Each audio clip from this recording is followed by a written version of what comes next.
as a retired sanitation employee and a man who often fixed cars for his neighbors. He helped the elderly. He helped everybody in the neighborhood, the community. He would work on cars for dirt cheap to keep your car going. He's been over to my house a million times. One time my car broke down on the 405 and my husband was in Lancaster and he sent Lonnie to pick me up. You know, so I'm riding in the car with the grim sleeper. When he was finally arrested and he was interrogated, what did he say? Denials. Just, oh, I had sex with a lot of women. He never admitted to murdering anybody or hurting anyone. When investigators searched Franklin's house, they found 180 photographs of women. Some have been identified, others have not. Detectives have also found identification cards of women who were reported missing. To this day, we don't know where they are. We're certain they're dead.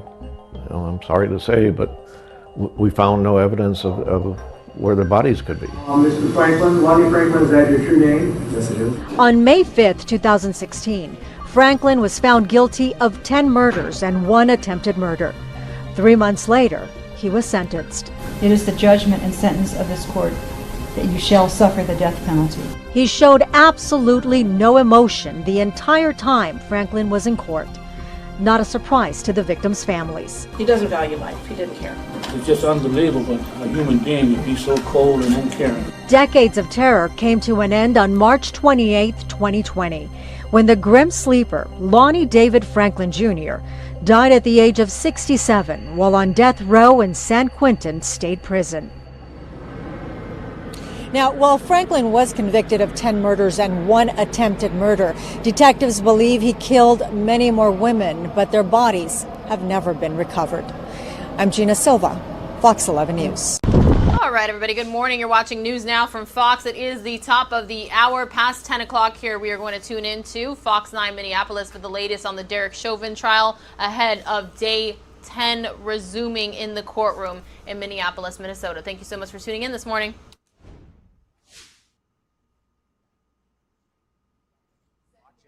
On the video in her office that she called her supervisory police sergeant to report what was going on.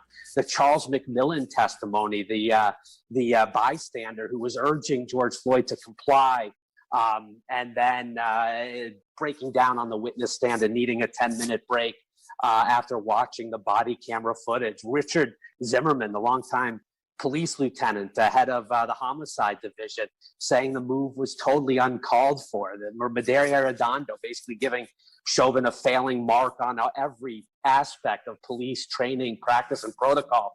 I mean, there's been so much for this jury to take away. I think we're in the mid-30s now in terms of the number of witnesses.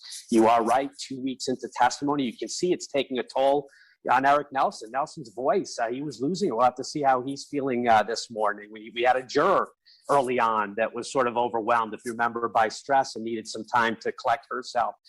This is a daunting process, and after 2 weeks, and it certainly looks like, based on the calendar we understand it to be, with state witnesses continuing at least into Monday, and then perhaps the defense taking over from there, there's still at least a good solid week of testimony to come based on our calculations. So it is, it's taken a toll on a lot of people, and we will see what happens today. Again, day 10, Dr. Andrew Baker on the stand. The state also planning to call, based on what they had said in opening statements, as I mentioned, a cardiologist. And also look out for, they have a retired forensic pathologist coming in at some point, Dr. Lindsay Thomas, and she trained Andrew Baker and has her own opinions on an exact cause of death based on her reviews of the case. So it looks like the state's sort of insulating themselves to prepare for what Andrew Baker says on the stand. And I know we have Mike Bryant, our big-time legal analyst, joining us today, and we're thrilled to have him, and he'll offer some more perspective on this. But in a typical criminal case, what the ME says is sort of gospel, right? The office, what they determine the cause of death, determines charges and eventual convictions and puts people in jail for their findings. And clearly the state, with all these other medical experts around the periphery, are saying, we're not so sure this time with Andrew Baker. So I'll be curious to hear what Mike Bryant has to say about how this dynamic has changed in this case in particular, with the state, as I said, calling breathing experts, cardiology experts, emergency police surgeon experts it does just feel they're trying to bolster and prepare for whatever kind of Andrew Baker comes down. But again, their key here is the lack of oxygen, asphyxia, the knee to the neck, George Floyd unable to breathe under those police officers. All right, Paul Bloom, thank you so much for your reporting as always. Paul Bloom reporting for us live just outside of the Hennepin County Government Center. He is actually located in the Media Center, and we look forward to talking to you soon again. Thanks again, Paul. We want to take this time right now to turn things over to our legal analyst for the day. That is trial attorney Michael Bryant. Michael, good morning. Good morning. So, as Paul Bloom mentioned, Hennepin County Medical Examiner Dr. Andrew Baker will take the stand this morning. Anything that you'll be looking out for? Well, he has to take the stand because that was part of the agreement when they said they were going to call it out of order. They agreed, the prosecution said they would be calling Baker, and the defense said that that was one of the requirements to do the out of order that they were doing. What'll be interesting is Baker provides what's called foundation for a lot of the opinions that we've heard already. So if the defense is able to attack any of those opinions or put holes in any of those opinions, we may hear some motions today where they try to get rid of some of the opinions that we've heard based upon lack of foundation because it wasn't provided by the medical examiner. So it's going to be interesting to see if he basically ticks all the boxes as far as covering everything today goes. And according to state guidelines as it pertains to jury instructions, prosecutors only have to show that Derek Chauvin's actions were a substantial causal factor to George Floyd's death. Can you expound on that? Yeah, it's a substantial causal factor. Okay. That it caused it. So substantial means a large part of it. The defense isn't allowed to, they take the victim or they take them as they find them. So like if someone, it goes to what's called an eggshell skull theory, that if someone has what's called an eggshell skull and you hit them in the head, you can't say, oh, geez, they had a soft head. And if they wouldn't have that soft head, you wouldn't have these problems. So the state has to prove that it was the main factor in what caused the death. But they can't just like things such as the heart or things such as the drug use in and of themselves can't be used to say, well, if it wasn't for this never would have happened. In the same way they couldn't argue, the defense couldn't argue, if it happened to X versus Y, it couldn't have happened. But the state is required to show there is that causal connection, and it's a substantial causal connection, which means they need to prove there's a connection between the actions, which was the one expert testifying about the use of force, to the death. And that's what this combination of two experts is trying to do by the state. Thank you so much for that explanation. And another question. Yesterday, we heard several times the term demonstrative exhibit brought up by the prosecution several times yesterday. Why should that be noted? Why is that something to pay attention to, specifically when it pertains to the jury? Sure. Demonstrative evidence is evidence that you show the jury, but it doesn't go back to the jury room. So they're going to get a lot of evidence in this case, as you've heard from all the different numbers. That's stuff that's going to go back to the jury room. So if they want to sit down and look through it, they want to go through it, they'll have the ability to do that. If something's demonstrative, it's just a way to show it so it's visual to the jury, but that demonstration doesn't go back to the jury. So the jury, for example, the experts showing the levels of the oxygen going up and down, they don't get things like that. Those don't go back to the jury, and the jury doesn't get those as part of the evidence. It's just being done to better explain it. But some jurors are taking notes, and clearly they can take note of that, right? Well, yeah, jurors can take notes on everything. Now they'll get what's called a jury instruction, which is the instructions from the judge that explains to them that notes are important.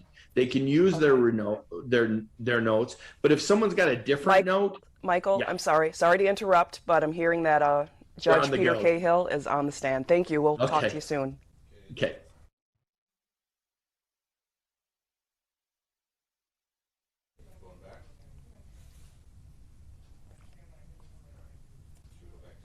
All right. Well, we did see Judge Peter Cahill there on the stand, but he has just gotten up. We'll make sure to get back to him as soon as he's ready to get started. In the meantime, let's go back to trial attorney Michael Bryant, and you were elaborating on the notes by the jurors and what's acceptable and what's not. Please go on. Well, so your notes, you can use your notes in deliberation, but they get a jury instruction that says if your note's different than someone else's memory, rely upon your own memory. Don't just change because someone's got a note. So if someone pulls up the, scarlet letter note, whatever the major thing is, if everybody else remembers it differently, it doesn't mean that the note is in and of itself evidence. It's just part of people's memory and a part of the way people write stuff down.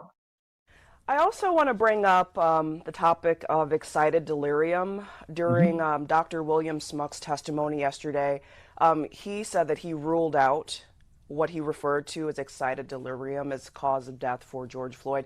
This is a term that we've heard a lot since George Floyd's death.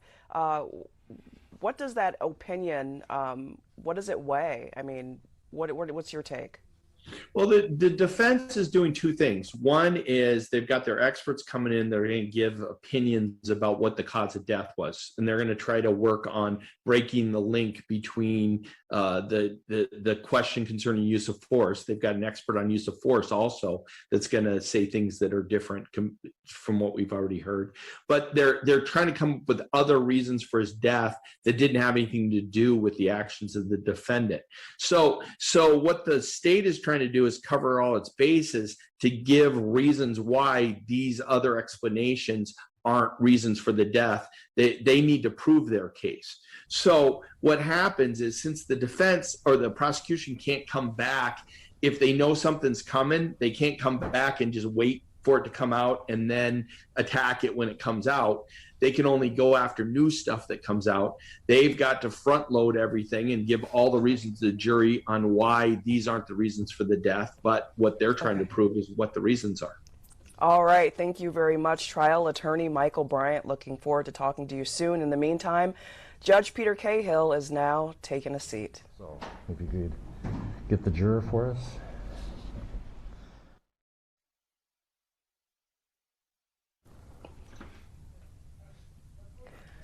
All right.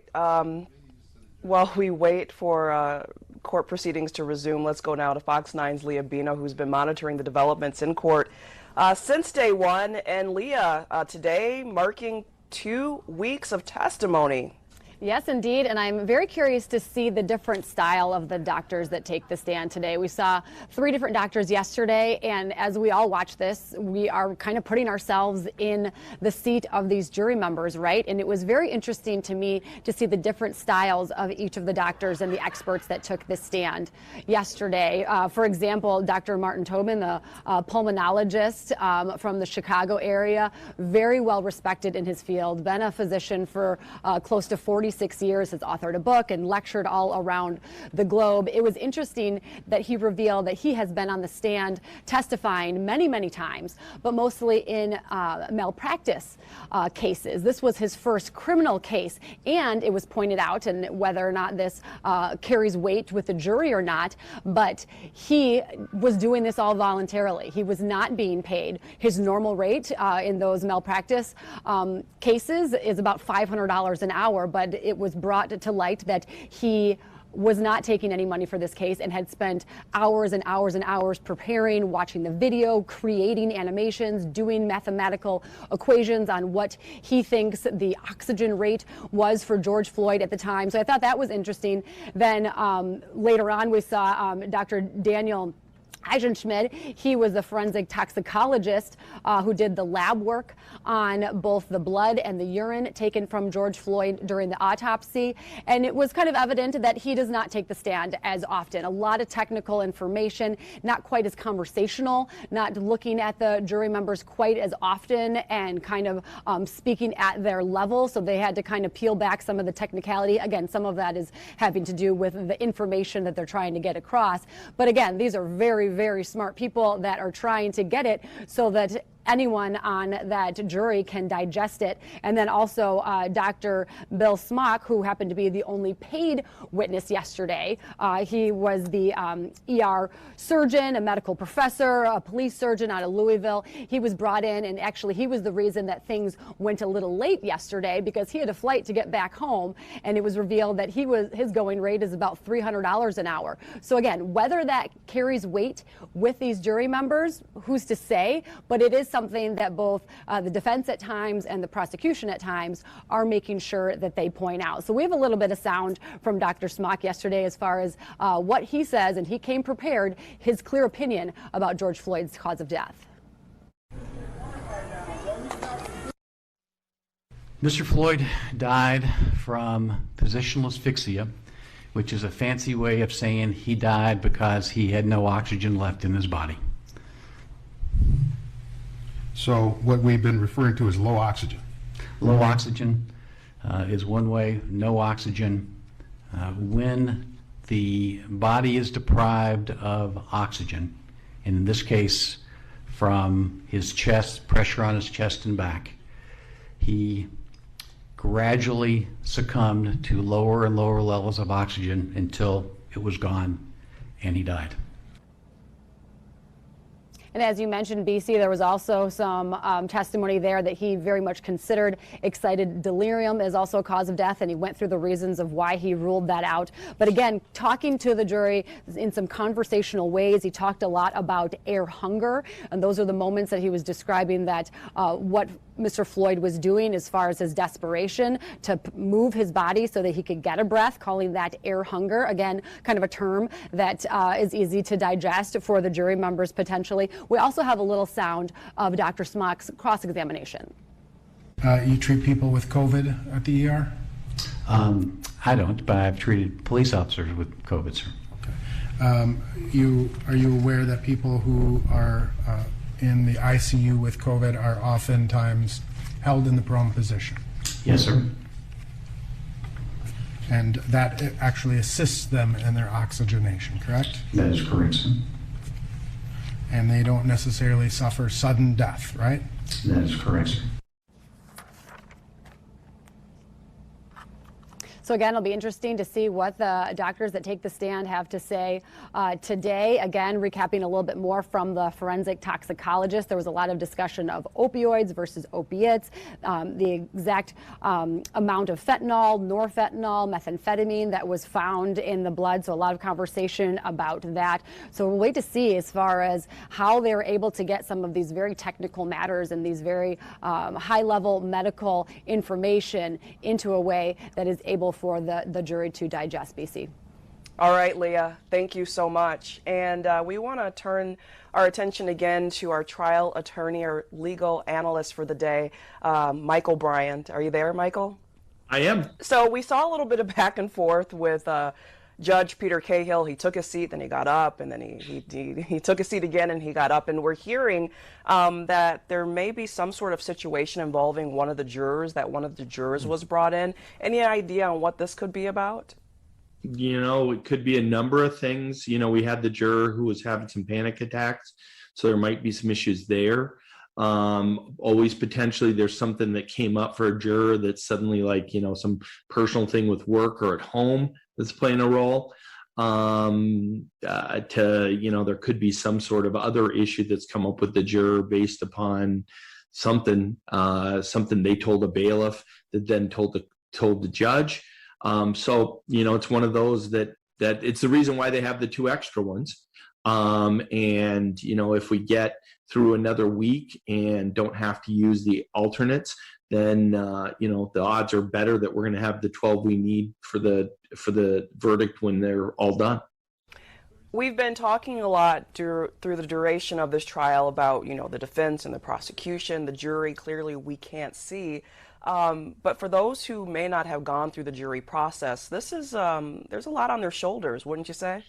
Yeah, I keep thinking about, you know, when you go back to the questioning of these individuals, most of them said, yeah, I knew what was going on, but I didn't pay attention to it, or I didn't watch the videos. I didn't want to watch the videos.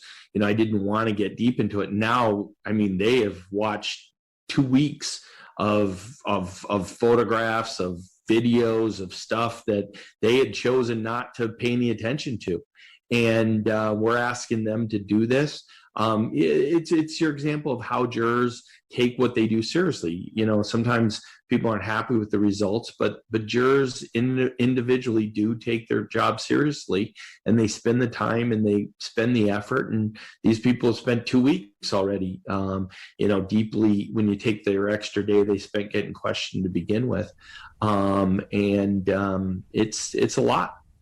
Yeah, and then you throw in the fact that it's a high-profile case. You have media coverage from all over the world, just, you know, watching and taking in and reporting on the developments in the courtroom. And I'm hearing that David, call us next witness. Judge Peter Cahill's back on the stand. Good morning, Your Honor, Counsel, ladies and gentlemen. The state will call for their first witness.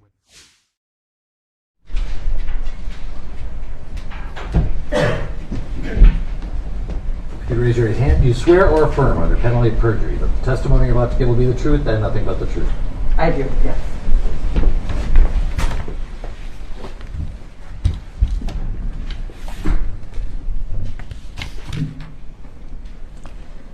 And Dr. Thomas, if you feel comfortable doing so, we'd ask you to remove your mask. I will keep mine on. I would love that, thank you. And let's begin by having you state your full name, spelling each of your names. Lindsay, Lindsey, Carol, Carol, Thomas, Thomas. Mr. Blackwell. Thank you, Your Honor. Good morning, Dr. Thomas. Good morning. Would you please tell us what kind of a doctor you are? I'm a forensic pathologist. And what is a forensic pathologist? Forensic pathology is that branch of pathology, which is a branch of medicine where medicine and law overlap. So it could be anything with a medical and legal component, could be toxicology. In some cases, it may involve living patients, but as I practice and as most forensic pathologists practice, it involves what's called medico-legal death investigation. Does it involve taking care of patients in the clinical sense? Not living patients, no. A forensic pathologist may be consulted to help with the evaluation and interpretation of injuries in a living patient, but not in a treatment or clinical sense. So most of your work then is done on deceased people? Correct. Any specific types of deaths? Yes, the state statutes lists the types of deaths that have to be reported to the medical examiner, and briefly they tend to be unnatural deaths, so accidents, suicides, homicides, unexpected deaths, potentially suspicious deaths, that type of category of death. Do you get special training in how to determine the cause and manner of death? Yes. Tell us something about the special training you received. Well, should I start back in medical school or just just the end part? Just the end part. Okay. I did a fellowship in forensic pathology, which is a specified training program for doctors who want to be forensic pathologists to learn how to do medical legal death investigations and certify cause and manner of death. So would you tell us what pathology is as a field of medicine? Sure. Pathologists are sometimes considered the doctor's doctor because we don't directly treat patients, but we provide information to doctors who then do treat patients.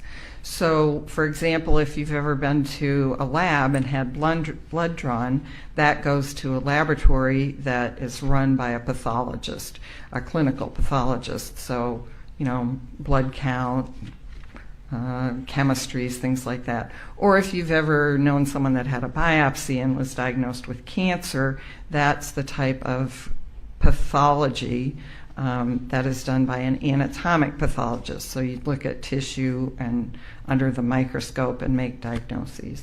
Is a medical examiner a forensic pathologist? In Minnesota, a medical examiner is a forensic pathologist who is appointed by the County Board of Commissioners to be that county's medical examiner. So it's a public official? Yes. So when you talk about the medical legal investigations, is that sort of a fancy way of describing what forensic pathologists do? Yes, it's what the medical examiner's office does. It's death investigations, again, where there is a medical component and there may be a legal component. Is it different from, say, a death in a hospital? Yes. So if someone dies in a hospital, those are usually deaths due to natural causes. And they may have a medical death investigation in the sense that a hospital pathologist might do an autopsy, but they wouldn't do the full scope of the medical legal death investigation because those are mostly due to natural diseases. What does death investigation entail? Well, the way a medical examiner's office performs a death investigation, I think a lot of people assume it's all about the autopsy, the physical examination of the body, and that's really just a tiny part of the death investigation. The death investigation really starts at the very beginning when a death is found, a person is found deceased, or the office is notified of the death. We, as medical examiners, want to know all about that person. What's their past medical history, social history, family history. So we will do whatever we need to do to get that kind of history. Then we want to know, well, what happened, what were their terminal events? What happened around the time of their death? Were they complaining of something? Were they interacting with someone? Were they driving? Were they using, machinery, something like that? And then we'll look at the physical examination, and that part of the exam might include x-rays. It could include getting specimens for toxicology, for cultures, for all kinds of other laboratory tests, including looking at things under the microscope, little sections of each organ under the microscope. So that's the physical exam part. Then we'll look at the laboratory results. So that would be usually toxicology, but as I say, it could be blood cultures, or more recently it's probably been a lot of COVID testing, that kind of thing. And then look at the microscopic slides, and then put all of that together with the history, the terminal events, the physical findings, the laboratory findings, and then that's how the medical examiner reaches the conclusion about the cause and manner of death. So all of that goes into a death investigation? Yes. Do you sometimes interview people also as a part of it? Yes, the investigators who go to the scene may talk to family members. We certainly will talk to medical providers to get someone's past medical history. We often will interview or talk with law enforcement officers if they were the people who responded. It could be paramedics, EMS, troopers, just depends on the case. I want to ask you about a phrase you use, terminal events. Yes. Could you explain to the jury what is a terminal event? Sure. So when we're investigating a death as medical examiners, as I mentioned, we want to know as much as we can about this person leading up to their death, because that often, how they lived, will provide us information about how they died. When I'm talking about terminal events, I'm talking about what happened in the period of time around their death, shortly leading up to their death. So, for example, he was out shoveling snow, he came in, clutched his chest, and fell over. That would be an example of a terminal event. Or we know someone was driving a car and went off the road. That would be what the terminal events were. Do you also rely on training and expertise on how injuries occur? Yes, as a forensic pathologist, that's one of the things we look at and learn about is when we see this type of injury, we associate that with this type of event. What does the medical examiner then do at the conclusion of a death investigation? So the ultimate goal is to complete the information that's needed on the death certificate, specifically the cause and manner of death. Is a report generated? Yes. What's the nature of that report? Well, one of the main reports that's generated would be considered the autopsy report, and that's the report of the physical examination. But ultimately, the death certificate is kind of the final report. Now, you told us as a forensic pathologist, you don't treat living patients. Right. So if we wanted to have a discussion, for example, about measuring lung volumes or air reserves in someone, that wouldn't be your bailiwick as a medical examiner? That would not be me, no. By the time I see them, none of that applies, yes. Right. So Dr. Thomas, are you currently employed? I work, I'm kind of semi-retired. I do consulting, and then I work part-time at medical examiners' offices in Reno, Nevada, and Salt Lake City, Utah. Reno and Salt Lake City, Dr. Thomas? There are places, I really like the way the office runs, and I like still to be involved as a medical examiner. And pretty good places to hike. And good places to hike, yes. So where did you do your work before you were semi-retired? Right before I retired, I was at the Hennepin County Medical Examiner's Office as an assistant medical examiner. And do you want me to go before that? Yes, if you could tell us your work experience as a medical examiner, forensic pathologist. Sure. Initially, I started after my training at the Hennepin County Medical Examiner's Office, working as a deputy and assistant, then assistant medical examiner, and I was there for many years. And then in 1997, I joined the Minnesota Regional Medical Examiner's Office that was based in Hastings. And then I was chief of that office for 13 years. And we were the medical examiner's office for 8 counties in Minnesota, the largest of which were Dakota and Scott counties. And we also served as an autopsy referral service and medical examiner's office for many other counties in Minnesota, as well as Wisconsin and even one in Michigan. And then when our office outgrew that space, Dakota and Scott counties merged with Hennepin County, and that's why then I came back to Hennepin County. So over how many years have you performed work or services as a forensic pathologist? Let's see, 37 now, 36. And in Minnesota, how many counties? Oh gosh, well, I've been the direct medical examiner for 8 counties. I've worked in offices that have been consultant to dozens of other counties. And have you also performed those services in parts of Wisconsin? Yes. When did you stop working at the Hennepin County Medical Examiner's Office? It was early 2017. I retired from Hennepin County. And how many autopsies would you estimate you have performed over your career? Probably about 5,000 that I myself did, and then hundreds, maybe 1,000 more where I assisted someone else, or I supervised, or I participated in some way. So in 5,000 or so cases, you've determined the cause and manner of death? Well, actually way more than that, because as medical examiners, we don't just certify the cause and manner of death for the cases that we do autopsies on. There are numerous other cases that get reported by law to the medical examiner's office where we don't do a physical examination. So, for example, an elderly person falls in a nursing home and gets a hip fracture and then dies a couple months later. That death has to be reported to the medical examiner's office.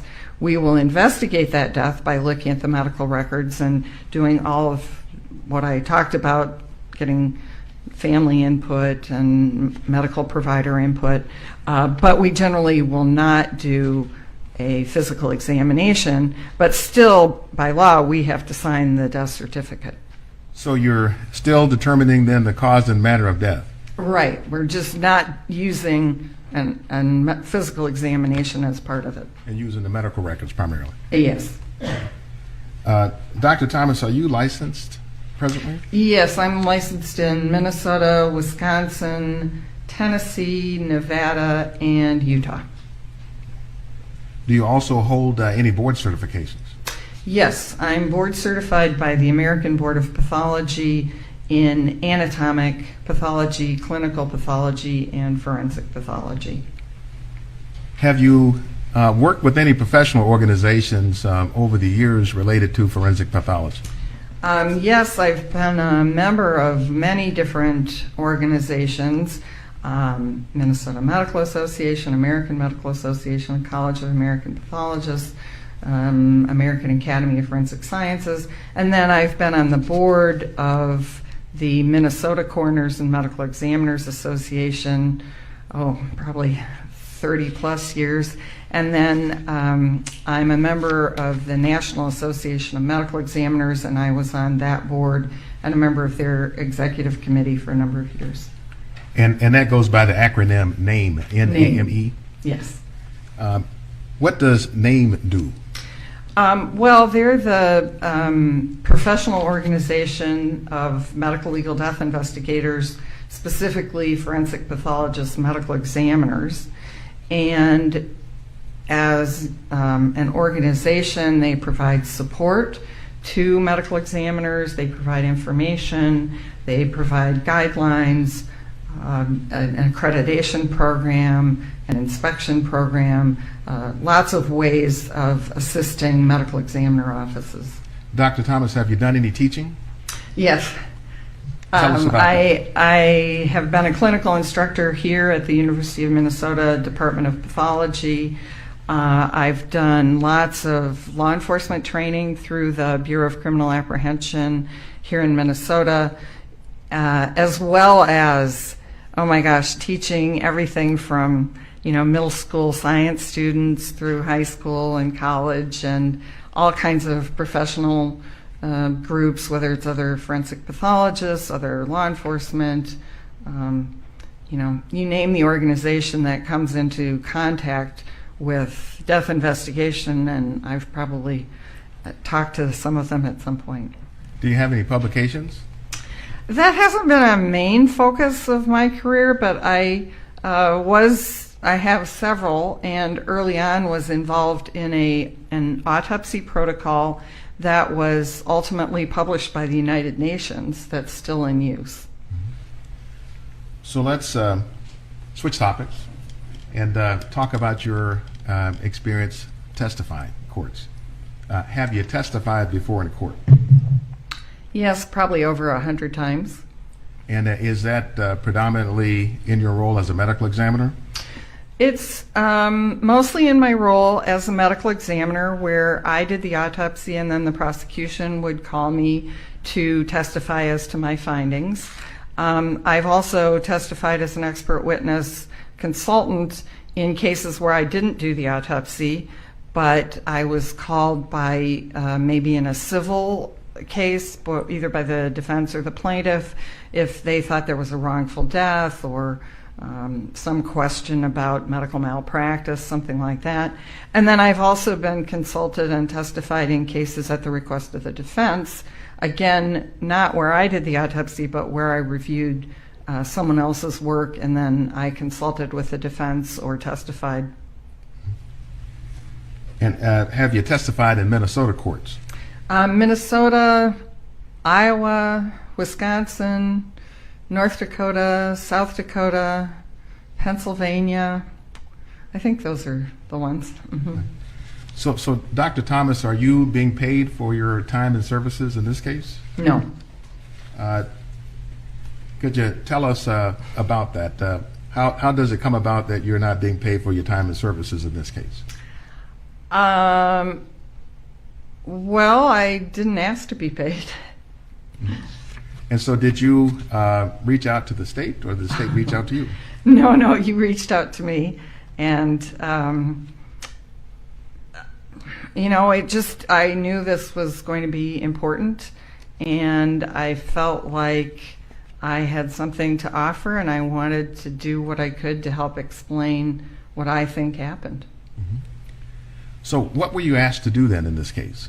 Well, I was asked to review a lot of the materials and come to an independent conclusion about what I thought the cause and manner of death were and the mechanism for that cause. Could you give the jurors a general sense or overview of the kinds of materials you reviewed? May I look at my notes? Yes, if you need to refresh your recollection. So I looked at the Hennepin County Medical Examiner materials, including the autopsy report and toxicology and photographs and microscopic slides, things like that. I looked at the Hennepin County Medical Center records, so Mr. Floyd's past medical history from there, as well as Health Partners medical records. Then I looked at a lot of interviews, many videos, including body-worn camera videos, bystander videos, surveillance videos, some photographs, still photographs, timeline, and then some medical literature and textbooks. So were you the medical examiner who investigated or did the autopsy around the death of George Floyd? No, that was the Dr. Andrew Baker, the Hennepin County Medical Examiner. Do you know Dr. Baker? I do. He was a pathology resident when I was on staff at Hennepin County many years ago. And then when he did his fellowship, I was one of the staff people there. And then after our offices merged, I worked again with him at Hennepin County. So would you have been then part of his training in his early formative years? Yes. Do you consider him a friend? I do, yes. Have you talked to him about this case? No, not since right after it happened. But you did review his report? Yes. And as well as Mr. Floyd's medical records? Yes. Did you review the history of terminal events for May 25th, 2020? Yes. So what was kind of unique, what was absolutely unique in this case was the volume of materials I had to review. I've never had a case like this that had such thorough documentation of the terminal events. And by way of the thorough documentation, what makes it so thorough, in your opinion? Well, the use of videos is unique in this case. Certainly, as medical examiners, we use videos, but there's never been a case that I've been involved with that had videos over such a long time frame and from so many different perspectives. Are you aware then of Dr. Baker's conclusions then on the manner of death? Yes. Your Honor, I'd like to show Exhibit 193 that's been stipulated to subject to Dr. Baker's foundation.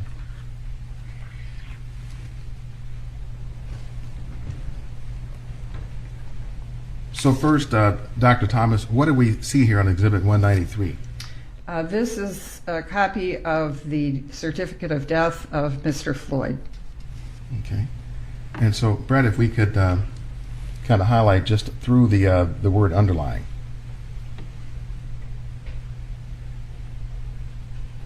Just to make it a little bigger to see. Okay. Based on your review of the evidence and the death certificate, do you agree with Dr. Baker's determination on the cause of death? Yes, I do. And is that by the word immediate on here? Yes, cardiopulmonary arrest complicating law enforcement, subdual, restraint, and neck compression. Have you, Dr. Thomas, formed an opinion about the mechanism of death? Yes. Would you tell us what that is? In this case, I believe the primary mechanism of death is asphyxia or low oxygen. So we'll come back to the mechanism in just a minute. Can you explain to the jury what this cause of death means and why you agree with it?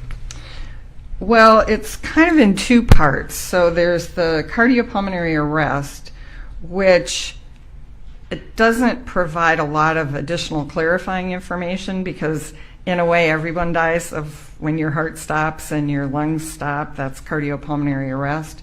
But as a forensic pathologist, I would use cardiopulmonary arrest when I'm to differentiate it from a cardiac arrest. So this is not a sudden cardiac death, a sudden cardiac arrhythmia. This is a death where both the heart and lungs stopped working. And the point is that it's due to law enforcement subdual, restraint, and compression.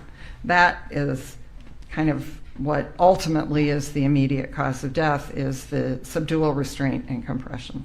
And just so it's clear for the jurors, does cardiopulmonary arrest mean heart attack? No. Does it mean fatal arrhythmia as a primary cause of death? No. It simply means that the heart stops and the lungs have stopped. Correct. It's another way of simply describing death itself. Right.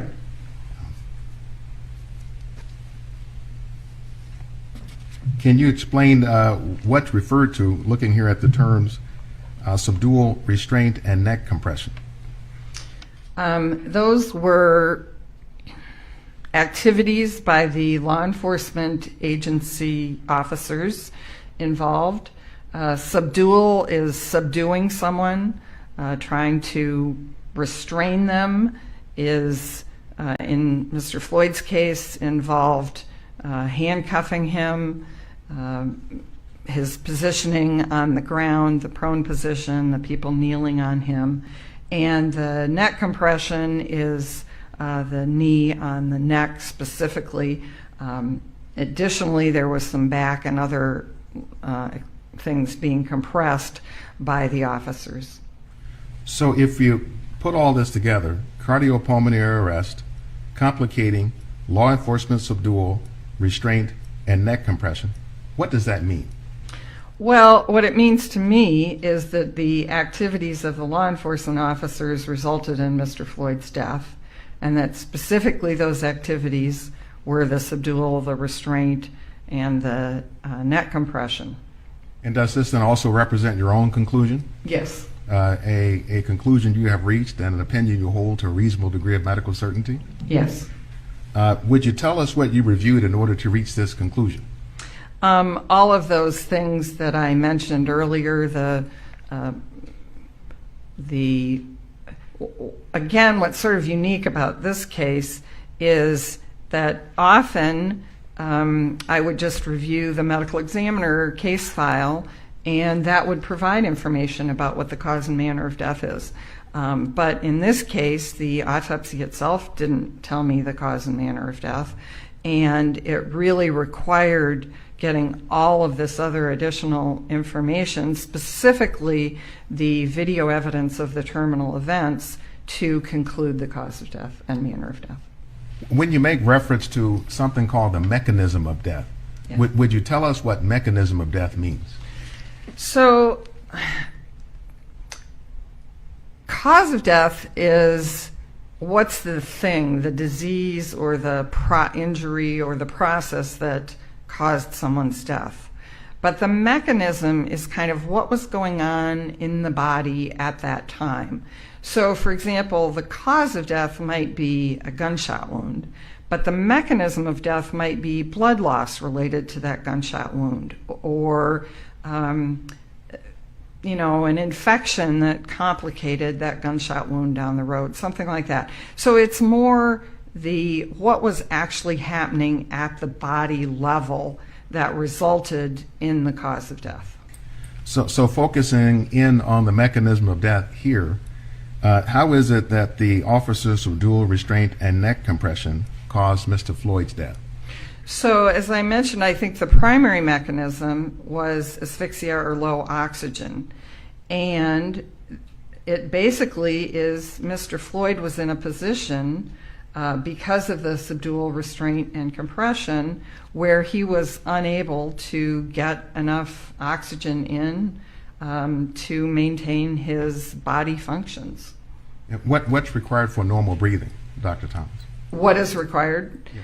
Well, there are kind of three components. You have to be able to get air in, so you have to have what's called a patent airway, and that could be nose, mouth, soft tissues of the neck, the larynx, the trachea, the larynx, trachea, bronchi. All of that has to be open.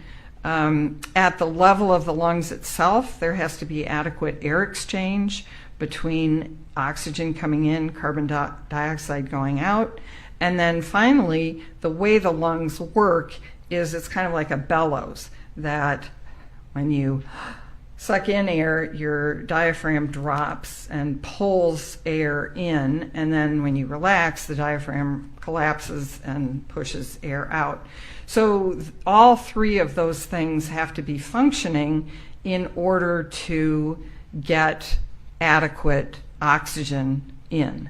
So for example, if someone is smothered or strangled, or they inhale a piece of hot dog, or they have pneumonia such that their lungs are completely filled, then their airway is obstructed so that there isn't adequate air coming in, oxygen coming in.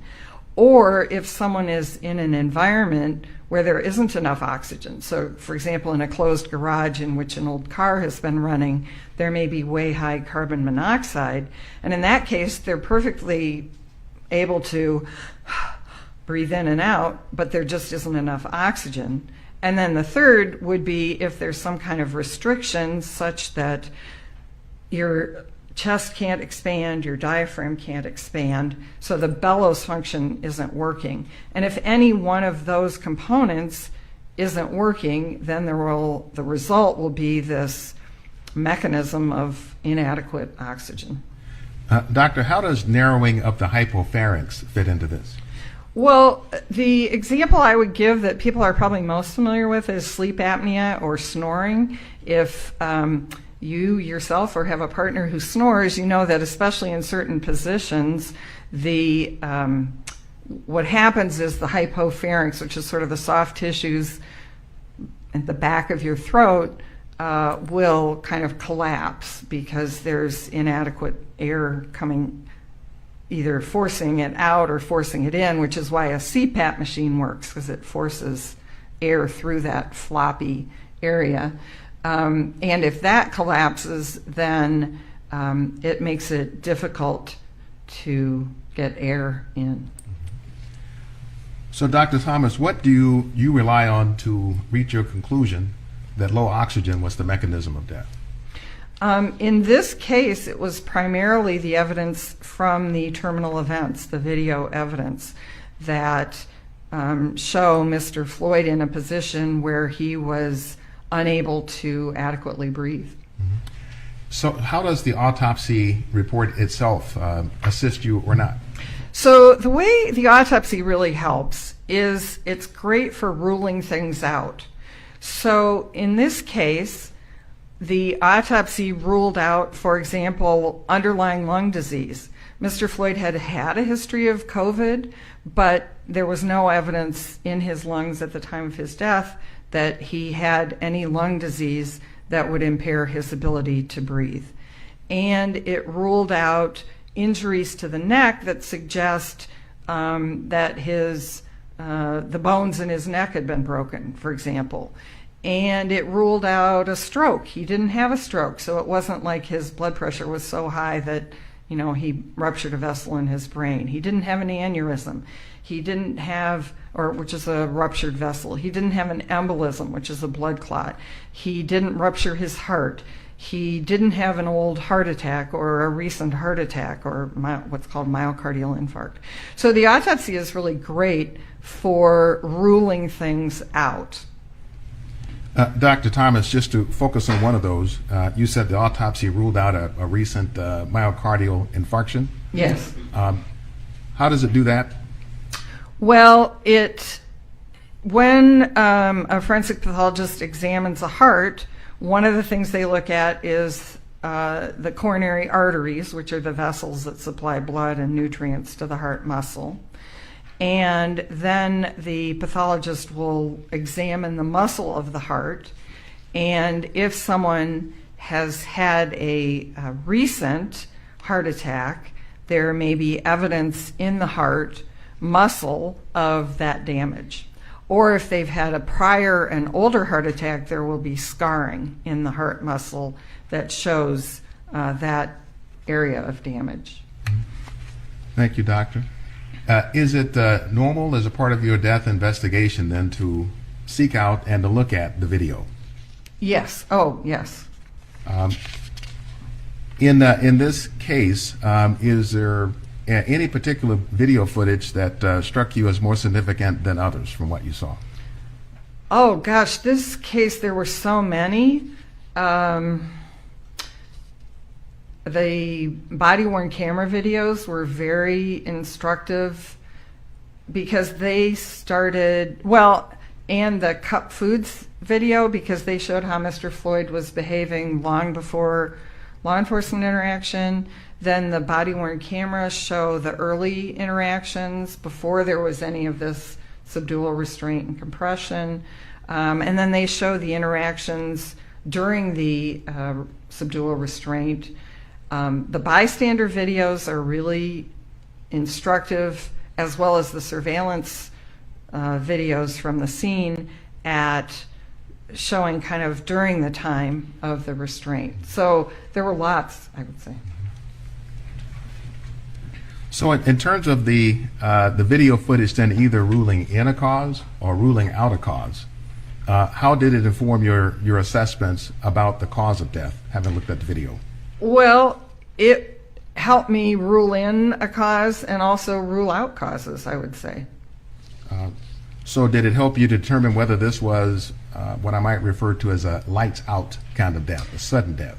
Right. So what I observed from all of these videos is this was not a sudden death. Mr. Floyd did not, it's not like the snow shoveling where I told you somebody comes in, collapses and, you know, clutches their chest and falls over. There was nothing sudden about his death. So that's what I would have expected if it was a cardiac arrhythmia or abnormal beating of the heart. Typically those are someone really falls over pretty quickly, and this was not that. Likewise, it was not the type of death that has been reported in fentanyl overdose, for example, where someone becomes very sleepy and then just sort of gradually, calmly, peacefully stops breathing. This was not that kind of a death. So I felt comfortable ruling out those as causes of death. And then on the flip side, I could clearly see from watching the video what happens to Mr. Floyd during this subdual restraint and compression, and what happens to his breathing is it gradually becomes more difficult and then stops. Doctor, tell us, what is the bellows function? Well, it's what your diaphragm does along with the muscles in between your ribs.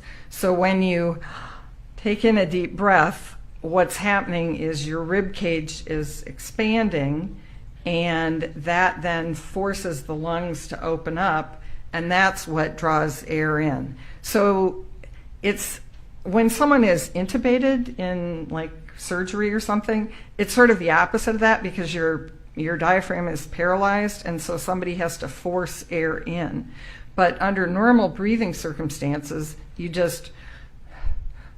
it's the bellows, it's the pulling air in. So what did the video tell you? What did you see in it that had to do with the bellows function? Right. Well, Mr. Floyd is in a position, so first of all, he's prone or sort of slightly with his head to the side, and he has his arms handcuffed behind his back. So that's already a bit of a difficult position to be in, the prone and handcuffed. And then with, at times, at least 3 officers on top of him, whether it's his neck or his back or his lower back or legs, it prevents him from moving his body into a position where he can adequately use the bellows function. And his chest is sort of compressed in this position in such a way that he can't adequately expand and get enough oxygen in. Over what period of time was this? 9 minutes. So what did you see in those 9 minutes that led you to conclude that the mechanism of death was low oxygen or asphyxia? Well, initially, Mr. Floyd is able to struggle pretty vigorously when he's in this position that he recognizes as it's going to be hard for him to breathe in this position. Sustained. That the last part of the answer about Mr. Floyd's state of mind is stricken as speculative. Sorry. So initially, when he's in the prone position, he's breathing and speaking, and it might look like, oh, he's at that point getting enough air exchange. But over time, you can see that his breathing is getting more and more difficult, and he's saying less and less. And then about halfway through the whole restraint, subdual, compression process, he stops breathing. Well, he first stops speaking entirely. And then again, shortly after that, there's a movement that I believe is what's called an anoxic brain reaction, which is, it looks like kind of a twitch. It's something that the body does when the brain no longer has enough oxygen. So that's the point at which you can tell by looking, oh, that's where he no longer is getting enough oxygen to his brain. And then the restraint and subdual and compression continue for many minutes more. Even after someone checks and says, oh, there's no pulse, they maintain the position. So at that point, his heart has also stopped. So he's stopped breathing and his heart has stopped. So doctor, you mentioned an anoxic, A-N-O-X-I-C? Yes. Anoxic brain reaction? Yes. Is that also known as an anoxic seizure? Yes. Is that something that a person does consciously and voluntarily? Oh, no. No, it's something that your body just does when your brain doesn't have enough oxygen. It's why in lots of cases, people who are witnessing someone die will say, oh, they had a seizure and died. Well, no, what's actually happened is they've basically died. Their brain doesn't have enough oxygen, and then they had this muscle twitch that may look like a seizure. So can we go back to Exhibit 193, and I want to ask you about, that's right in front of you, the other contributing conditions, if we could highlight that, Brad.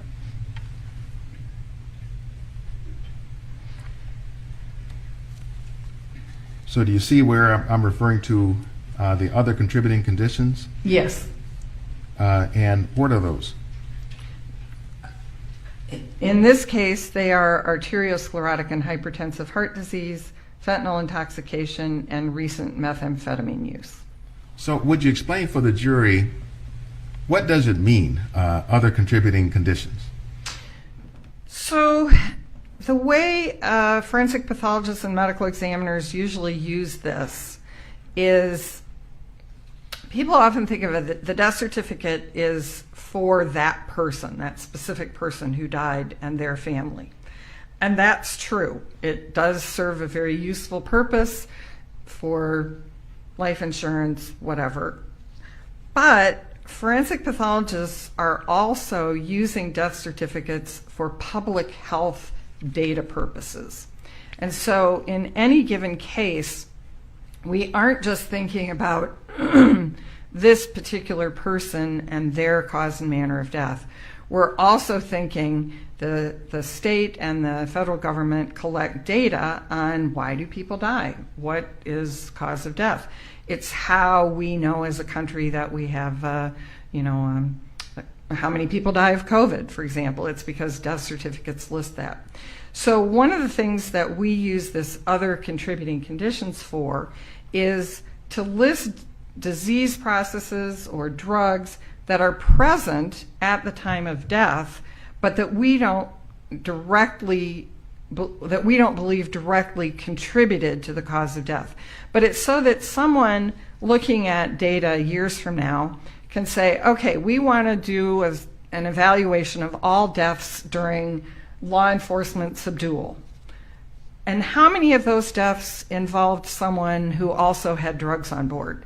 Because that may be something that is relevant then in trying to prevent these sort of deaths in the future, for example. Or the case where I use other contributing conditions probably the most is the hip fracture case that I talked about before, where someone dies of a hip fracture due to a fall, but they're 84 years old and they also have hypertensive heart disease, arteriosclerotic heart disease, asthma, diabetes. And so I will list those as other contributing conditions. Now, in no way did those things cause the fall and the hip fracture and the resulting whatever pneumonia or whatever. But again, someone from a data perspective might want to know, of the 84-year-old women who die of hip fractures, what percentage of them have underlying heart disease? Because again, from a data collection standpoint, does that provide useful public health information that can be used in the future to try and prevent these deaths? So that's how I would view this. It's very long-winded, sorry. Sure, no, Dr. Thomas. So in understanding this is further, so other contributing conditions are conditions that may have contributed but were not the direct cause of the death. Exactly. Did you consider these other contributing conditions in your assessment of the cause and mechanism of death for George Floyd? Yes. And how did you consider them, first of all? Well, I wanted to look at each one and ask the question, is this the cause of his death? Is arteriosclerotic heart disease the cause of his death? He has narrowing of his coronary arteries. In many cases, that is the cause of someone's death.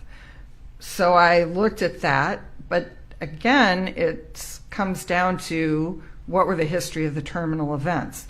Does this look like the type of death we see, or is, I'm not a clinician, so I don't see it, but as a forensic pathologist, I know from hundreds of families describing what happened at the time of death, that this death does not fit what has been described in someone who dies of a cardiac arrhythmia from arteriosclerotic heart disease.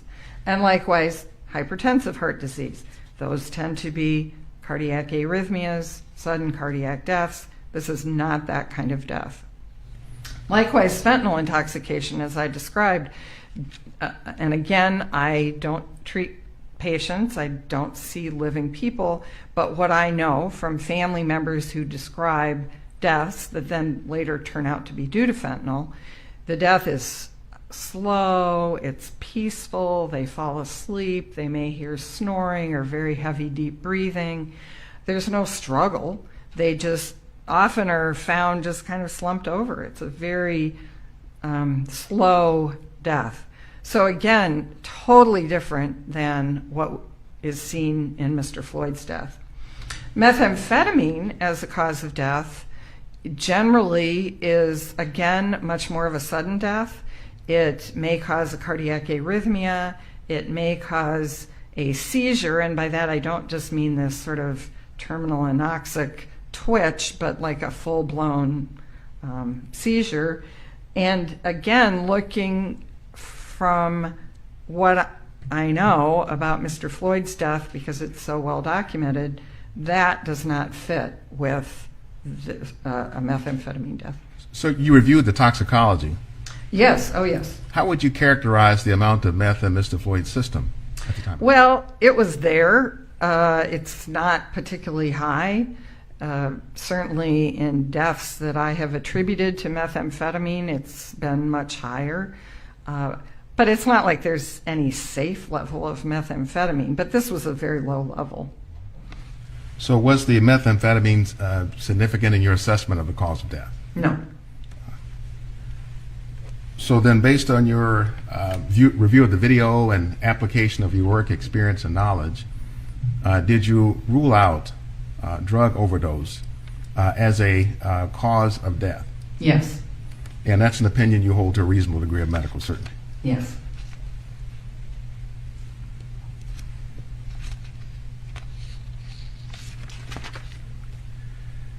Now, I wanted to clarify this earlier and just forgot to. Does the medical examiner also complete the death certificate? Yes, we don't issue it. That comes from the county or state. But as the medical examiner, we fill out all of the cause and manner and how injury occurred and all that kind of stuff. How many death certificates have you filled out? Oh, gosh, well, thousands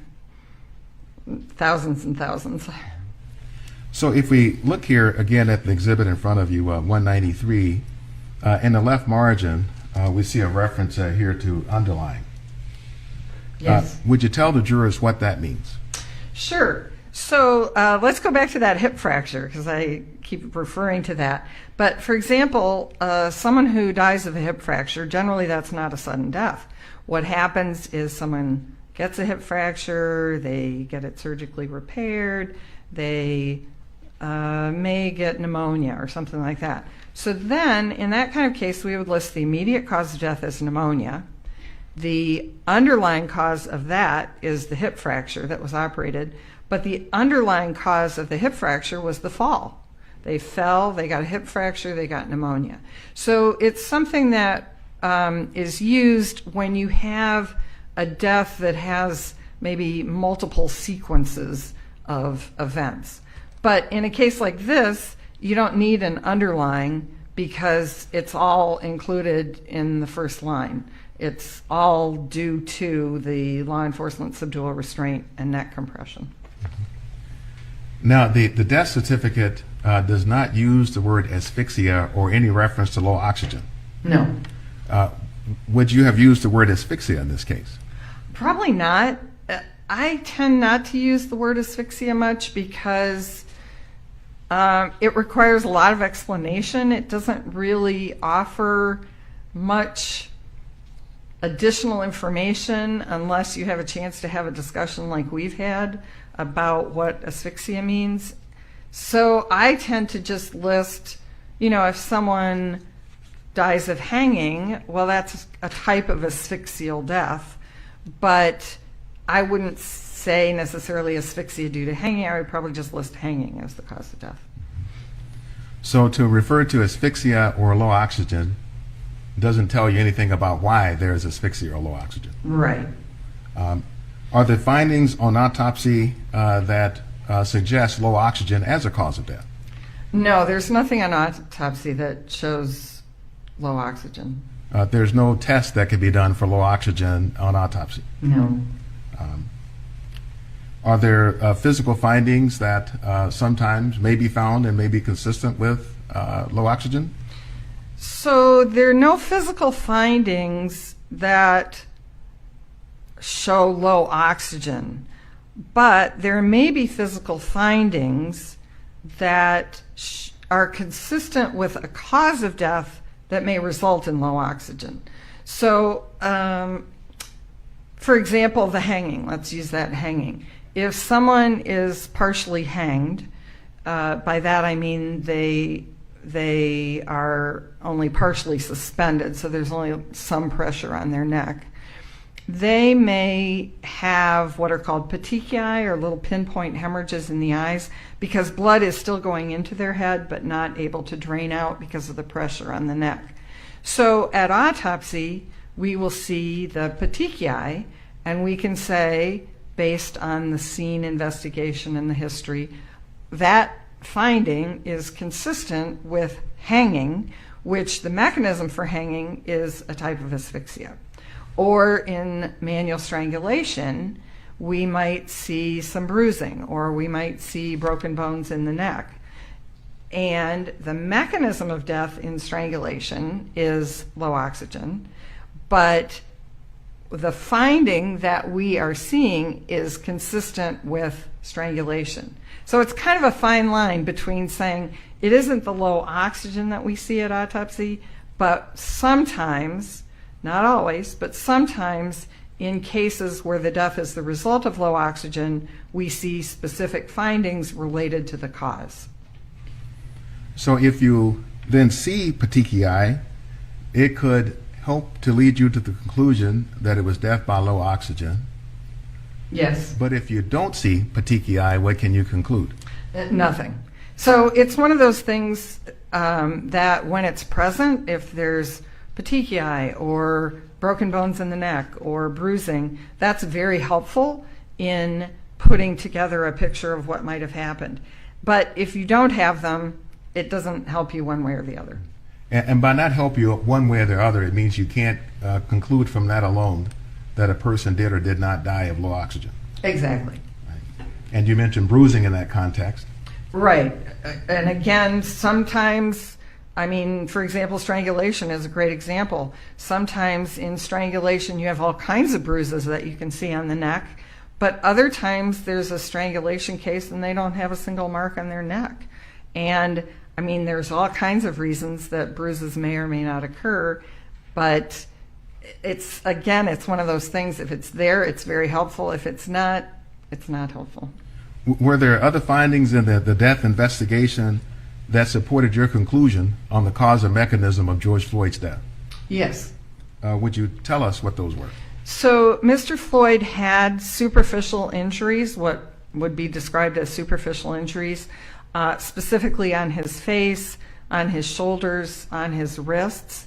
And what that does is it supports what I saw in the videos, which is that he's being forcibly restrained and subdued, and he's trying to move into a position by rubbing his face against the concrete cement of the ground, by pulling against his handcuffs. You can see the injury to his wrists from the handcuffs, and by pushing with his shoulder. And he also had some scrapes on his knuckles on his right hand, and again, that was from him pushing to try and get into a position where he could breathe.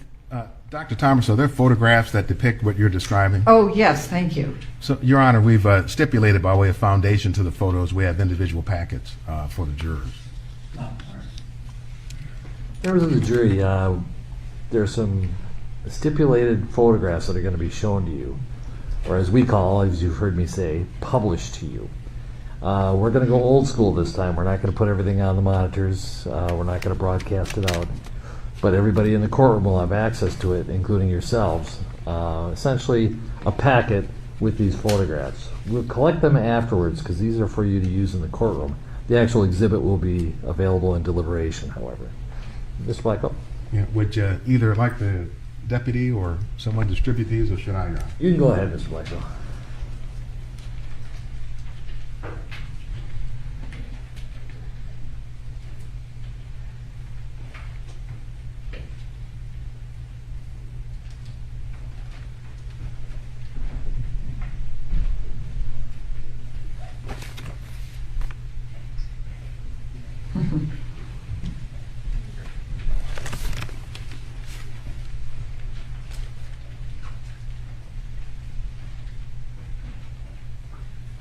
Before you look through them, you can take them out, but don't start looking through them until Mr. Blackwell resumes his examination.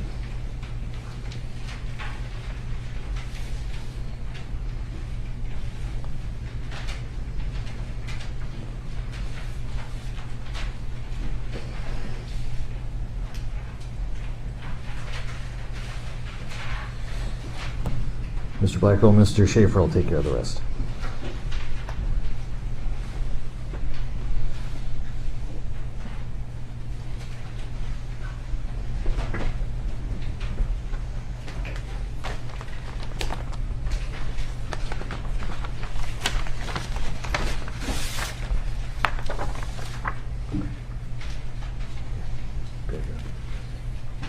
Give the rest of the...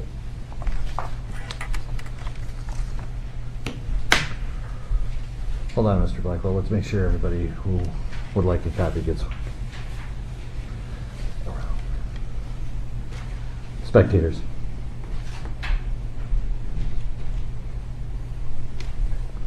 Spectators should each get a copy if they want one.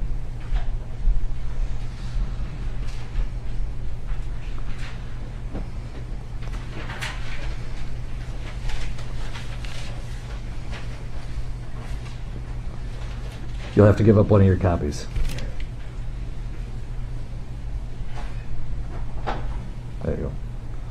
Mr. Blackwell? Your Honor, if I may, I think I'll give one to Dr. Thomas just so she has it. Actually, she can have mine. Oh.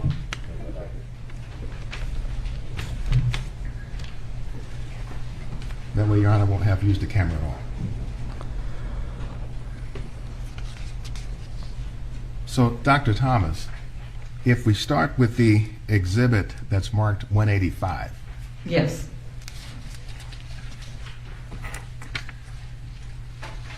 I'll take that back. I would like to see it on my screen.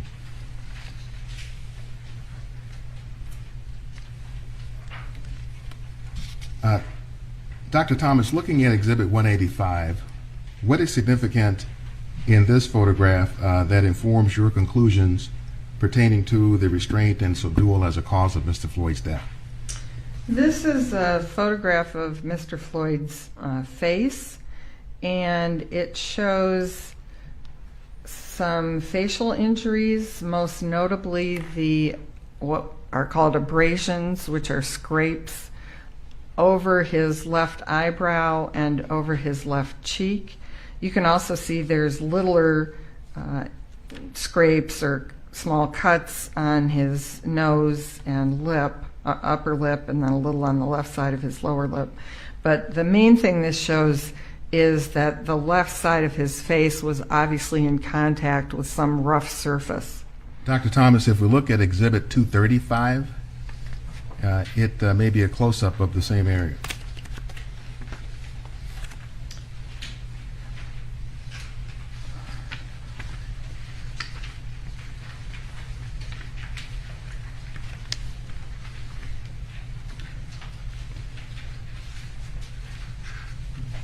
Sorry. Here we go. Yes. Yes, that is a close-up of the left cheek and the left forehead. And you can see, for example, above the left eyebrow, there's a dark area. That's a dried scrape, as well as there's a little bit of discoloration of the skin. So that also, there was a bruise there.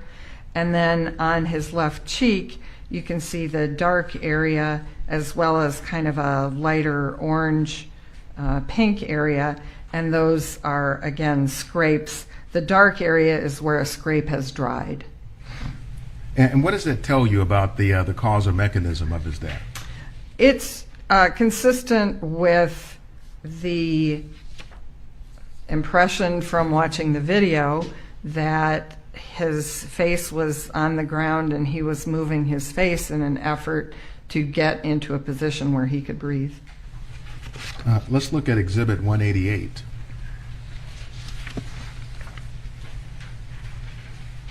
This is a photograph of Mr. Floyd's left shoulder. And what did we see here? This, again, is an area of scrapes and indicates that there was some force between his shoulder and some rough surface, in this case the ground. And again is consistent with what it looks like on the video, that he's struggling to push himself into a position where he can breathe.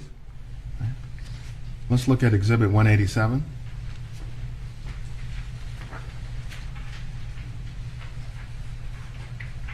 This is a photograph of his right shoulder, and again, you can see there's a little bit of discoloration, and then the skin is scraped. So there's less injury impact here, and that fits with, again, what you see in the video of which side was down and which side had more contact with the ground. Let's look at Exhibit 189.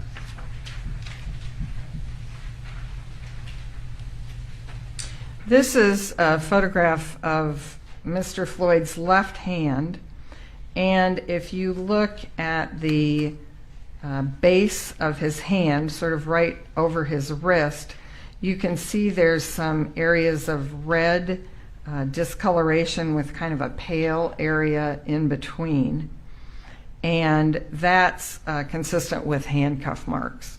You can also see on the sort of outer edge, there's some white material that's dried skin, and that's an area where his skin has actually been rubbed up from the handcuffs. And Dr. Exhibit 190? Exhibit 190 is a photograph of his right hand and wrist. And again, in this case, you can see more clearly the sort of the double-lined discoloration above his right wrist that's consistent with the handcuff marks and indicates pressure against handcuffs. And again, on the outer edge, you can see there's a little bit where it's darker and then there's some white skin. So that's an area where it's actually been scraped. The skin has actually been scraped by the handcuffs. Also, on this photograph, you can see on the knuckles of his index finger and middle finger, there's some skin that is scraped off. And that's consistent with what you can see on the video where he's pushing against, I think it's the rim of the car tire or something, to try and push his body into a position, again, where he can breathe. Thank you, Dr. Thomas. Your Honor, the jurors may put the photographs away if they'd like. Not the actual exhibits, they're simply for your use during this time.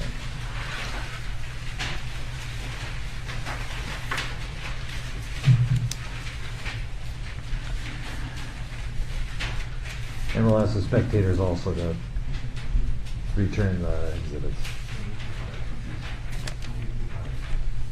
You can keep yours. Counsel can keep theirs.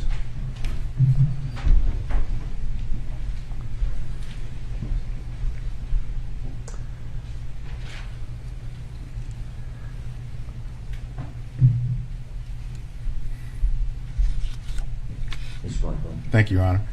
So Dr. Thomas, having looked at this physical evidence from the autopsy, was that evidence in of and by itself conclusive? No. There are multiple ways that scrapes and bruises can happen. It's only useful in the context of what is seen in the videos. Was there any evidence to suggest that Mr. Floyd was suffering from a potentially fatal condition on the evening of May 25th, 2020? No. Do you have an opinion, to a reasonable degree of medical certainty, if Mr. Floyd would have died that night had he not been subject to the subdual and restraint of the police? There's no evidence to suggest he would have died that night, except for the interactions with law enforcement. Now, were there other mechanisms that you felt contributed to Mr. Floyd's death? Yes. Could you generally characterize what those were? Sure. So I think a secondary mechanism in this case is what I refer to as physiologic stress. And by that, I don't mean like the stress, oh, somebody's a type A personality and they have a deadline at work and they're just really stressed about it. I'm not talking about that kind of stress.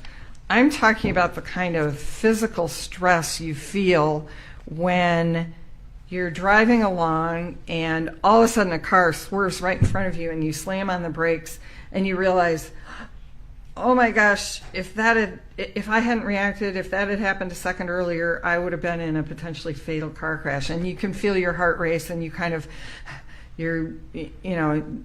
and then the car speeds on and you slow down and you realize, I'm okay, everybody in the car is okay, and your heart rate then slows or I think even worse, you're at the beach and you suddenly realize, my toddler. I haven't seen my toddler in, oh my gosh, where's my toddler? Or I haven't seen my toddler in, oh my gosh, where's my toddler? And that rush of adrenaline you get, and you feel flushed and you get goosebumps and your heart races and you feel short of breath. And And then there they are, they're getting an ice cream cone, and you'd go, oh, okay. But it takes you a minute for your heart to kind of slow down and your blood pressure to slow down and you to be able to take a deep breath and recover yourself. So that's the kind of physiologic stress I'm talking about, only instead of after a second or a minute, this goes on for minute after minute after minute for 9 minutes, where you are terrified and you can't, there's no recovery. So it's that kind of fear of life that I'm talking about for physiologic stress.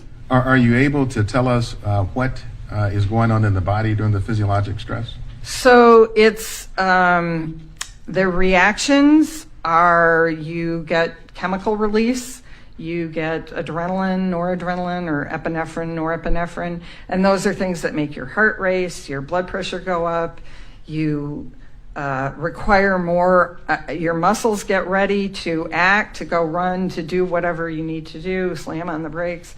And so you start needing more oxygen in your muscles, you need to take more breaths, you need more oxygen for your heart rate because your heart's beating faster. There may be other chemicals that are released, whether it's stress hormones or cortisol or things like that. There may be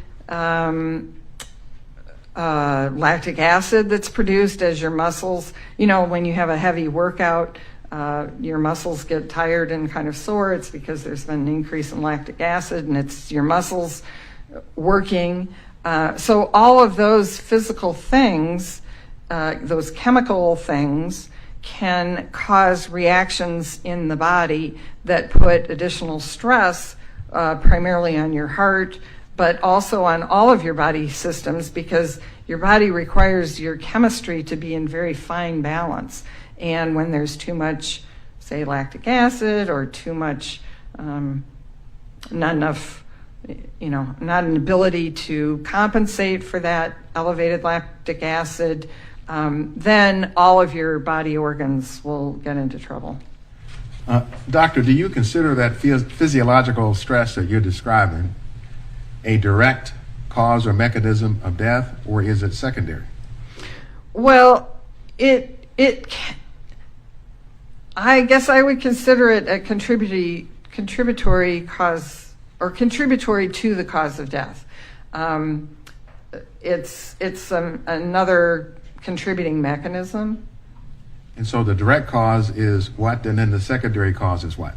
So their sort of primary mechanism, I think, is asphyxia, and the secondary, or low oxygen, and the secondary mechanism is this physiologic stress. But ultimately, the cause of death is the subdural restraint and compression. So this physiologic stress, or physiological stress that we're discussing, is that something that can be observed on autopsy? No. And why is that? Well, it's a chemical reaction. It's increased heart rate, which of course we don't see at autopsy. It's increased chemicals that we can't test for at autopsy. So none of it is anything that can be seen physically. So it's a functional mechanism? Yes, that's a good way of describing it. Is low oxygen then also a functional mechanism? Yes.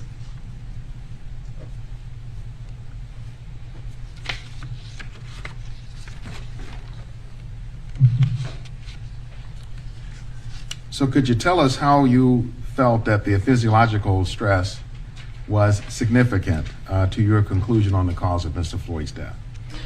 So Mr. Floyd was already in a position where he was experiencing difficulty breathing and getting enough oxygen in his body.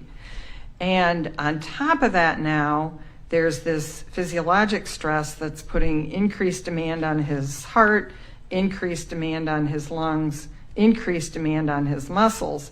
So all of the things that he's using, his muscles, his strength, his body to try and get himself into a safe position where he can breathe, those are being doubly stressed by the position that he's in, as well as the underlying chemical reactions that are going on in his body. So it's kind of a double whammy to his heart and lungs and muscles and his whole system.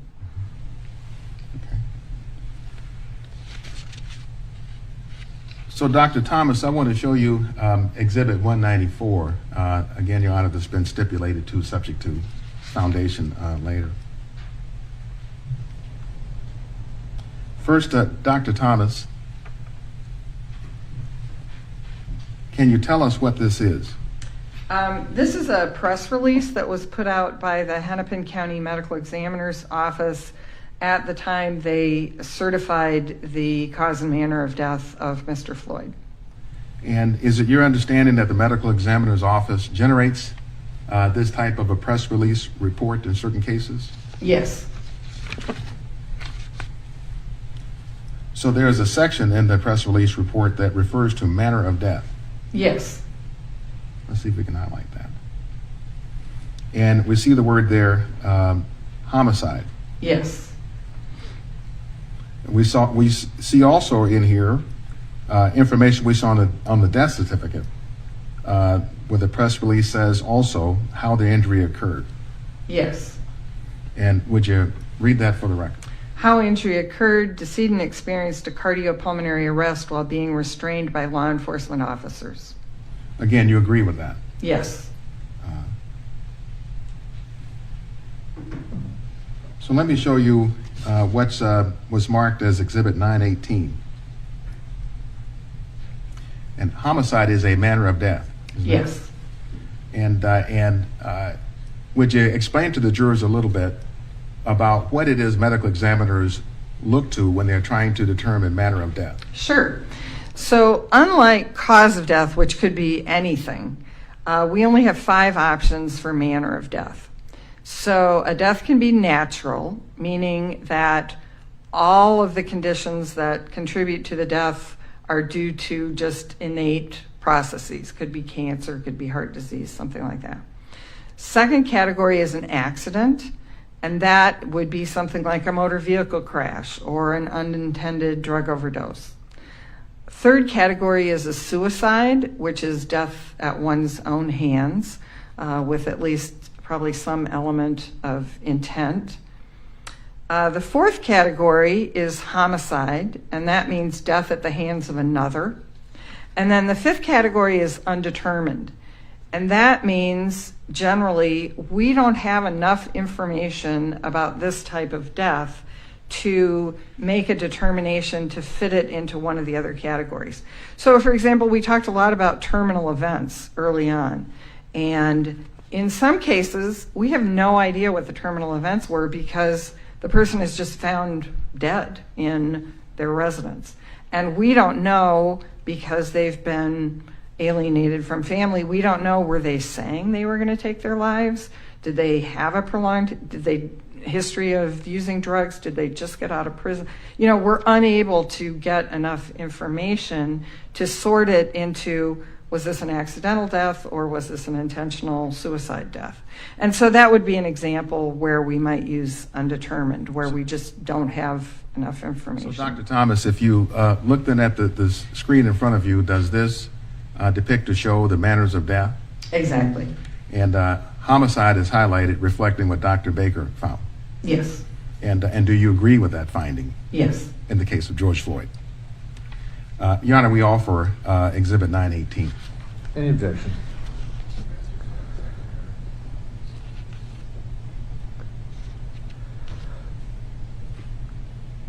And the exhibit itself is without the highlight, is that correct? Yes, Your Honor. Yes.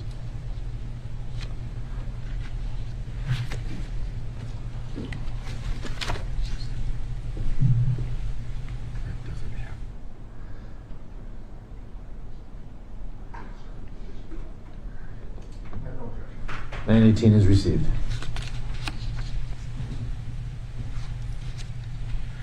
For the ladies and gentlemen of the jury, these are the 5 manners of death that you were describing, Dr. Thomas? Yes. And we've highlighted homicide to reflect what Dr. Baker found and that you agree with. Yes. Is there any guidance given to medical examiners about how to select homicide as a manner of death? Yes.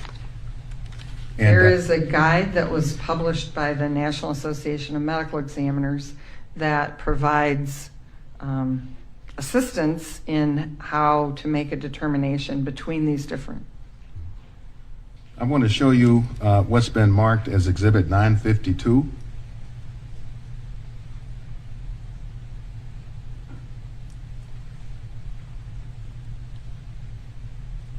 Do you see that, Dr. Thomas? Yes, yes. And is this the publication that provides the guidance to medical examiners on how to determine manner of death? Yes. Would reference to excerpts from this guide be helpful to your testimony? Yes. Your Honor, we offer excerpts from Exhibit 952. Any objection? Yes, I do object to this, Your All Honor. right. Actually, would this be a good time to break so we can deal with the sidebar issue as well? All right, members of the jury, we'll take our 20-minute. We're probably going to have some work here, so let's come back around 5 after. 11:05. As you can hear, folks, they are taking their mid-morning break here, live on NewsNOW from Fox, the Darren Chauvin trial. We do go gavel to gavel right here for you as the prosecution continues to talk to this medical expert talking about the state of George Floyd. What we will do now is send it over to Fox 9 Minneapolis, always breaking it down for us, giving us the best insight that they could bring in. Of the morning. Now, the jury this morning hearing testimony from retired forensic pathologist Dr. Lindsay Thomas. She was called to the stand by the state, and she is not a paid witness. She was asked to review material and reach a conclusion on George Floyd's death. Dr. Thomas testifying that she agrees with the Hennepin County Medical Examiner's explanation for cause of death, and she says that George Floyd's heart and lungs stopped and that the actions of the officers resulted in his death. Let's bring in now trial attorney Michael Bryant, who's giving us legal analysis throughout the day. And Michael, the judge deciding not to broadcast the autopsy photos of George Floyd, instead handing out the graphic photos to those in the courtroom. Were you surprised? No. When there's graphic and you've got what they do in autopsies where they, do the medical part of it, that's not surprising that they decided that wasn't something they wanted out there. They had discussions early when they decided to televise this trial as to what they were going to show and not show, and I think that was one of the early discussions about this.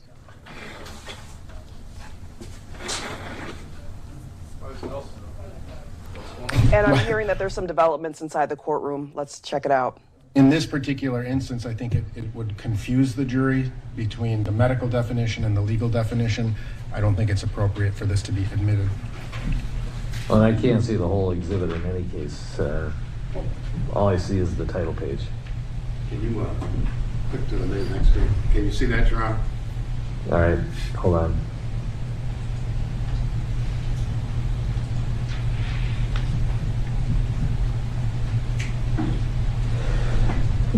Do you have any objection to this being shown as a demonstrative?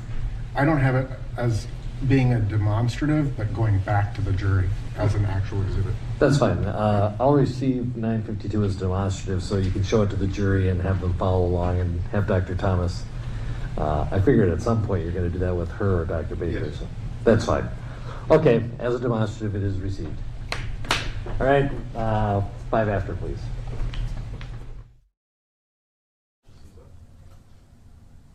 All right, so Judge Peter Cahill and the prosecution and defense doing a little housekeeping there. Sorry, Michael, we had to break into what the judge was talking about and kind of missed the first half, but we heard that term brought up again, demonstrative evidence or exhibit. Can you elaborate on exactly, I know we didn't catch what the judge was referring to, but can you just explain to the viewers what that means as it pertains to the jury?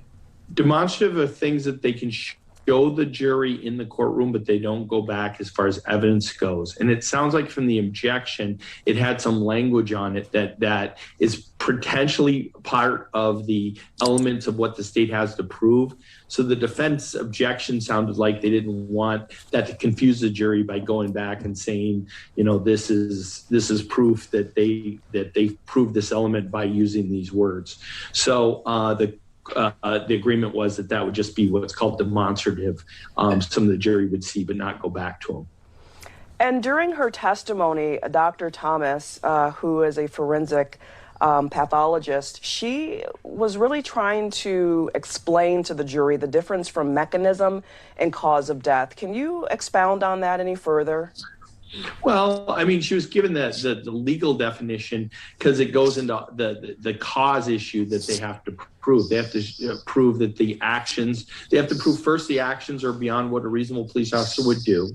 And then they have to prove that because of those actions that she had the death as a result. So she is laying out what's the connection, how it's connected, and how, when you look at it as what's called a substantial factor in what took place, how it compares versus the other issues that are out there, like the heart issue or the issue with the drugs or the issues with the crowd, that those are all things that are potentially part of it. But when it comes down to it, this is what the main cause of it is. All right. Thank you so much, Michael Bryant. And we're going to get back to you. But for the time being, we want to turn and take a look and hear what Fox 9's Leah Bino has gleaned from the testimony this morning so far. Leah. Yes, of course, a lot of interesting testimony. And it's interesting that out of the gates here on this Friday, we're hearing from Dr. Lindsay Thomas, who is a friend of Dr. Andrew Baker, who is the Hennepin County Medical Examiner. But she also worked with him on multiple occasions. And early on in his career, essentially was one of his teachers, helping guide him through his career. So we're hearing a lot of her expertise in her field that she's been in for 37 years. She's semi-retired now, does some part-time work in the Reno and Salt Lake City area, but spent a lot of her time here in Minnesota working in the Hennepin County Medical Examiner's office.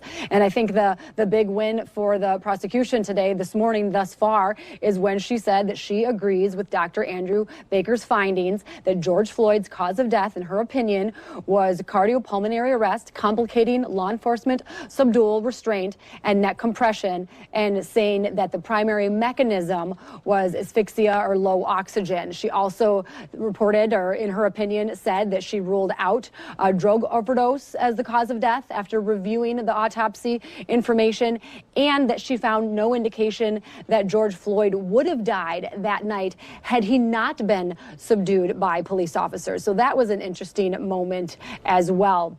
So I want to play for you a little bit of her testimony here, where she was actually asked, again, going back to that comparison between the cause of death and the mechanism of death. And the way she kind of summarized it for the jury is, think of the cause of death as someone, say, dies of a gunshot wound, but the mechanism of death is their body actually bleeding out. That is more of the medical determination. So the question that she was asked from the prosecution was the officer's role in the mechanism of death. Take a listen. How is it that the officers of dual restraint and neck compression caused Mr. Floyd's death? So, as I mentioned, I think the primary mechanism was asphyxia or low oxygen. And it basically is Mr. Floyd was in a position because of the subdual restraint and compression where he was unable to get enough oxygen in to maintain his body functions. And what's required for normal breathing, Dr. Thomas? What is required? Yeah. Well, there are kind of three components. You have to be able to get air in, so you have to have what's called a patent airway, and that could be nose, mouth, soft tissues of the neck, the larynx, the trachea, the larynx, trachea, bronchi, all of that has to be open. At the level of the lungs itself, there has to be adequate air exchange between oxygen coming in, carbon dioxide going out. And then finally, the way the lungs work is it's kind of like a bellows, that when you suck in air, your diaphragm drops and pulls air in, and then when you relax, the diaphragm collapses and pushes air out. Now, another note that I made in Dr. Thomas's testimony, she was talking about the anoxic brain reaction, or anoxic seizure, if I'm saying that correctly. But we kind of learned about this yesterday with Dr. Martin Tobin's testimony, basically described as a muscle twitch, and kind of the moment that these medical experts look for, because they do have, in some ways, the luxury of having so much video to review in this case. But they were able to see in their expertise the moment they believe that the brain didn't have enough oxygen, because they see that twitch in Mr. Floyd happen. So interesting that she's pointing that moment out again today, and we heard that yesterday from Dr. Martin Tobin as well. All right, Leah Bino reporting for us live in the newsroom. Thank you so much, Leah. And again, right now we're about 10 minutes into a 20-minute break, the first break of the morning. And today, really wrapping up 2 full weeks of testimony. Fox 9's Paul Bloom is joining us now. He's live downtown in downtown Minneapolis, across the street from the Hennepin County Government Center at the Media Center, as well as trial attorney Michael Bryant of the law firm Bradshaw and Bryant. And Paul, I'll start with you. Any big takeaways so far this morning? Well, BC, glad to have Mike on screen with me here, but I do want to break in at the moment and kind of take over as we're getting our first pool report from this morning. And if you're either following me on Twitter, perhaps you guys jumped in and took it in a live broadcast. There seemed to be an issue with the jury before witness testimony got underway. We heard Judge Cahill say something to the effect of bring in that juror. The cameras and the audio was shut down for that portion, so we didn't hear it in the media center, but the courtroom pool reporter was allowed to sit through that process, and we now have their notes from the courtroom. So I'm going to read it back. It's a little lengthy, but I think it's that important to show you what this court is dealing with. Obviously, this high-profile case. Judge Cahill called court into session, off audio, off camera, but on the record, a juror, a white woman in her 40s or 50s, this pool reporter wasn't sure, medium-length blonde hair, came in. He told her, meaning Cahill tells her, that there were some concerns expressed and asked her if she'd had any outside influences. She said she had turned on a television and briefly saw coverage of the trial. She saw an image of the courtroom with a woman with dark hair. Her sound was off, and she said she quickly turned off the television. He asked her, Cahill asked if she'd had any contact with her family about the case. She said her mother had texted her and said, looks like it was a bad day, but then she didn't respond. Cahill apparently asked her any book deal in the works, asking if she had said something to that effect, even jokingly, any book deals in the works. The woman became slightly flustered or surprised and said, no, I don't know how this case is going to go. The woman reiterating she hasn't talked to anyone about the case. Cahill said she should go back to the jury room. When she was gone, Cahill said there was a report that there may have been some watching of the media or information about people contacting this juror. The judge asked if the attorneys wanted to make any motions. Nelson said no. Prosecutor Steve Schlisser said he would like the record to note the woman's demeanor, Cahill saying she seemed, quote, surprised. So I don't know how they're monitoring any activities of these jurors outside of the courtroom, but clearly one of the jurors, whether she said something to another juror in the jury room, and that gets back to the court, but apparently caught some TV coverage of this. She caught some TV coverage of it, and then afterwards apparently had some type of text exchange with her mom. Clearly the family knows she's sitting on this jury. So just a record was made. They quickly went back into court. But I guess, Mike, this is where I can bring in you. I'm sorry to hog this for the minute with you sitting there. But something like this and this type of case, probably not unusual. I think it's the second time we've had a concern with a jury. Maybe there was some concern, perhaps someone said something on social media. It turned out maybe it was just some trolling going on. But would you see an issue like this kind of creeping up as this case continues to move along?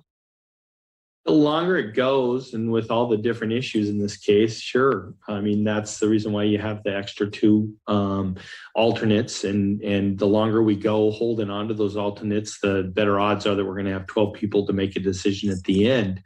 Kind of interesting, because it sounds like there were questions, but it sounds like there wasn't a lot of substance, or it wasn't a lot of, I think if they had something where she said to somebody, like a bailiff or somebody straight out, I have a book deal, I think we'd have much more of a hearing than that, so who knows? I mean, I'm glad to hear she was surprised, and at least, that's what they saw in her, versus, calmly listened and, came up with reasons and stuff. So, it's, I guess that's out there as potential. And hopefully, I mean, I know, all the media people I'm around are very, nobody's, from what nobody's trying to do anything, outside or talk to jurors or anything like that. So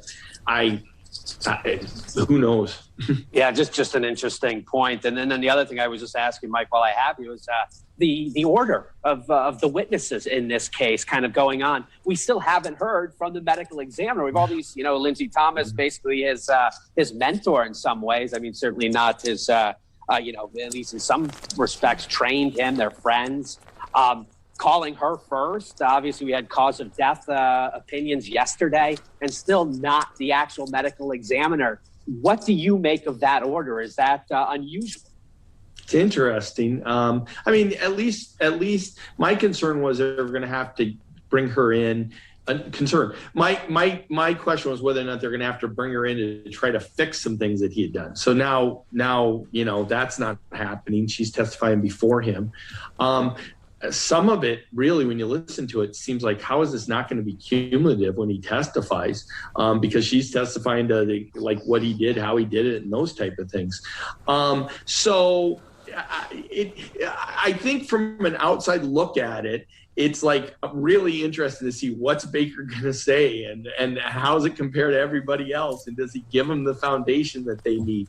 I'm not so sure the jury knows enough about that they would sit there and say, well, in a normal trial, in this order, they're just getting it as they get it, and they're making they'll make the decision as they do. So I don't know if it'll have that big of impact on him, unless there's a big impact to come with Baker, and that's the question, and that's why we're waiting to hear from Baker. And I know BC's with us too, but the other thing I kind of feel is interesting is she's obviously a trained witness. Seems very comfortable on that witness stand. I kind of thought, just in sort of the reporting, it's sort of been out there in recent days, that we might get sort of some people arguing counter to what Andrew Baker had ultimately found. But this idea right out of the chute that she agreed with his findings, and I thought even being more helpful describing why she doesn't even use the term asphyxia, that it's so complicated to define the lack of oxygen, needing kind of to be further defined there, help set up for what Baker found. So I mean, obviously the state knows what its witnesses are going to say within reason, but I kind of was thinking we could get a train wreck at some point, but obviously that is not happening. She very much is sort of on Team Baker and the state right now. Well, at least that's the way it looks. And until we see Baker testify and we see the cross, we don't know for sure. There could be something big out there that he's like, no, that's not what I meant when I said that, because he's the one who wrote the report.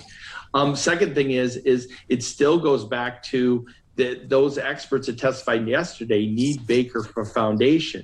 Now, arguably, she gave them a lot of the foundation that they need for that, but part of the agreement when they called them in the order they did, and it sounds like that may have been a plain issue that is the reason why they called them the order they did, that it wasn't anything, as far as, the way we were trying to message. It was more. I'm not going to go fight.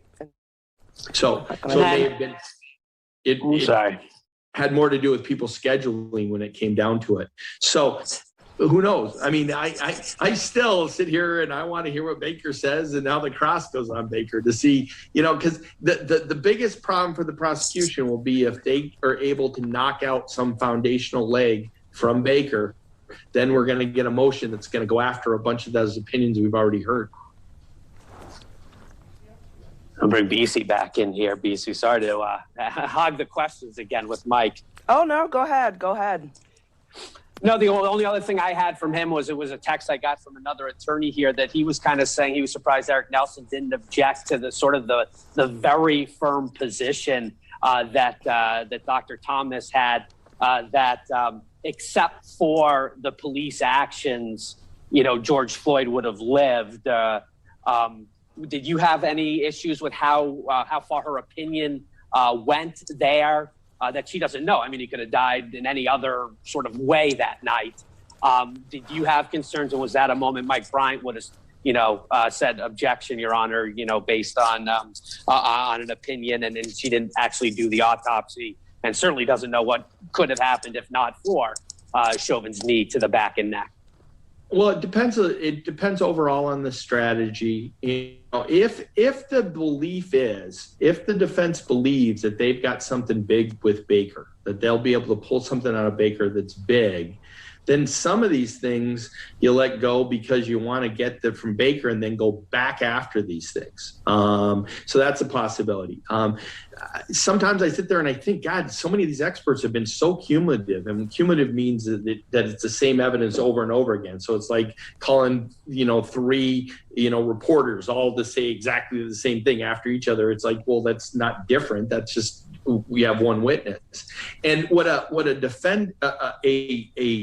lawyer isn't able to do in closing to say, hey, we had three experts and they only had one, so we win 3-1. That isn't the way it works. It's this piece of evidence, and if one piece of evidence makes a difference, it doesn't matter if it came from the three or the one.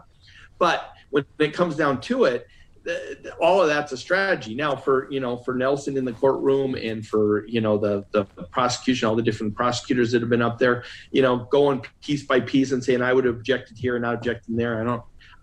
There's things, but it's the overall strategy, and what is the overall strategy?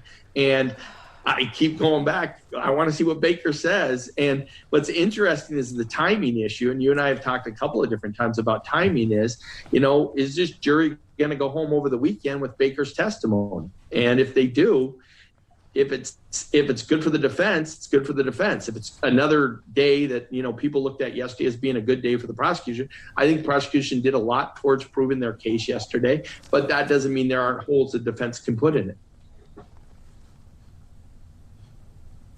And BC will send it back to you. All right, and now let's check in with Fox 9's Leah Bino. And Leah, the doctor who testified this morning, who we imagine will be cross-examined by the defense, she really gave insight into the autopsy process, saying that the autopsy is great for ruling things out. Yeah, she did. And she went through kind of methodically of the various things that they look at, how they try to gather as much about the person that they are studying as possible, both at the time of death and before, medical history. She talked about getting records from health partners, and from, in some cases, they might get medical history from family members, just all the different avenues that they gather as much about this person as they possibly can. And she has testified about 100 times in various cases that she mentioned throughout her career, both as a medical examiner, but also as a expert witness, both for defense teams and prosecution teams.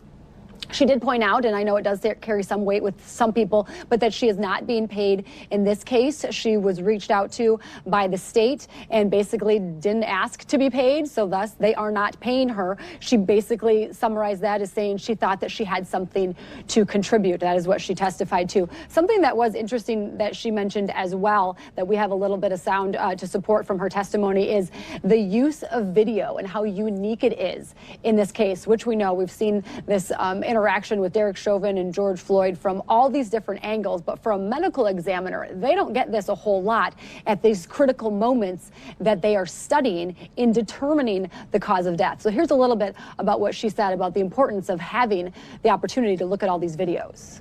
What I observed from all of these videos is this was not a sudden death. Mr. Floyd did not. It's not like the snow shoveling where I told you somebody comes in, collapses, and clutches their chest and falls over. There was nothing sudden about his death. So that's what I would have expected if it was a cardiac arrhythmia or abnormal beating of the heart. Typically, those are someone really falls over pretty quickly, and this was not that. Likewise, it was not the type of death that has been reported in fentanyl overdose, for example, where someone becomes very sleepy and then just sort of gradually, calmly, peacefully stops breathing. This was not that kind of a death. So I felt comfortable ruling out those as causes of death. And then on the flip side, I could clearly see from watching the video what happens to Mr. Floyd during this subdual, restraint, and compression, and what happens to his breathing is it gradually becomes more difficult and then stops.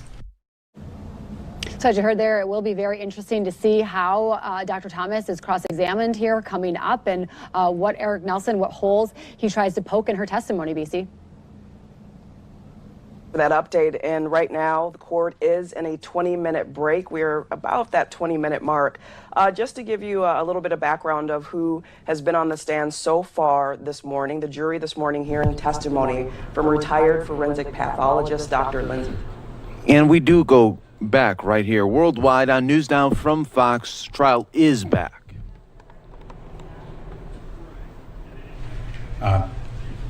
Just to clarify for the jurors what these various classifications are. If we talk about natural, you discussed that with us. Yes. An example of a natural manner of death would be, for example, a heart attack. Yes. If we talk about an accidental cause of death, where would drug overdose fit in general as a cause of death? Usually drug overdoses are accidental unless there's evidence of intent, in which case it would be suicidal. So we know what suicide is? Yes.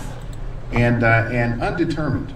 If the medical examiner can't tell which of these it is or what it is, then undetermined is what you would indicate. Exactly. So if the manner of death here has been determined to be homicide, does that, in your opinion as a medical examiner, rule out a death by accidental drug overdose? Yes. Now, Brett, let's go back to Exhibit 952. That's admitted for demonstrative purposes. So, Doctor, we were talking about the designation of homicide. Yes. And tell us what this guide is as relates to how we define homicide as medical examiners. Homicide is defined in its most broad sense as death at the hands of another. And it goes into more detail if we want to look at that. So if, but this is guidance given from the National Association of Medical Examiners to medical examiners. Exactly. And it provides guidance and guidelines on how to designate a manner of death as homicide. Yes. So Brett, if we could go to the next slide. So Doctor, could you read this in for the record? Homicide occurs when death results from a volitional act committed by another person to cause fear, harm, or death. Intent to cause death is a common element, but is not required for classification as homicide, more below. It is to be emphasized that the classification of homicide for the purposes of death certification is a neutral term and neither indicates nor implies criminal intent, which remains a determination within the province of legal processes. And you agree with this? Absolutely. It's a guideline you follow? Yes. And have you followed this kind of a guideline for the years you've been a medical examiner? Yes. Is there more guidance given from the National Association of Medical Examiner guidelines on what constitutes voluntary acts? Yes. If you could look one more time. And so Dr. Thomas, could you read this for us? In general, if a person's death results at the hands of another who committed a harmful volitional act directed at the victim, the death may be considered homicide from the death investigation standpoint. And then, although there may not have been intent to kill the victim died because of the harmful intentional volitional act committed by another person.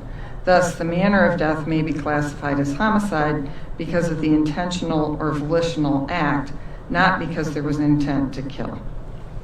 And when you agree with the conclusion that Dr. Baker reached of homicide, is this the definition of homicide that you're applying that we saw in these two slides? Yes. Thank you, Dr. Thomas.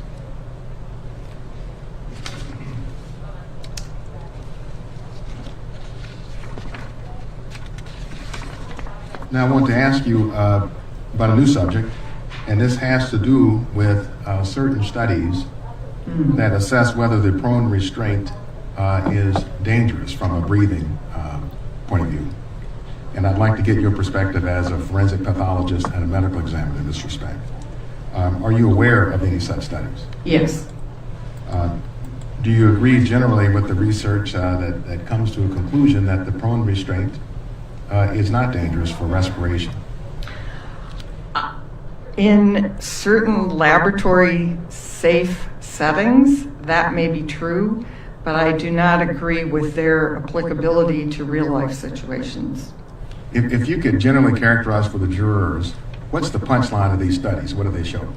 Well, they purport to show that putting someone in a prone position, even with some restraint and with weight on their back, is perfectly safe.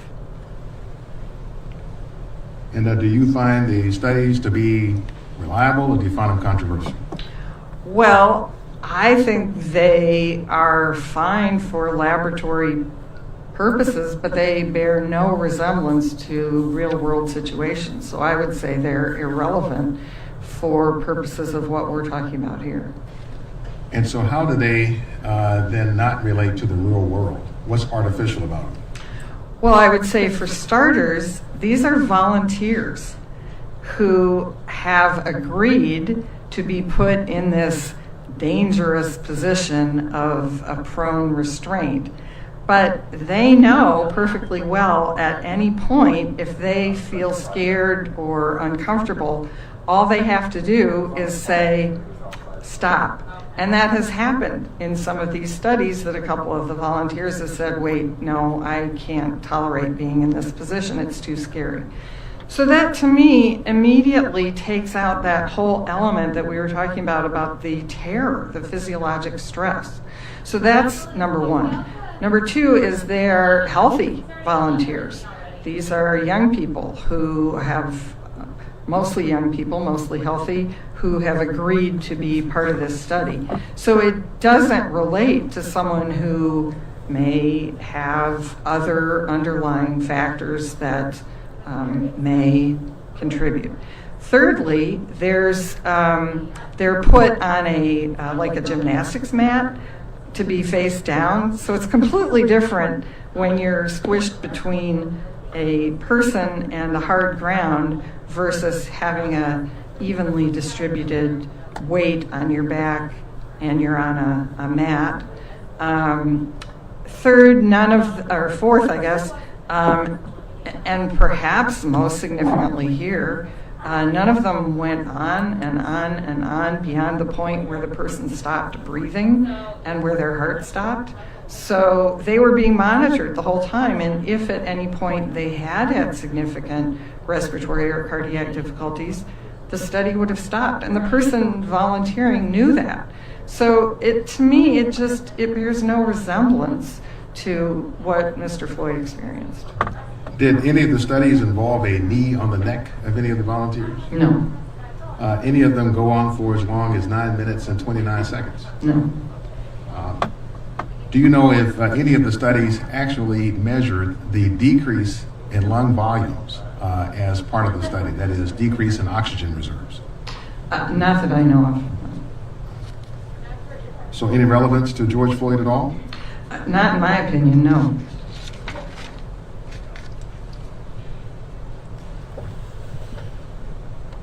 So, Dr. Thomas, have you done any calculations or kind of work of your own to measure what the subdual and the restraint with the knee on the neck and the back of George Floyd would have done to his oxygen reserves or lung capacity? No, that would be something I would completely defer to a pulmonary doctor to address.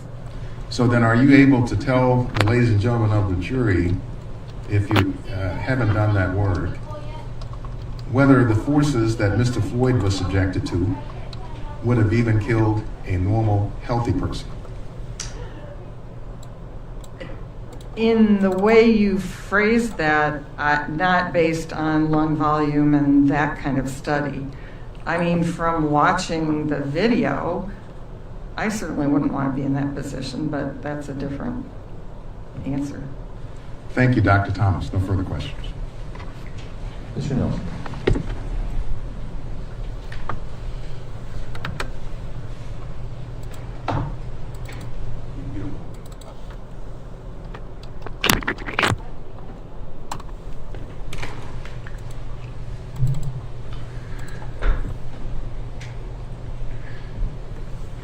Morning, Dr. Thomas. Morning. How are you today? Good, thank Good. you. Nice to see you.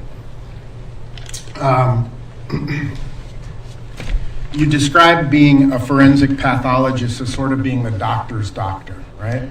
General pathologist is considered that, yes. Right. And the forensic pathologist, in terms of a death investigation, you kind of have to wear many hats, right? Yes. You have to have a broad familiarity with multiple medical conditions, right? Yes. And sometimes medical conditions may appear at autopsy that you've never seen before.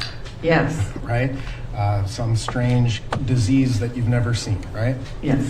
And you will speak to other doctors, right? Yes. You will gather information and they'll share information with you to help you make conclusions in an autopsy, right? Yes. And you also described how being a medical examiner is more than just the autopsy, right? Yes. The autopsy is one small part of a death investigation, right? Yes. You described reviewing videotapes in certain circumstances, right? Yes. Past medical records, right? Yes. Interviews with friends, family members, people who knew the decedent, right? Yes. And ultimately, the medical examiner's office compiles a massive, amount of information itself about the cause and manner of death, right? Yes. And you've had an opportunity to review a lot of that information in this case, correct? Yes. Now, have you reviewed all of the interviews of witnesses? Probably not all of them, no. Okay. Have you, after you prepared your report, have you been provided with additional materials that may be relevant to your considerations?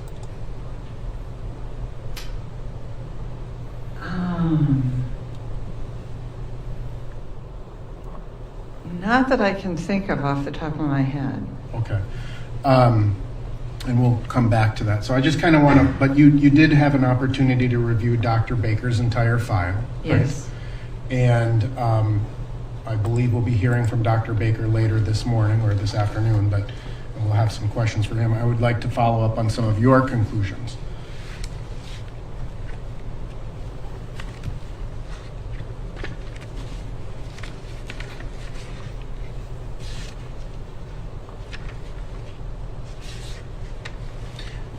There's a term used in Dr. Baker's autopsy, the cause of death, the term complicating. Yes. Can you define, medically speaking, what the term complicating means?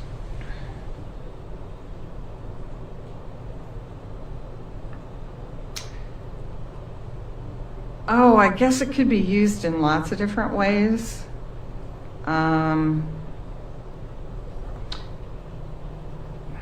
The way I would think of it in this setting is both things were present, that there was a cardiopulmonary arrest and that it was due to law enforcement, subdual restraint, and compression. I guess that's how I would consider it in this setting. Have you been provided with Dr. Baker's, any information about Dr. Baker's opinions in this case? Nothing very specific. I mean, just what he put in the autopsy report and all his conclusions. So in terms of the word complicating, it's capable of different definitions based upon the forensic pathologist, right? Yes. Right. And so you, as a forensic pathologist, may have a different interpretation of what complicating means compared to Dr. Baker, for example. Yes. And there's a reasonable degree of disagreement amongst, in any case generally, it's reasonable for doctors to disagree with each other, is it not? That sometimes happens, yes. All right. You did not perform the actual autopsy of Mr. Floyd, correct? Correct. And that was Dr. Baker who did that, right? Yes. And you know Dr. Baker well? Yes. And you know him to be a competent medical examiner? Yes. He's the chief medical examiner for Hennepin County at this time? Yes. Now, you were provided again with all of the information from his report, and I would like to go through a few of the things with you. Let's talk about Mr. Floyd's heart first. Okay. What was the size of Mr. Floyd's heart as measured at autopsy? The weight of Mr. Floyd's heart was 540 grams. And would you explain or would you describe that as an enlarged heart? I would say it's a slightly enlarged heart, yes. Okay. And there are some different measures of how to base an enlarged heart or how to determine if a heart is enlarged, right? Right. By some categories, that heart would not be considered enlarged. So there's two, as I understand it, two different kind of primary measurements or primary ways of comparing Mr. Floyd's heart to determine if it's enlarged, right? The Molina studies and the Northwestern studies. Oh, I see. There's probably multiple ways of looking at heart weights. I mean, those are two of them. There's the study from the Mayo Clinic. There's one in Europe.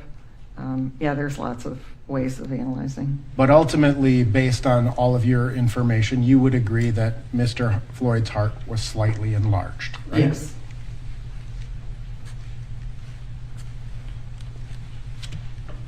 In terms of the DeMaio and Molina standard, what would a normal male heart weigh for a person similar to Mr. Floyd? Oh, I don't know off the top of my head. Would you disagree if I said it was 383 grams? That well could be. Okay. For the average, you mean? For the average, right. Yeah. So according to, if that were the average heart rate, or heart size, heart weight, 383 grams, relevant to Mr. Floyd's heart would be considered profoundly enlarged. Well, the thing about using averages in especially medicine, which is of course what I'm most familiar with, is we don't generally just compare it to an average. We usually compare it to an average plus or minus 2 standard deviations. So that's why the range that I usually use is, from 253 to 510 grams would be the range of normal for someone of Mr. Floyd's height.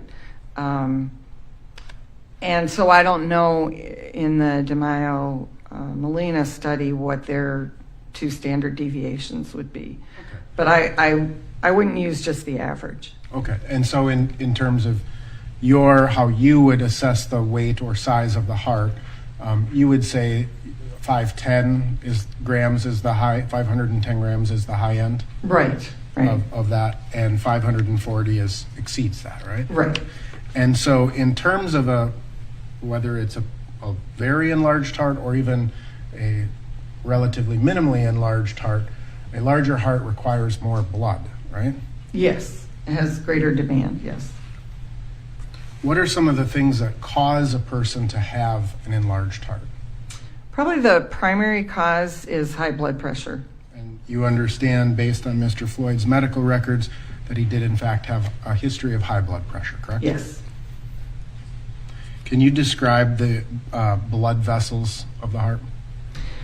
There are several major coronary arteries that, as I mentioned, supply blood and nutrients to the heart muscle.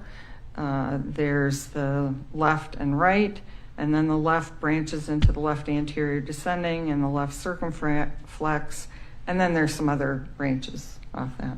And how would you describe narrowing or stenosis of the coronary arteries? So the way we as forensic pathologists describe it is we look at the opening. So if an opening is fully open, then that would be 0% narrowing. And if it's completely closed, then that would be 100% occluded. And so then we look at anything ranging from, 25, 50, 75, 90%. Obviously, it's just an eyeball estimation. We don't actually get out calipers and measure because the actual percentage doesn't really matter. It's more, did they have coronary artery disease? Was it pretty good, pretty bad? That sort of thing. Can you describe the difference between proximal and distal narrowing? The way the coronary arteries supply blood to the heart, they come off of the aorta, which is the main vessel that takes blood from the heart to the rest of the body. And so in close to the aorta is called proximal to the aorta, and then the further out it goes distributing blood along the way to the heart muscle is called distal. And when you have proximal narrowing, how does that affect the heart? It can narrow the blood supply to more of the heart than if you have distal narrowing. Another way of saying that would be it decreases the amount of blood the heart is getting, right? Yes. And it also affects how things are removed from the heart, right? Like CO2, carbon dioxide. Well, that's different. That wouldn't happen from the blood vessels coming in, I don't think. So I wouldn't include carbon dioxide in that. Is there a standard within forensic pathology where pathologists would consider to be that there's enough of a narrowing to cause sudden death? So the way I would describe that is anything over more than 70 to 75% is, in the view of a forensic pathologist, something that, in the absence of another cause of death, could be used to explain death. Now, it's also true that people live with 100% occlusion and go on and do fine. So you have to understand this is strictly my perspective as a forensic pathologist, and everyone I see is dead. So that's kind of a different perspective. Can you explain what myocyte necrosis is? The myocyte is the name of the heart muscle cell. So cyte means cell, it's C-Y-T-E, and myo means muscle.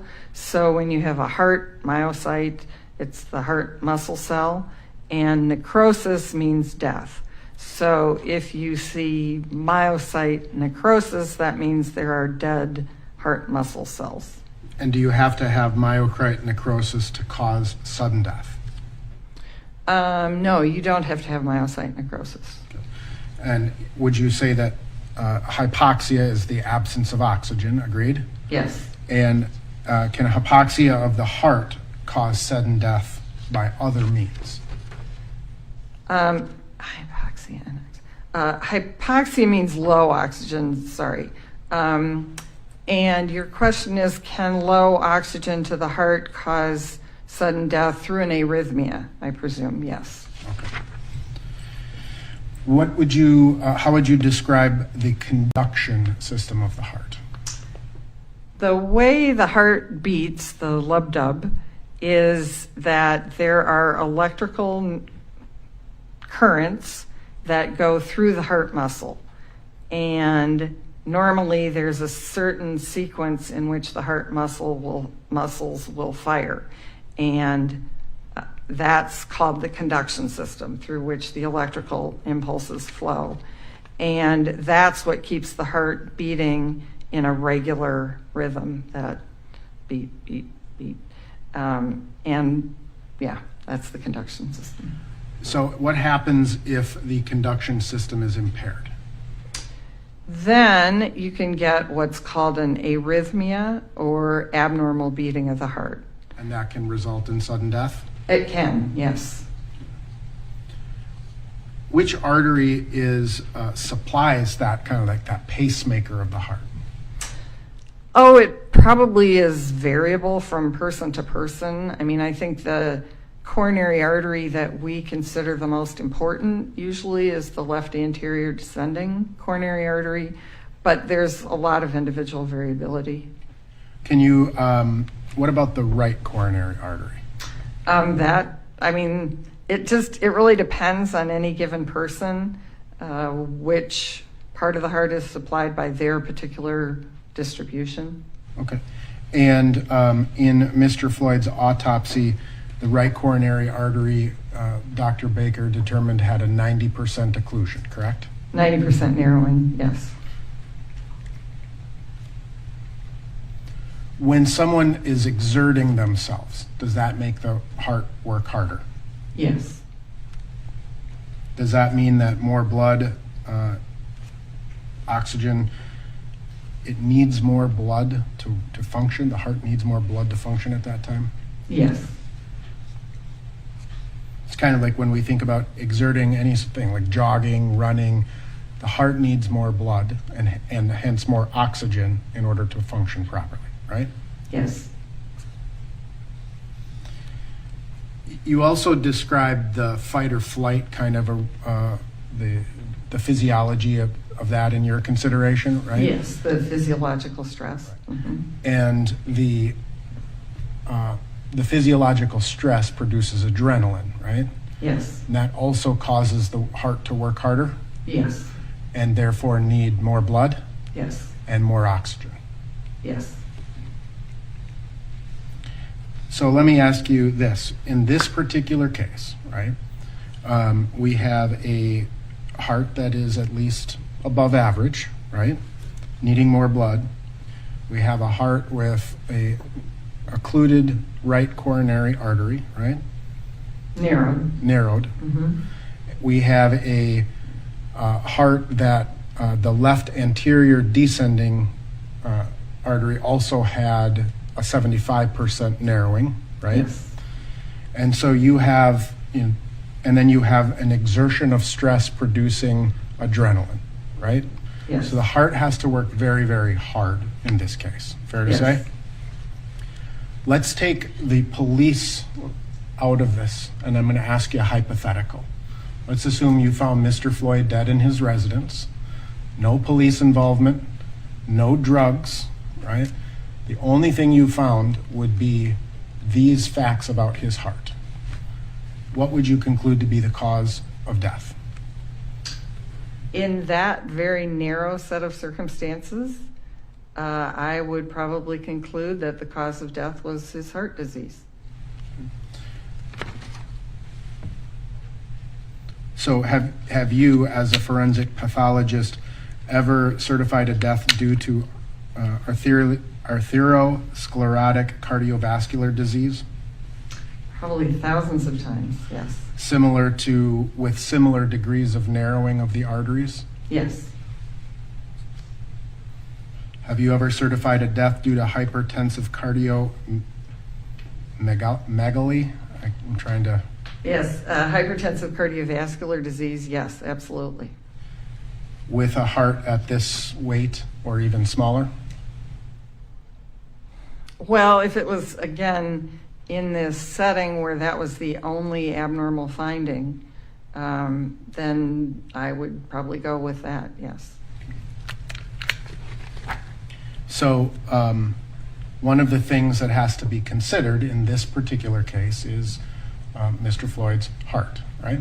Yes. And even without any sort of an exertion, again, take the exertion out of it, take the police out of it, take the drugs out of it, that's a potential cause of death that needs to be considered.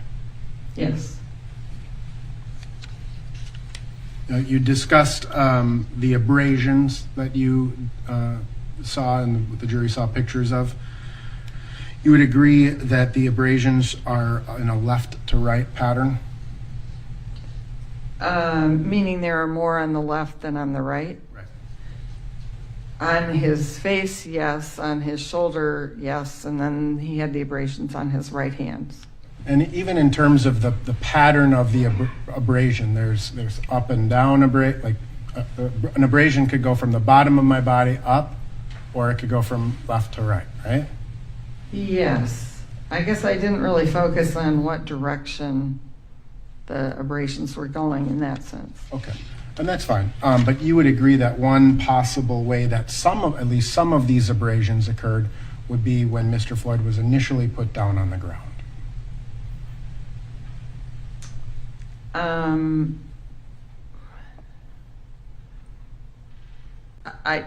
I guess they could, yes. Right.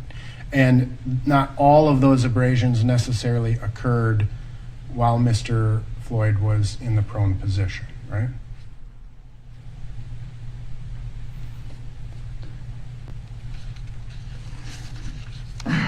That's hard to answer, right. I would say. It's hard to answer when the abrasions were there and right. what caused the abrasions, right? Right, right. And if someone was being held down with the weight of 3 people, would you expect those to be more punctile in their nature, or abrade, like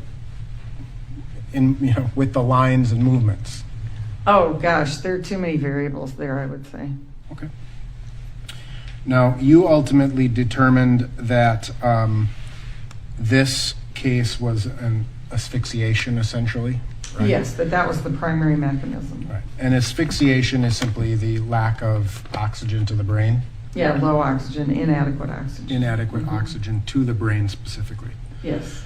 And in terms of asphyxiation, you would agree that there are multiple things that can cause asphyxiation. Yes. So you use the reference to someone being strangled, right? Yes. So if I came up to you and I strangled, or I strangled a person, put my hands around their neck, there are certain things that you would expect to see, right? Sometimes you do, yes. And that's great when you do. Right. You don't always, but... And those would be things like a broken hyoid bone. Yeah. Right? The petechial hemorrhaging that you discussed. Yes. And in an asphyxia death, there are frequently those types of signs available, right? Well, it really depends on the mechanism of asphyxia. Okay, so let's go back to the mechanisms of asphyxia. You described it. Strangling would be one. Yeah. Hanging could be one. Yes. Right. You've described positional or mechanical asphyxia. Those are types, yes. Yeah. Positional being, based on the position of the body. Mechanical being something, using some sort of a device to asphyxiate someone. Oh, well, we haven't really talked a lot about positional and mechanical. I mean, there's all kinds of things under both of those that can cause low oxygen. And one of the things that can cause a low oxygen to the brain is the use of controlled substances, correct? Well, eventually, yes. Yes. So someone can ingest a particular type of a controlled substance. That particular substance could affect the diaphragm, right? It affects some controlled substances affect the ability to breathe, which then decreases the oxygen, which then leads to low oxygen, yes. Right. And that's essentially what you're saying is that there, in this particular case, as I understand it, with my notes, is that essentially what happens is there was some event that happened that resulted in a decrease of oxygen to the brain, and that resulted in death. Yes. And that's essentially what asphyxia is generally. Inadequate oxygen, yes. Right. Okay. And you were asked a series of questions about some studies in terms of, I think they're called they're out of San Diego. Or Yes, Dr. Chan. And Dr. Chan's, right. Yep. Are you familiar with the Journal of Forensic and Legal Medicine? Yes. Now, you testified that some of the problems with the Chan studies were that they were in laboratory settings. Laboratory settings, that they were controlled environments, healthy individuals, etc. Right? Yes. Are you familiar with the work of Dr. Christine Hall and her paper, Incidence and Outcome of Prone Positioning Following Police Use of Force in a Prospective Consecutive Cohort of Subjects? Is that the one from Canada? Yes. Yes. And that was essentially an analysis of actual police encounters, correct? Yes, in Canada. In Canada, understood. But they actually, that study, they go through and they look at the number of police-citizen interactions, correct? Yes. And then from those police-citizen interactions, they further go in to look at how many involved being placed in the prone position or a non-prone position, correct? Yes. They consider various actual real-life variables, agreed? Yeah. And including drugs, whether drugs were on board, whether the length of time to a certain extent that someone was in the prone position, agreed? Yes. And ultimately, they analyzed about 3,000 prone positional placements. Yes. Out of a total of like 1.1 million police interactions. Yes. So 1.1 million police interactions, resulting in about 3,000 prone position arrests. That those these are real people, real incidents, right? Yeah. And in those 3,000 or so interactions, there were no deaths that occurred. Isn't that amazing? When you consider that virtually every forensic pathologist in the United States has probably had an officer-involved death like this. How did they? It utterly baffles me, which is why I kept saying Canada, because I think, I don't know what's different, but I'm going to object at this time is non-responsive. So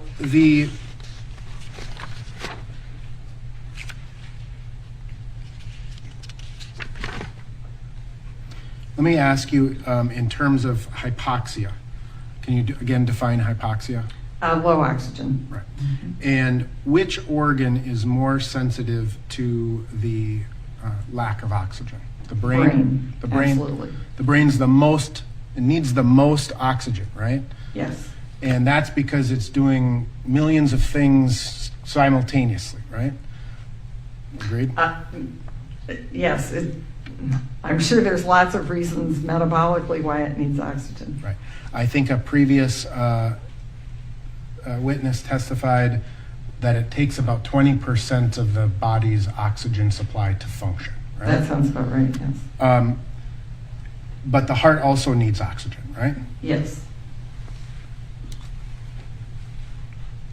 So in terms of the professional standards for determining an asphyxia death,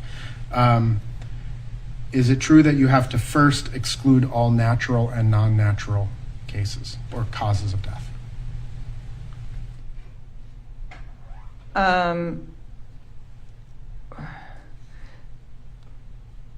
Well, you can have natural and non-natural causes of low oxygen. So I'm sorry, I guess I don't understand. Sure. There's a criteria that's established for making a determination of positional asphyxia as a cause of death, right? Well, I'm not really sure what, I'm sorry, I don't understand that. Fair enough. Is the prone position in and of itself inherently dangerous? Not if there are no other factors. Okay. So the prone position is examined and used in a lot of different settings, right? Correct. I mean, even in hospitals, in the treatment of, say, COVID, the prone position is used. Correct. And in those circumstances, being in a prone position is not inherently dangerous, right? Yes. I mean, chiropractors put people in the prone position, right? Yes. Massage therapists put people in the prone position, right? Yes. So the prone position, I'm just talking generally Right. speaking, no other factors. The prone position in and of itself is not inherently dangerous, right? Right. Is the prone position on concrete inherently dangerous? Again, with no other factors, as long as someone can breathe, no. Right. I could be laying by the pool in Florida, right? Right. On my stomach in the prone position, not inherently dangerous. Right.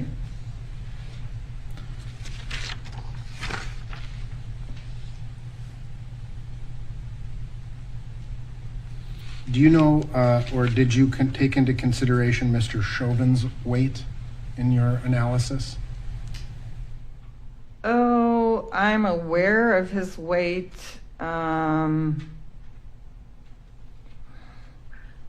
I would say I took it into some consideration, but it wasn't a major factor one way or the other. Okay. You reviewed all of the videos, right? Yes. And it's fair to say that portions of his weight were placed on Mr. Floyd's body at a different distribution. Yes. And ultimately, in terms of the autopsy that Dr. Baker conducted, in terms of the area in the shoulders, the back, and the neck, no bruising was found, right? Right. In your experience as a forensic pathologist, if someone is placing a significant amount of weight on a person's area for a prolonged period of time, would you expect to see bruising? You might or might not. It's so variable. And you would agree that there are no abrasions or bruising described in the autopsy in the neck area of Mr. Floyd? Correct. There's no bleeding into the muscles in his back, right? Correct. You would agree that the knee is sort of a pointy or a more protuberant part of the body? I guess so. It's kind of flat on top because of the patella, but. Right. And when we talk about the shin bone itself, there's not a lot in between the skin and the shin bone, right? That is true. Yes. And it's sort of a triangular shape, right? Yes. And again, along Mr. Floyd's back, there's no long bruise consistent with a shin bone, right? Right. And there's no more circular bruise consistent with a kneecap. Right. You've reviewed, obviously, a lot of strangulation type cases in those, in your career? Yes. Strangulation with the hands, right? Primarily manual, but also ligature. Ligature being like a rope or a phone cord or something. Exactly. And in those manual strangulation cases, the pressure that's exerted in that will frequently leave bruises, fingerprint-sized bruises, right? Frequently, but not always.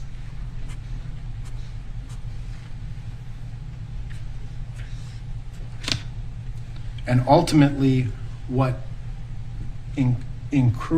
increases the likelihood of seeing a bruise is the amount of force that's applied, right? You know, I don't know what all the factors are, whether it's fragility of the vessels, whether it's the length of time, whether it's the force, whether it's the location. I think there are lots of variables. So, yes. And everyone bruises differently. So yesterday depends on what medications they may take, right?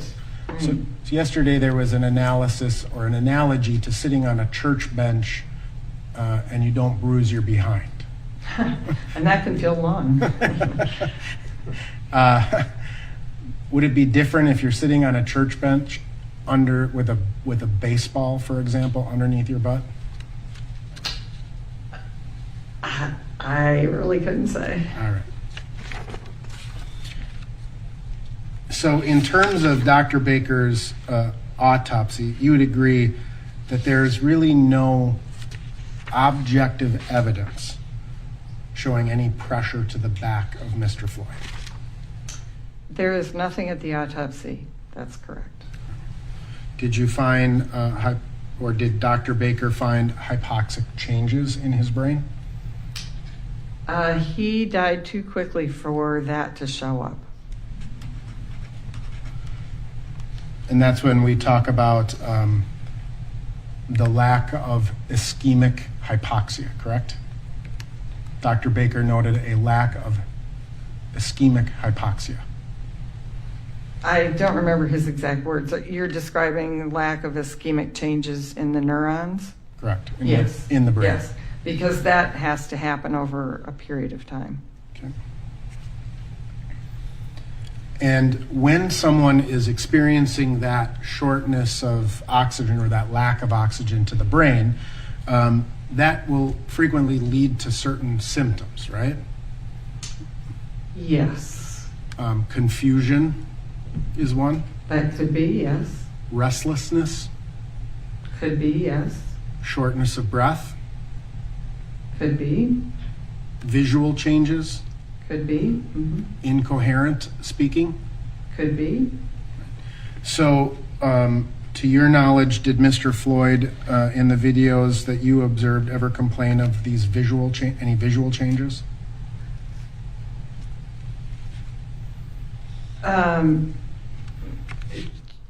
No. Did he appear to be confused to you? So what time period are we talking about? Sorry. Sure, that helps. Maybe if we narrow down that time. The 9 minutes, during the 9 minutes that Mr. Floyd was restrained, did he appear confused to you?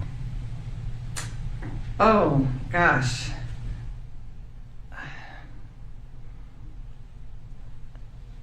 How do you describe his behavior? Well, I mean, did he was articulating that he was in pain, right? Yes, and then he couldn't breathe and he calls for his mother and he says he loves people. I mean, you might interpret that as confusion or you might interpret it a different way. Did he appear to be breathing during this time frame? Not effectively. Do you know how many breaths per minute? No. If one expert indicated it was at a rate of 22 breaths per minute, would you disagree? I would have no way of assessing that. When someone is hypoxic, they start breathing faster, right? That can be a mechanism of trying to balance. At least for the first 5 minutes or so, Mr. Floyd was talking, right? Well, again, in talking, yes or no? He was talking. He was, yes. There were words, yes. So he had an open airway. Yes. And you'd agree that, or would you agree that at some point he went limp? Yes. Right? And would you describe what you saw as the progression of hypoxia in that instance at the point he goes limp? That is certainly a good explanation for it, yes. Was not a sudden hypoxic event, right? That is my interpretation, yes. You would agree that if he was progressively growing hypoxic, you would expect whole body hypoxia?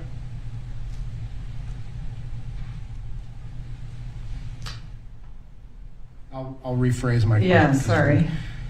I'm not a doctor, so I have to rely on my notes quite a bit.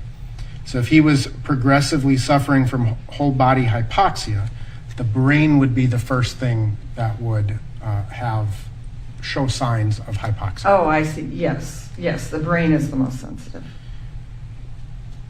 And you would agree that that would not occur in a matter of seconds, but it would take a matter of minutes, right? Correct. And asphyxia due to position or compression, that prevents air from getting into the lungs, right? Yes. And that leads to what we would call a global hypoxia. We haven't really used that word global. Whole body. I mean, if there's inadequate oxygen, the blood flows everywhere. So I guess that's what you're talking about. But the brain is the first thing to show symptoms of hypoxia. Right, that's the most sensitive organ.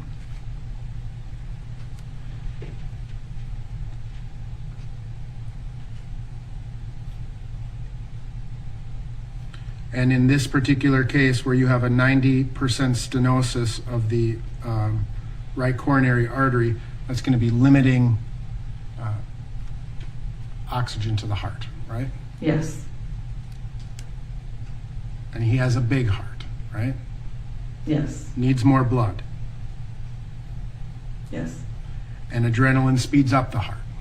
Yes. Methamphetamine speeds up the heart. It can, yes. So methamphetamine and adrenaline cause the heart to work harder. Yes. And increases the heart's oxygen needs. Yes. And at what point does the stenosis in the left and right coronary arteries become critical and cause the heart to stop? General. Oh.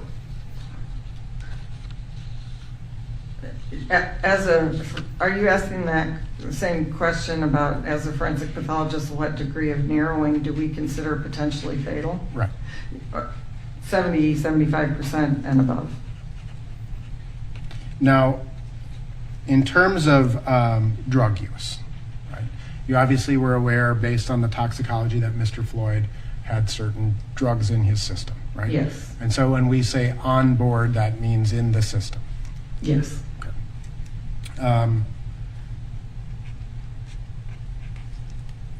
Would you describe the use as you know, based on the information that you have, as sort of a binge use of drugs? Oh, I guess I couldn't answer that. Are you familiar with drug use taken or used rectally? I've heard of that, yes. And that increases or speeds up the distribution of controlled substances in a person? It speeds up absorption, yes. Okay. So the effects would be felt much faster? Yes, they could. Mm-hmm. In a case where you have a person who is experiencing cardiac arrest, right? And they're put in an ambulance and taken to the hospital for resuscitation. There's IVs that are placed in a person, right? Yes. And those IVs contain saline. Yes.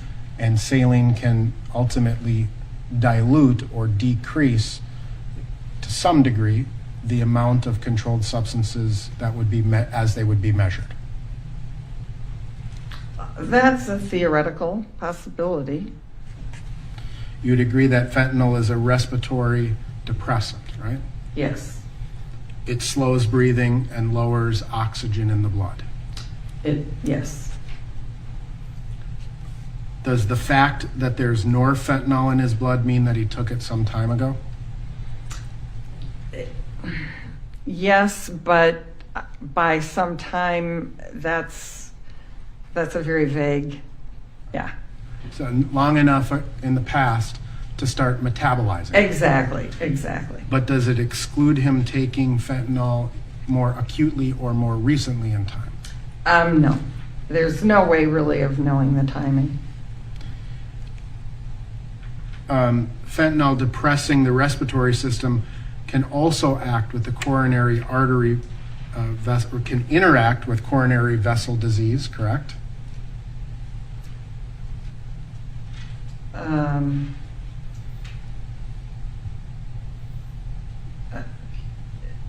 Can you clarify that? Sure. I'm sorry.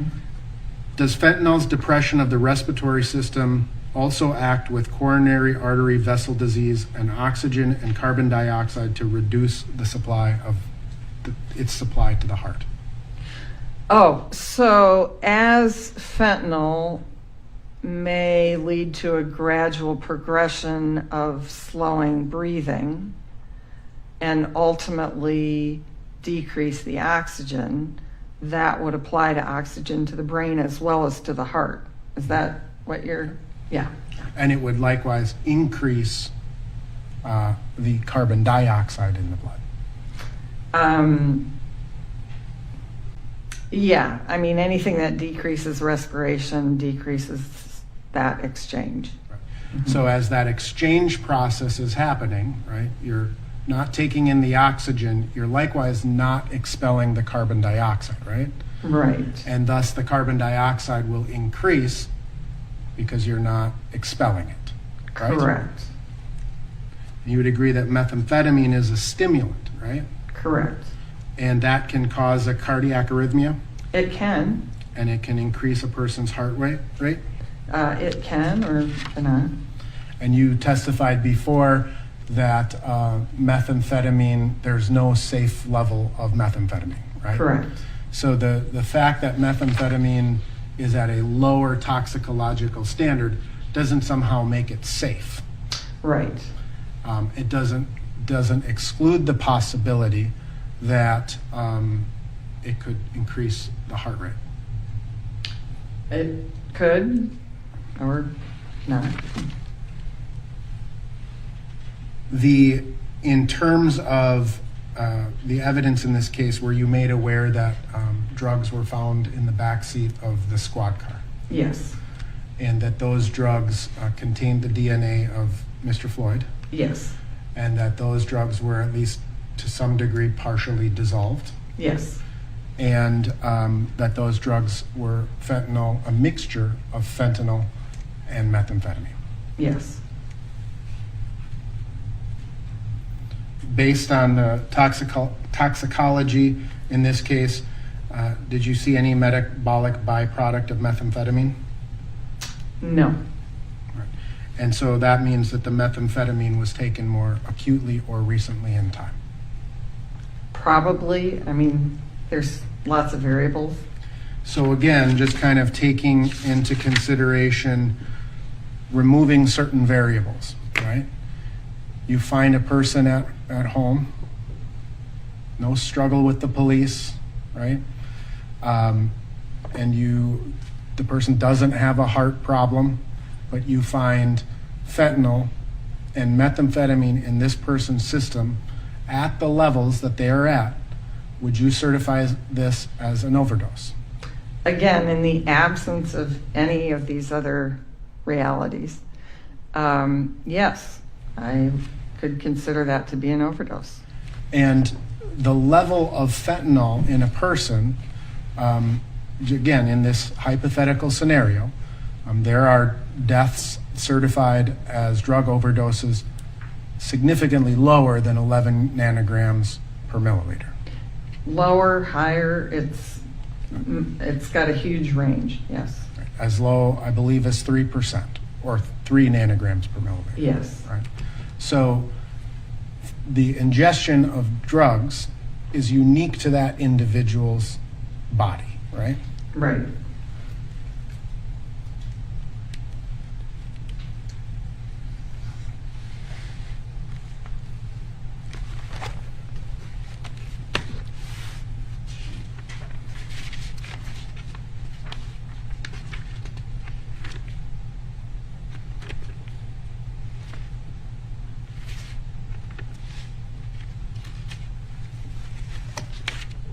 Your Honor, I have no further questions.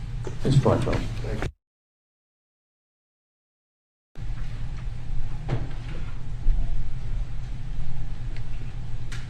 Dr. Thomas, a few things I'd like to try to clarify with you.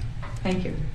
You were asked a number of questions that were to the effect that if we take the police subdual, restraint, and neck compression out of this, what would you conclude Mr. Floyd's cause of death to be?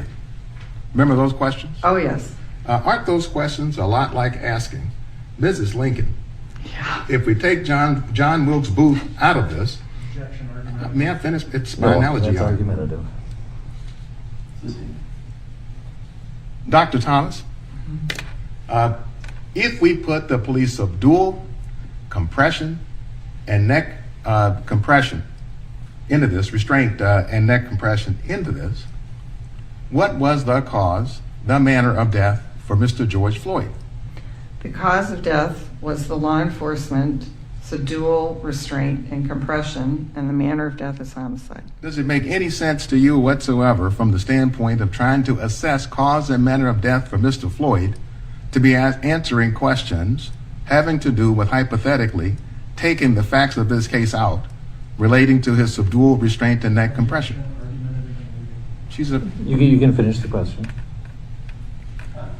Dr. Thomas, from your standpoint as a forensic pathologist and your analysis of manner and cause of death, would you ever approach an assessment of manner and cause of death by taking out of it the facts that you found relevant and highly pertinent to assessing and determining the manner and cause of death? No. And in this case, those factors are what? The law enforcement subdual, restraint, and compression. And you were asked questions again about fentanyl and meth. Remember those questions? Yes. Do you know what quantity of meth was even involved or found in Mr. Floyd's bloodstream?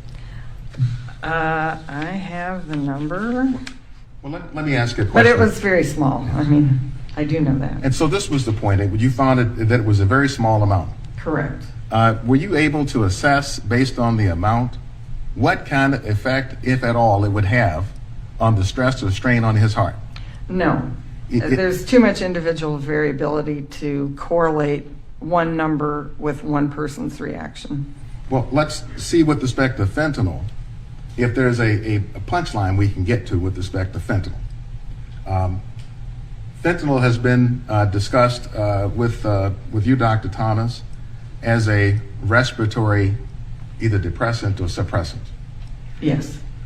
In order for us to go from fentanyl to death, in the middle, there are certain symptoms and responses and reactions a person would have who's suffering from fentanyl overdose or intoxication.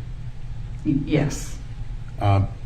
If the person doesn't have those symptoms, those indicators, then would you feel that it's possible even to conclude that they are suffering from fentanyl intoxication or overdose?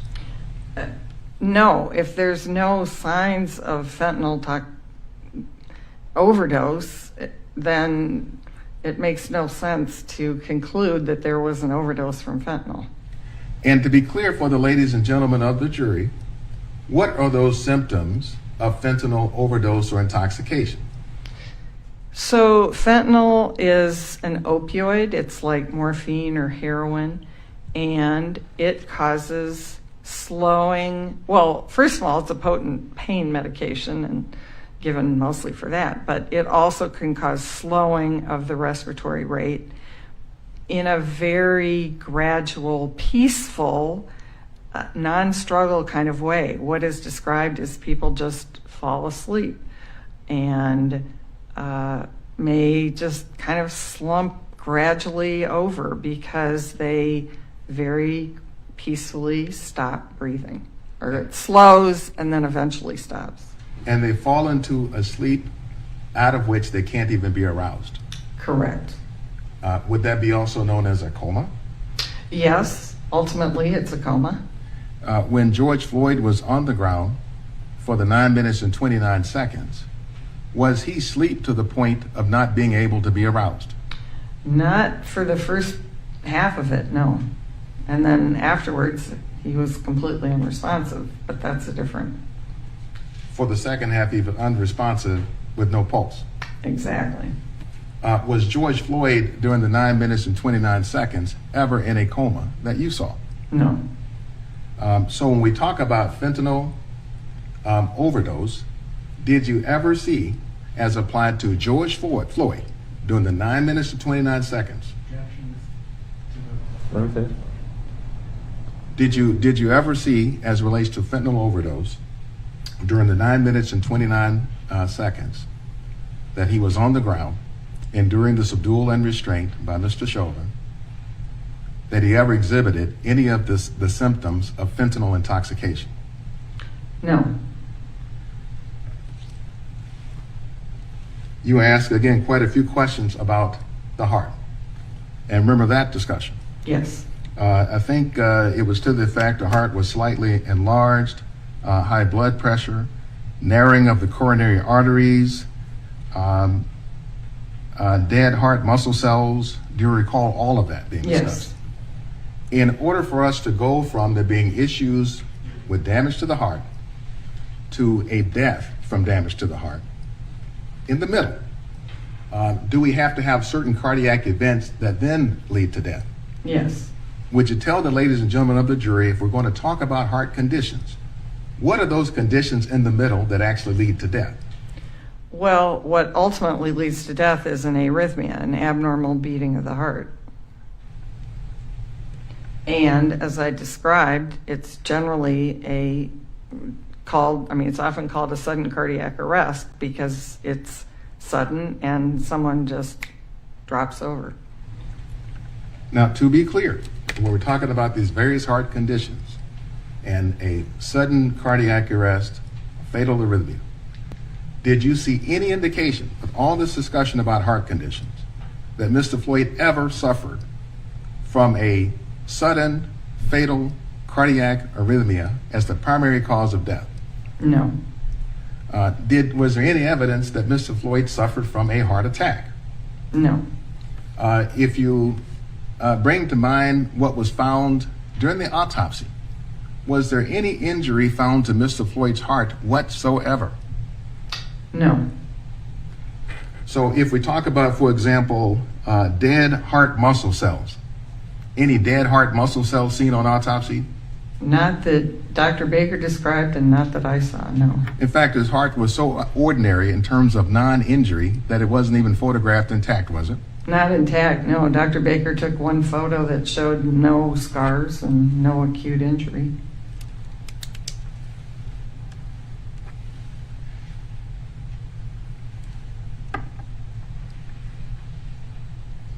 Now, you were asked about certain studies out of Canada. Yes. On the prone position. Yes. And now, and the findings out of Canada, supposedly with real police and real police settings, was no fatalities. Yes. Are you familiar with any such studies reaching that conclusion in the United States of America? No. What is so peculiar then about Canada that we're talking about Canadian studies here? That's what I don't understand.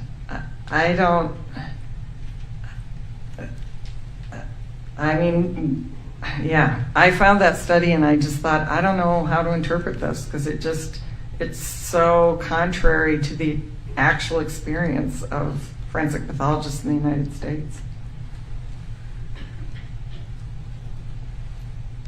Now, you asked questions about whether the prone position is safe to lay on your stomach. Yes. Are you familiar with whether or not laying in the prone position automatically brings about a reduction in the oxygen reserves somewhere in the neighborhood of 20 to 24%? I am not aware of that, but I would defer to a clinician. Perhaps a pulmonologist? That would be the best, yes. I think you were, in fact, asked a question about laying by the pool on my stomach in Florida. Yes. George Floyd was not laying by the pool on his stomach in Florida, was he? No.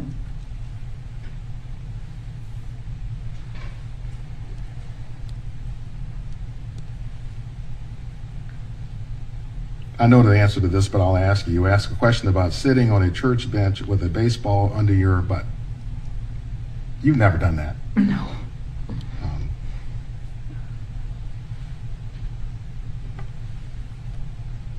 Now, you were asked questions about symptoms of damage to the brain. Yes. And whether there was any evidence of damage to Mr. Floyd's brain. Yes. Would you tell the ladies and gentlemen of the jury whether the fact that you observed an anoxic seizure in Mr. Floyd, was that evidence of damage to the brain? So yes, what happens in the brain is when there's inadequate oxygen, it reacts by causing this anoxic reaction or seizure that we've described. If someone then goes on and essentially is brain dead, but their heart can be restarted and they're kept alive for, say, a day, and then they die, then you will see changes in the brain. But in a case like Mr. Floyd, where he died during this period of time and his heart was never able to be restarted, that is not enough time for the brain cells to show any kind of reaction that you could see at autopsy. Thank you, Dr. Thomas. No further questions. Any further? Yes, very good.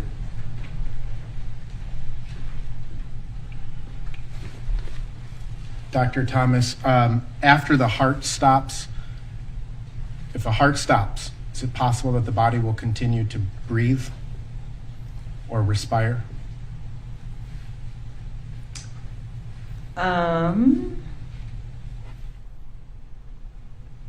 Yes, I suppose it could in some circumstances. And that continued respiration after the heart stops could be a matter of a minute or two, correct? I suppose that could happen. And you would agree that methamphetamine also further constricts the arteries, right? It can do that. And so that constriction, there's been a lot of discussion about the level of methamphetamine in the system, this low level as it's been described, right? You said there's no safe level, agreed? Yes. Would you, as a physician, prescribe methamphetamine to a person who has a 90% or 75% occlusion to his or her heart? Objection, Your Honor, is beyond the scope and relevance. You may answer it if you have an opinion in that regard. Yeah, I don't have an opinion, I'm sorry. Okay, no further questions. Great. Thank you, Dr. Thomas. You're excused. Members of the jury, we'll take our lunch recess. We'll reconvene at 1:30. And there we go, right here on News Now from Fox, always going gavel to gavel coverage right here. Let's continue our analysis and content right here in the Derek Chauvin trial, going out to attorney Ben Taylor, who is always with us. You are live and worldwide right here. Ben, like we were saying earlier this week, it's going to come down to the medical experts, and that's what we saw today. Yes, that's what we're seeing today, and that's what we're going to come down to in the future. Today, they have this Dr. Lindsay Thomas on the stand. She's testifying on behalf of the prosecution, and they're trying to establish the fact of George Floyd died with lack of oxygen, and that is pretty much their main story right now that the prosecution is trying to get across. You know, a couple of days ago, it was all these use of force experts, use of force, and it got kind of overwhelming. What the prosecution needs to be careful of right now is the fact of going too heavy on the science and talking too medical terms and confusing the jury. I mean, you don't want to bore the jury. You don't want to over prosecute. And right now we're seeing scientists coming forward, but they've been bringing in like 3 or 4 or 5 scientists that are saying the same thing pretty much over and over again. And what Eric Nelson is going to be able to do is probably poke some holes of inconsistent statements. So you have to just be very careful at that. Yeah, I mean that's what we're seeing right now. With you saw the moments there with the defense attorney Eric Nelson. He's trying. I would say it seems like he got his swagger back today, because yesterday, for some reason, I don't know, he did mention that his throat it was closing up a little bit, but yesterday it just didn't seem like they were in on it all, because that prosecution witness was so good for the state. Yesterday, Eric Nelson got a big slap in the face with the prosecution witness. He was so well prepared. He was able to explain to the jury in minute terms for them to understand. So sometimes, as an attorney, some days are good for you, some days are bad for you. And yesterday, I would consider it wasn't a great day for the defense, because of all these medical experts who were able to articulate very clearly the cause of death on their perspective. But everybody has a new day, and we'll see what's going on. Today, it looks like he has a little bit of a swagger to him by doing the cross-examination. And the funny thing about this witness is, even though this witness is well qualified and is a doctor, this witness wasn't the witness who performed the actual autopsy. So it's very interesting to see, why did the prosecution call a witness that didn't perform the autopsy? Just to hammer down the jurors' throats, I would assume. But like I said before, over prosecution, too much information can sometimes confuse the jury. And the prosecution gives too much information, they might fumble the ball, and Eric Nelson might be able to pick it up and go for a touchdown, because the prosecution is doing too much. And sometimes you have to keep it simple, keep it thorough, but do not over prosecute, or else you're going to give Eric Nelson a chance to open the door and go for the touchdown. Yeah, and Ben, why do you think the state wants to keep bringing up these experts that had no reasoning really in the case at all? You're right, because eventually it's opening the door for Eric Nelson to poke some holes. The prosecutor wants to hammer in the jury's head their theory of the case. And right now, the prosecution feels that the more experts we bring up, the stronger our case and more credibility it gives to the case. So right now, we're like an expert 34 or witness 34 in this whole case. The prosecution's case has been going on for 2 whole weeks. That's 10 days of witnesses from the prosecutor. So they have to be very careful, because you keep bringing up witnesses and keep bringing up witnesses. They've been lucky so far, because all their witnesses have been pretty thorough. They haven't really messed up. But one day, a witness could mess up, and then you give Eric Nelson, the defense, which the prosecution doesn't want to do, a chance to ask the questions that can almost destroy your whole case. So all Eric Nelson has to do is put some doubt in these jurors' heads. He doesn't have to put beyond a reasonable doubt. That's the prosecutor's job, to prosecute beyond a reasonable doubt. Eric Nelson just wants to have some doubt, to have 1 or 2 jurors be strong when it comes time to make a decision and say not guilty or maybe a hung jury. So that's why Eric Nelson has a little bit of swagger today. He probably went back and had a good dinner, a good night's sleep, and came back this morning, strong with brand new questions. And where do you think, Ben, coming after this lunch break, it is a Friday, do they take it sort of easy as far as knowing that, hey, the jury and everyone else is going to go on for the weekend? Do you, maybe, even if you were the prosecution, would you not bring up a witness that you want on a Monday because it's going to be a fresh week? Yes, you have a fresh week, but you do want a witness that is strong, so that way the jurors are going into the weekend thinking about your theory of the case. Right now, the prosecutor, at the end of this afternoon, you would think they would blow up the actual person who did the autopsy, or another witness who can hammer into their theory of the case that George Floyd died at the hands of Derek Chauvin to the knees of the neck and lack of oxygen.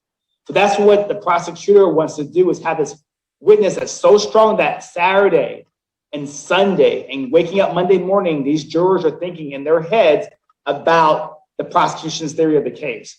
However, Eric Nelson, the defense attorney, is going to need to ask some strong questions too, to get the jurors thinking about his case. You heard him right now when he asked Dr. Thomas about high blood pressure, about heart conditions, about drugs. That is what Eric Nelson wants these jurors thinking about going into the weekend. Because over the weekend, jurors are not supposed to talk to their families and friends. However, as we all know, as we saw today, we heard today, that some of these jurors are having a little bit of issues and they may be talking too much. So if a juror is found to be doing something wrong, they can get thrown off. So Eric Nelson, to his defense, he wants the jurors to actually be thinking about stuff, thinking about, drugs. So that way he might even get a mistrial if a jury does something wrong. Because ultimately, as long as the juror is still out, his client is still out, his client is still free. And Ben, I was looking over at our content because usually, in the week, I try to clip the highlights from this trial. And on the YouTube page, the biggest one that clipped this week was the defense, Eric Nelson, talking about the I can't breathe theory from George Floyd when he even was in his own car saying he couldn't breathe. Now, if that's a big moment online, it's being talked about, don't you think it's being talked about in the jury, in their minds as well? Exactly. That's the interesting thing about these cases. These jurors are not allowed to discuss the case amongst the other jurors until all the evidence has finished and they get to the jury room to discuss the case. However, every day the jurors are taking notes, they're writing notes, and they're looking over their notes. And if the part of I can't breathe, if George Floyd mentioned on the camera, I can't breathe prior to him going to the ground, that is something that the jurors are thinking in their heads. So whatever viewers out there are thinking, that's the same thing that the jurors are thinking. Because the viewers, ourselves, we're normal people, and we think the same thing. So that's a critical moment in this trial when George Floyd said, I can't breathe prior to going to the ground. That's what the defense is trying to make is their main defense, that he already had heart conditions, he had COVID already, and they're trying to say that he had conditions prior to him going to the ground. That means Derek Chauvin did not kill George Floyd, and that is their theory of their case. And what should we be looking for coming after this lunch break here, going forward as well?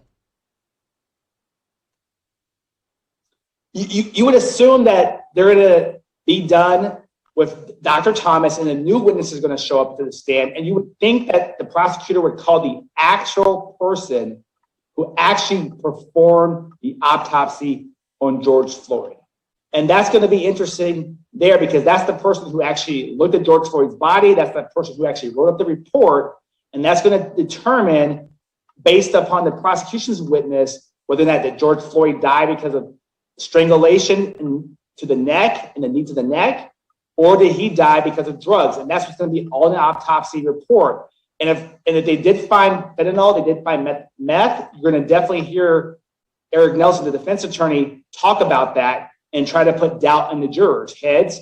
And you probably, like you mentioned earlier, might hear Eric Nelson cross-examine and bring back to the jurors' heads of, I can't breathe, saying that prior to going to the ground, because his defense is if he couldn't breathe before, that means he might have had a heart condition, he might have had pre-existing conditions that caused the death.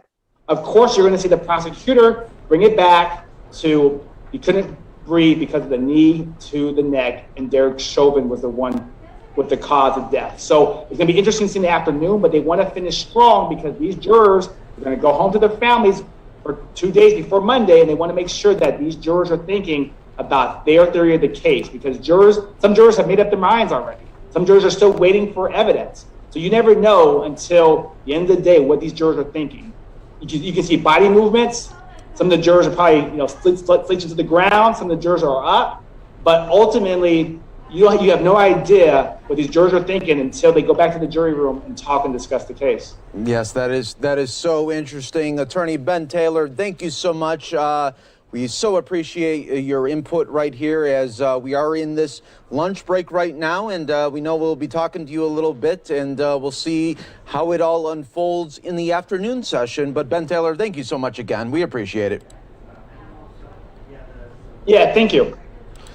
And we continue to roll on here on News Now from Fox, everybody. Prince Philip, the longest serving royal consort in British history, who is a constant companion to Queen Elizabeth II during their 74 years of marriage, and the father to the royal heir, Prince Charles, died at the age of 99, and we're taking a live look right now in the UK, and our thoughts are with the royal family at this time, a very difficult time, anytime that a loved one passes, and we're wishing the very best for them and everyone. It is with deep sorrow that Her Majesty the Queen has announced the death of her beloved husband, His Royal Highness the Prince Philip, Duke of Edinburgh. Buckingham Palace announced in a tweet earlier today. You're watching News Now from Fox. Stay right here with us. We're just getting started.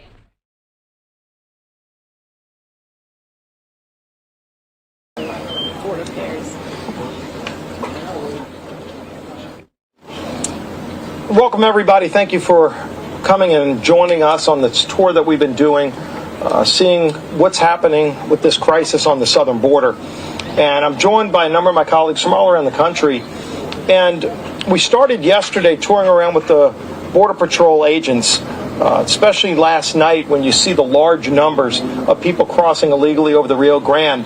And it was alarming just how quickly we saw large numbers of people coming across. There were over 100 people already being held in a processing center. And then as we were standing there less than an hour, you just would see groups of people coming across one after another, knowing that because of what President Biden has done with his policy since taking office, President Biden sent the message around the world that America's border is open.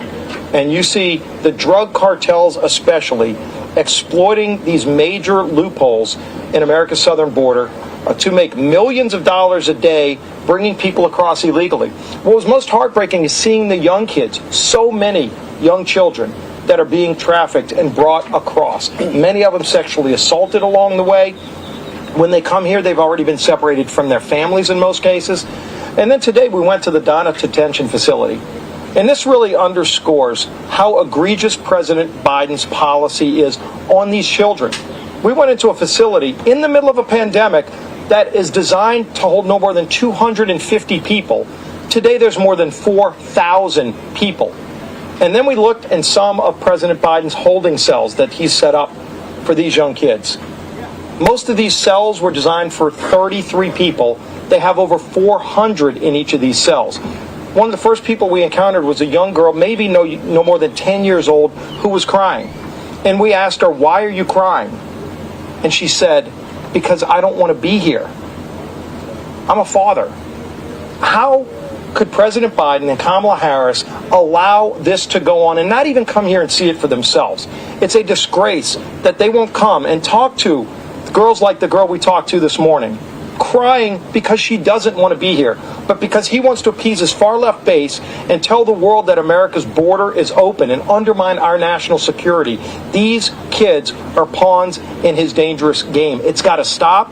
It was created when President Biden got rid of things like the Remain in Mexico policy. He could put that back in place tomorrow and stop this surge of illegals coming over. Stop this boondoggle he's given to the drug cartels to not only make millions of dollars off the human trafficking, but they know what the loopholes do to our Border Patrol agents. 40% of America's Border Patrol agents at these high trafficked areas are not stopping the drugs from coming in, which is their mission and what they want to do.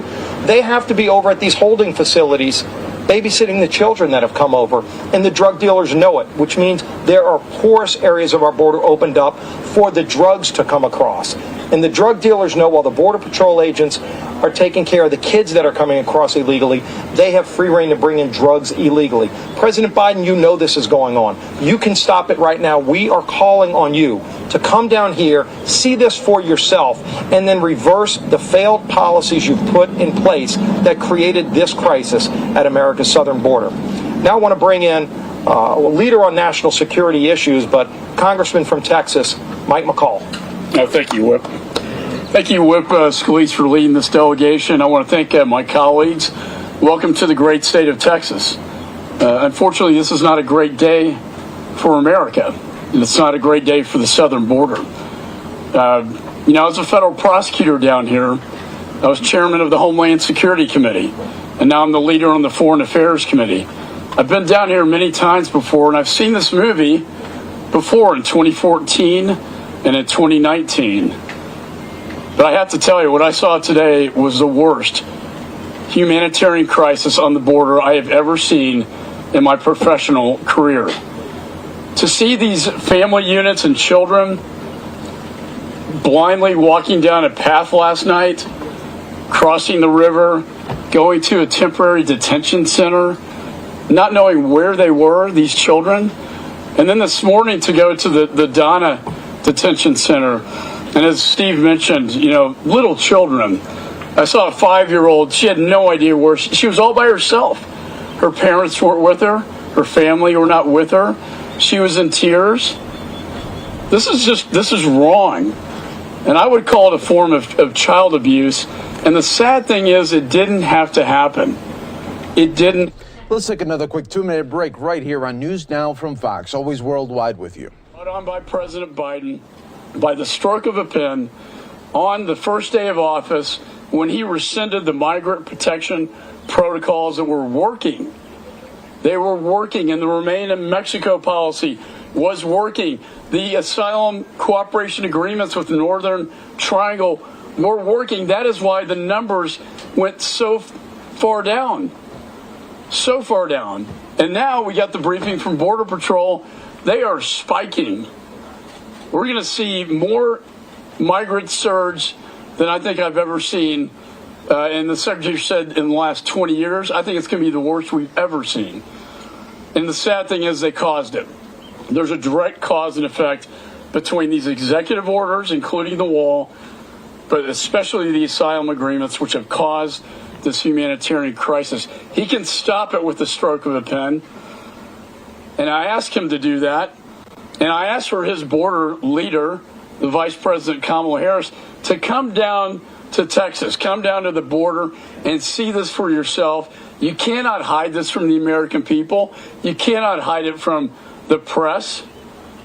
The American people need to know what's happening in their country. And the threat of drugs and trafficking. The only people celebrating today are the traffickers and the cartels. And the losers are the families that get extorted for $8,000, which is all they own in Central America, and these kids being, exploited.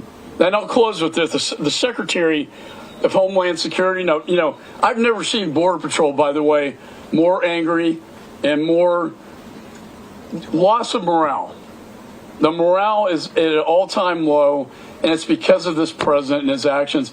Secretary of Homeland Security came right here to McAllen just yesterday, and he didn't even leave the plane hangar to visit the Donna detention facility. He took a couple of questions, and he left. That is not leadership. What we need now is real leadership, and we're going to take this message back to Washington, and we're going to get real change accomplished. So, Whip Scalise, thank you so much for inviting all of us, and I yield back. Thank you. My name is Richard Hudson. I'm a congressman from North Carolina. I call on President Biden and Vice President Harris to come down here. They need to come here and see what we've all seen these 2 days. I represent Fayetteville, North Carolina, a population of 210,000 people. 210,000 people that we know of crossed the border last month. 174 that were detained, and 38,000 they tell me that they could see but couldn't get to. The entire population of Fayetteville, North Carolina came across our border last month that we know of. This is a humanitarian crisis created by the president and his policies, and they need to come down here and see it for themselves. President Biden, you need to stop this crisis.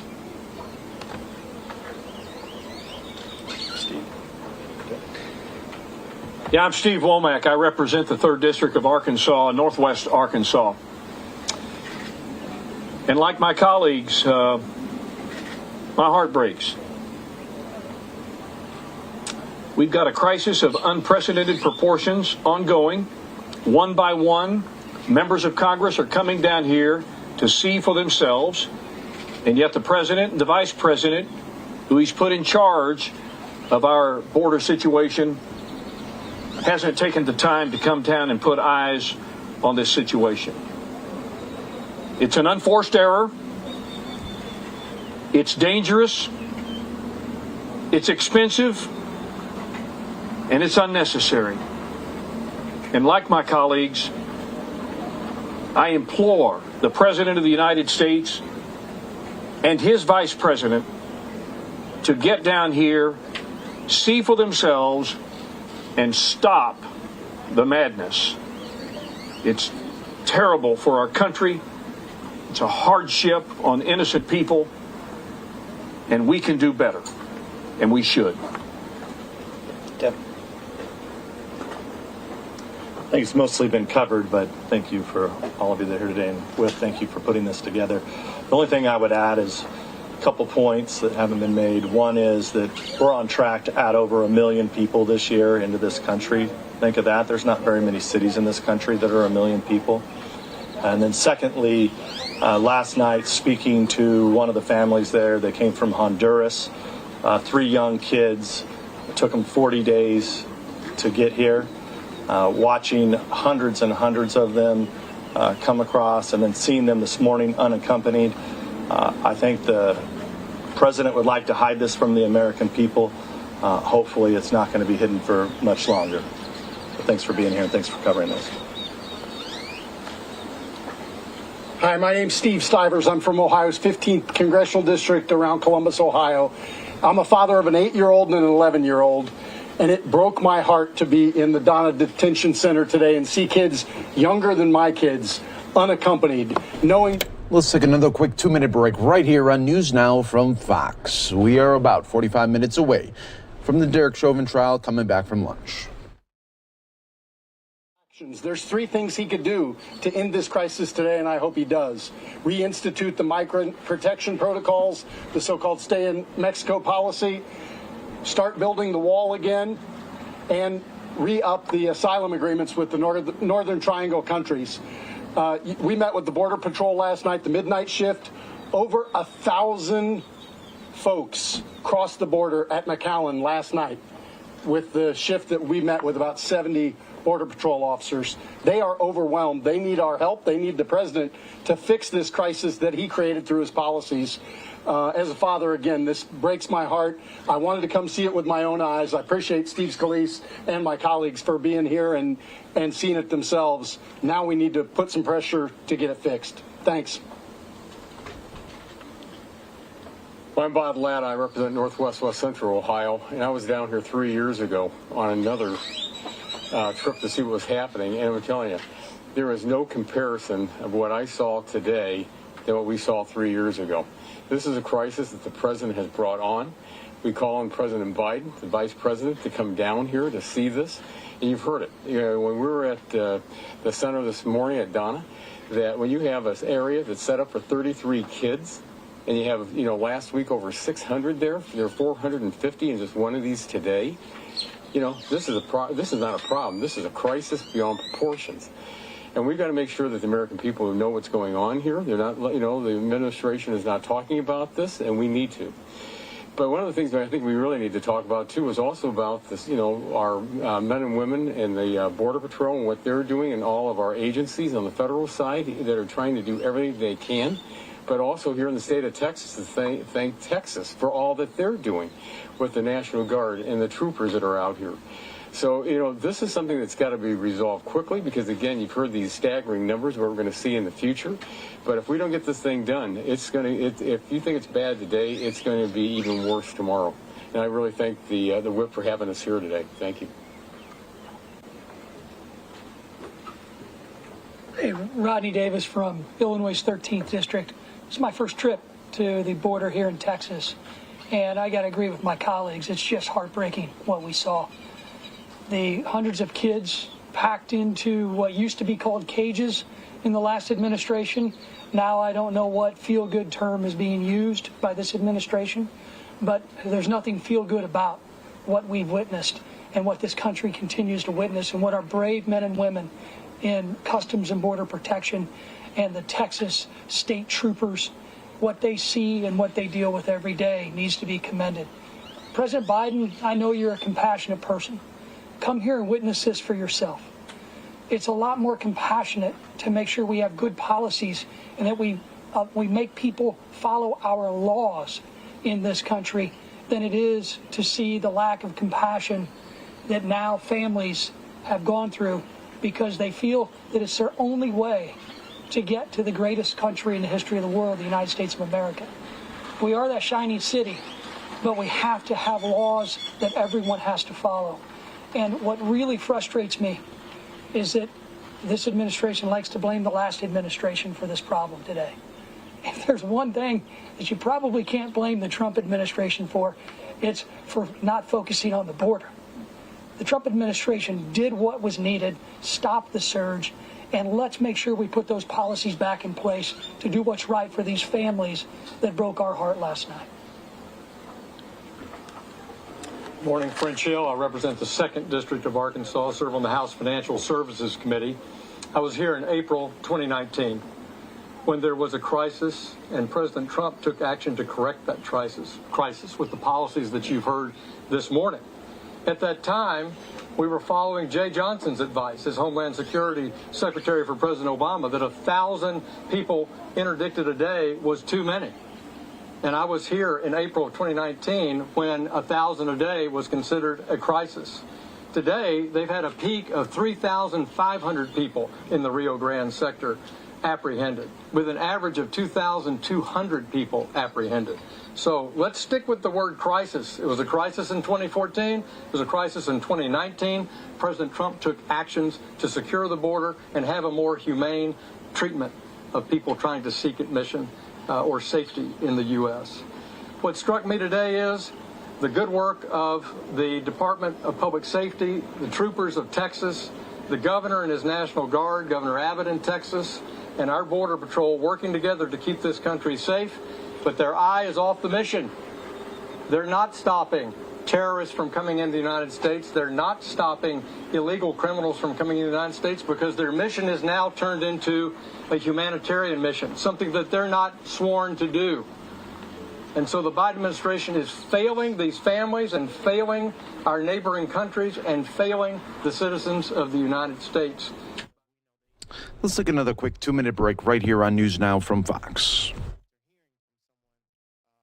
Of fentanyl came into this sector in this fiscal year. How much more could we have caught or interdicted if we had people out on the front lines instead of in court, in hospital, or in the Donna detention facility? 55 pounds, enough to kill 4,400 Americans. Think of what's out there that we're not interdicting. So it's a drug crisis, too. It's a money laundering and terrorism crisis, something we're concerned about on House Financial Services Committee.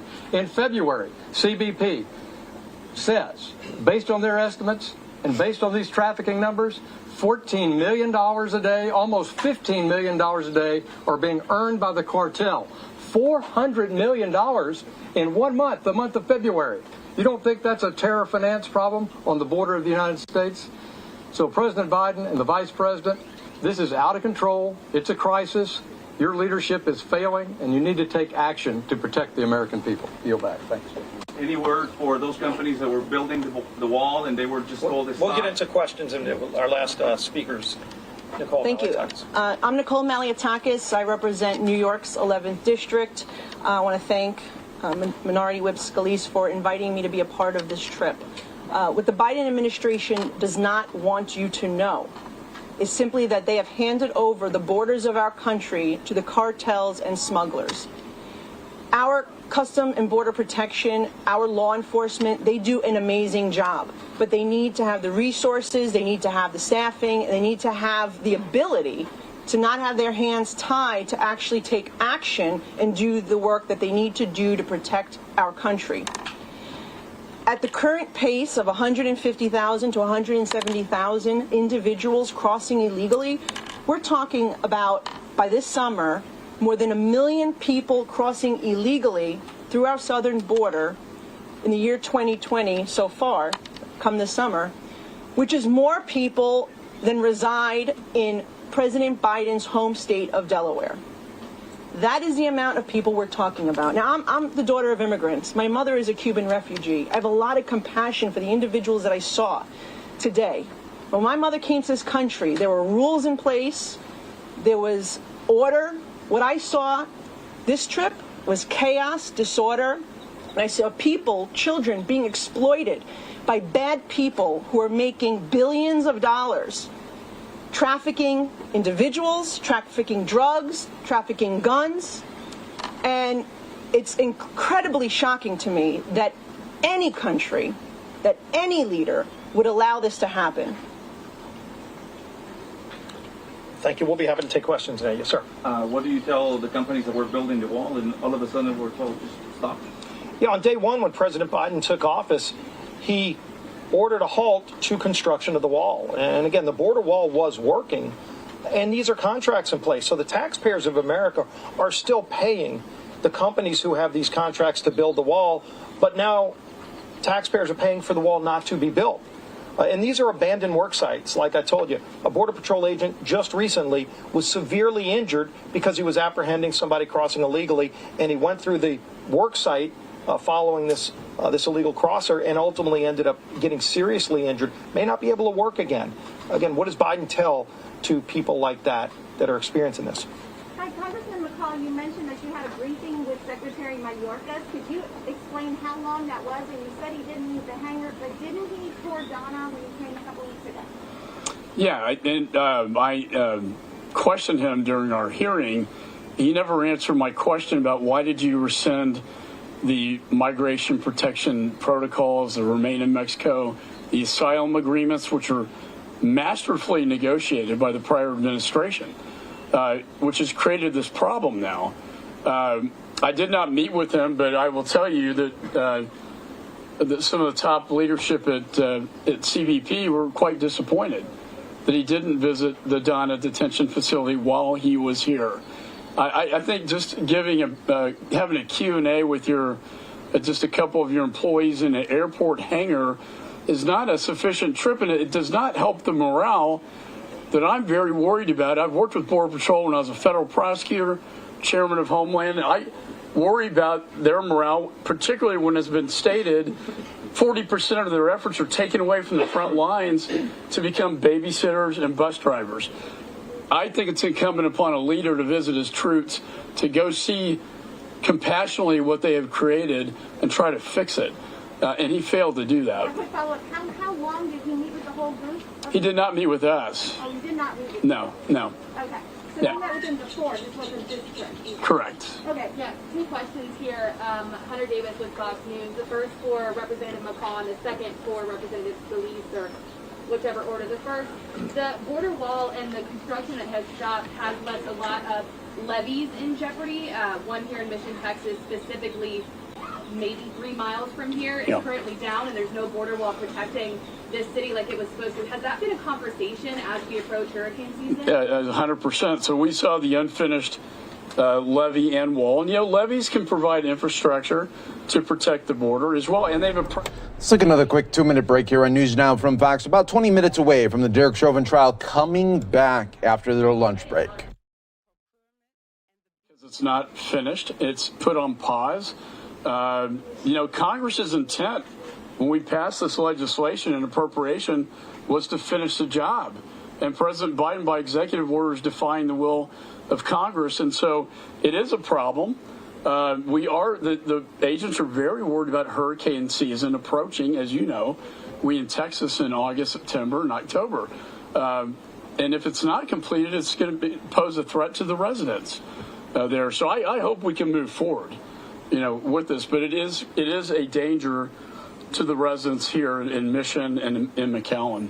And then following up here with Representative Scalise, I don't know if it's clear to everybody, but it seems clear that as of now, there's going to be no movement on the current policies that are in place at the border. So what is Congress going to do? What are you guys going to do when you get back to Washington to help the situation here? we're going to do everything in our power to first raise awareness about what's happening, because the Biden administration clearly doesn't want America to know. They're keeping the press out of these facilities for a reason. They're trying to hide this national scandal. We're going to also file legislation to reverse some of those executive actions President Biden took that every Border Patrol agent will tell you. It's not like the jury's out. It's not like you get 5 different suggestions. Every border agent who knows how to manage America's border tells you the exact same thing. It was the Biden executive orders reversing those Trump policies that led to this national disgrace, this influx of people across our border. So clearly continuing to call on President Biden to come see this for himself. Look, maybe he's so ashamed of it that he wanted to dump this off on Kamala Harris. She's so ashamed of it, she doesn't want to have anything to do with it, which is why she won't even come here herself. Imagine a vice president of the United States being placed in charge of a national crisis by the president, and weeks later she still hasn't come down to see what's going on so she can address it. That's a dereliction of duty. And so we call on the president and vice president to do their job. They can reverse this policy tomorrow. We'll continue to raise national awareness. We'll try to push legislation. Good luck trying to get Pelosi to address this scandal, because Speaker Pelosi doesn't want to address this problem either.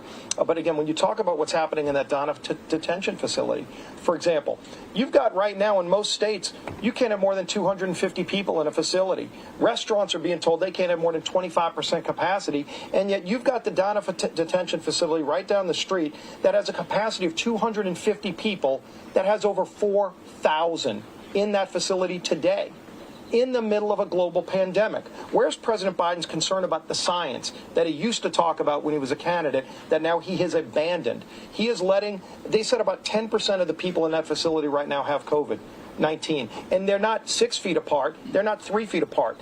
When we saw these cells that they're holding these kids in, designed for 33 people, and there's over 400 in them, they're inches apart, many without masks, transmitting COVID.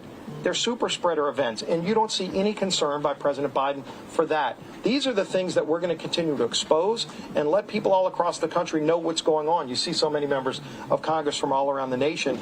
We're going to continue to spread this message, and it can all be stopped today. Well, the ultimate goal would be to get President Biden to address this problem and fix it. He can do it. He created this problem with a stroke of a pen. He can fix this problem with the stroke of a pen. Last question. How Congress reconcile the fact that, according to reports, HHS is spending $60 million a week to take care of the unaccompanied minors, and the administration right now is trying to propose a big infrastructure bill that it means a lot of money for taxpayers, and the second part, what do you think, what is your message to the Secretary of Homeland Security? He did not bring any journalists. It was not open for the media on any of these trips. It's important to have the transparency of more reporters having access to this facility? Yeah, we would like to see full transparency. And as you mentioned, the Secretary of Homeland Security came, as Congressman McCall said, stayed in the hangar the whole time, didn't take questions from the press. He only talked to a few Border Patrol agents. And if he listened to them like we listened to them, they all are saying the same thing that can fix this problem, and he refuses to do it. But if you get back to the money, we're talking billions of dollars of cost to the American taxpayer by President Biden's crisis he's created. But before you go borrowing money from our kids and grandkids to do trillions in infrastructure, they're already spending money that's been appropriated to build this wall, and they're spending that money to not build the wall. How about you take the money that's already being spent and actually build wall, border security, infrastructure, flood protection. I'm from New Orleans. We know a thing or two about levees and flood protection, and they told us thousands of families in Mission, Texas are exposed to flooding today on the midst of hurricane season because President Biden stopped building their flood protection. And by the way, the administration promised they wouldn't leave them hanging during hurricane season, and he's left them holding the bag there. It's a national disgrace what's happening, all self-created by President Biden. All right, thanks everybody. Repatriation, that the kids, in 2014 we had the same issue, and a lot of the kids were sent. We're going to take another quick 2-minute break here on News Now from Fox, always worldwide with you. Is not the burden on the what the Border Patrol agents will tell you is that the word's gotten out all across, not just Central and South America. At Donna, there's over 50 countries represented in that detention facility. And we're talking about people on the terrorist watch list that they've now apprehended. 1,000 felons that were released from American prisons and deported back to their countries, 1,000 that have come over just this year, 100 pedophiles that were arrested in America, did time in America for pedophilia, that were then released, sent back home, and now they've come across. Those are just the ones we've caught.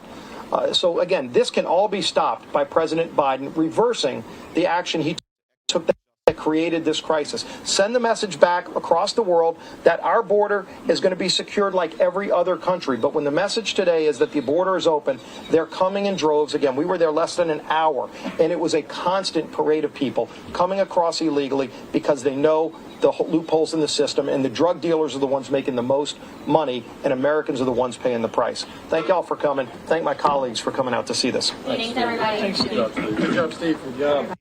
At just the right time. It's meeting the challenges that we face today, and it is fully paid for by making corporations pay their fair share. We think it's unacceptable that there are major profitable corporations in this country paying less in taxes than a teacher or a firefighter, not in terms of a percentage, but in terms of dollars, specifically in many cases paying zero. And there's been a lot of talk at this moment, as you know, about what infrastructure is and isn't. I would argue that infrastructure is the foundation that makes it possible for people to live and work well. And you can't live or work or thrive without things like roads, clean water, electricity, broadband. Yes, that's infrastructure. And investing in a full vision of infrastructure is how we build a safer and more prosperous America. And ultimately, I believe, critical to the American dream. So that's why I'm thrilled to be in this role, delighted by the American Jobs Plan announcement, and spending time every day speaking to stakeholders about how to make sure we get it through. All right, it's going to pick us up. Okay, Peter, go ahead. Thank you. President Biden says he wants $80 billion for rail, and the other day he was talking about having trains that can go across the country as fast as a plane. I'm curious, as the transportation secretary, do you see a big demand for that, for a high-speed cross-country train? Well, there's definitely a lot of excitement around America about ensuring that the American people can enjoy a high standard of passenger rail service. Like the president, I don't think Americans should settle for less than citizens in other countries enjoy as a matter of course. Now, the truth is we have a backlog to deal with in addition to making sure that we can create new routes and new capacity. And what's great about the scale of the American Jobs Plan is it's going to support both of those things, maintenance that we've needed to do all along and a chance to build new routes and expand what Americans can access. And about how long away are we from something like a high-speed cross-country train? Well, again, we need to add a lot, first of all, to what we've already got. But we can build new routes with the resources that are here. It's not the end of the story, but it's a fantastic beginning for a new chapter in American rail. Josh? Thanks for doing this. As you know, there's been some criticism about the corporate tax hike. Some people have said that user fees should fund infrastructure. And I was curious because user fees often cover the cost of maintenance and repairs. Does this administration have a plan to cover maintenance and repairs for all the infrastructure that's being built? So, as you know, the jobs plan envisions this being covered through corporate taxes, and the president believes very strongly that this is not something that should burden ordinary American families at a time when we've got so many corporations that have paid literally zero. And I also would argue that there's ample evidence that American corporations can be competitive at a tax rate like 28 for the simple reason that they were extremely competitive at a tax rate like 35. If they could handle 35, surely they can handle 28, which was lower, of course, is lower, would be lower than it's been for most of my lifetime. Now, we've heard a lot of different ideas on what the pay for it should be. I think this is a good time to take those inputs on board, but for my dime, it's pretty hard to beat the vision that the president put forward. Does there need to be a dedicated revenue stream? Well, look, we'll keep talking with Congress about this, but as you know, for some time, we've seen general fund dollars going into supporting maintenance. So there are a lot of different ways to do this, but the best way I've seen, especially for these kind of capital improvements, is exactly what's in the president's plan. Mike? Hi, morning, Mr. Secretary.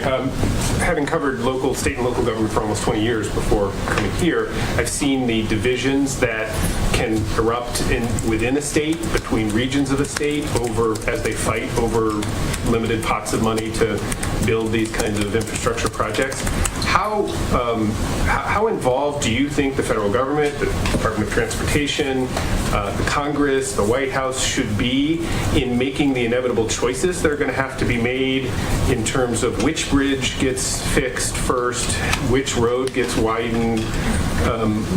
There's obviously not enough money to fix everything and to do everything. And so how much of a role do you envision playing, or is it up to the states to kind of wage the wars they normally wage over this stuff? Well, I think there's always been a push-pull here, right? Because communities often know what is most needed for them.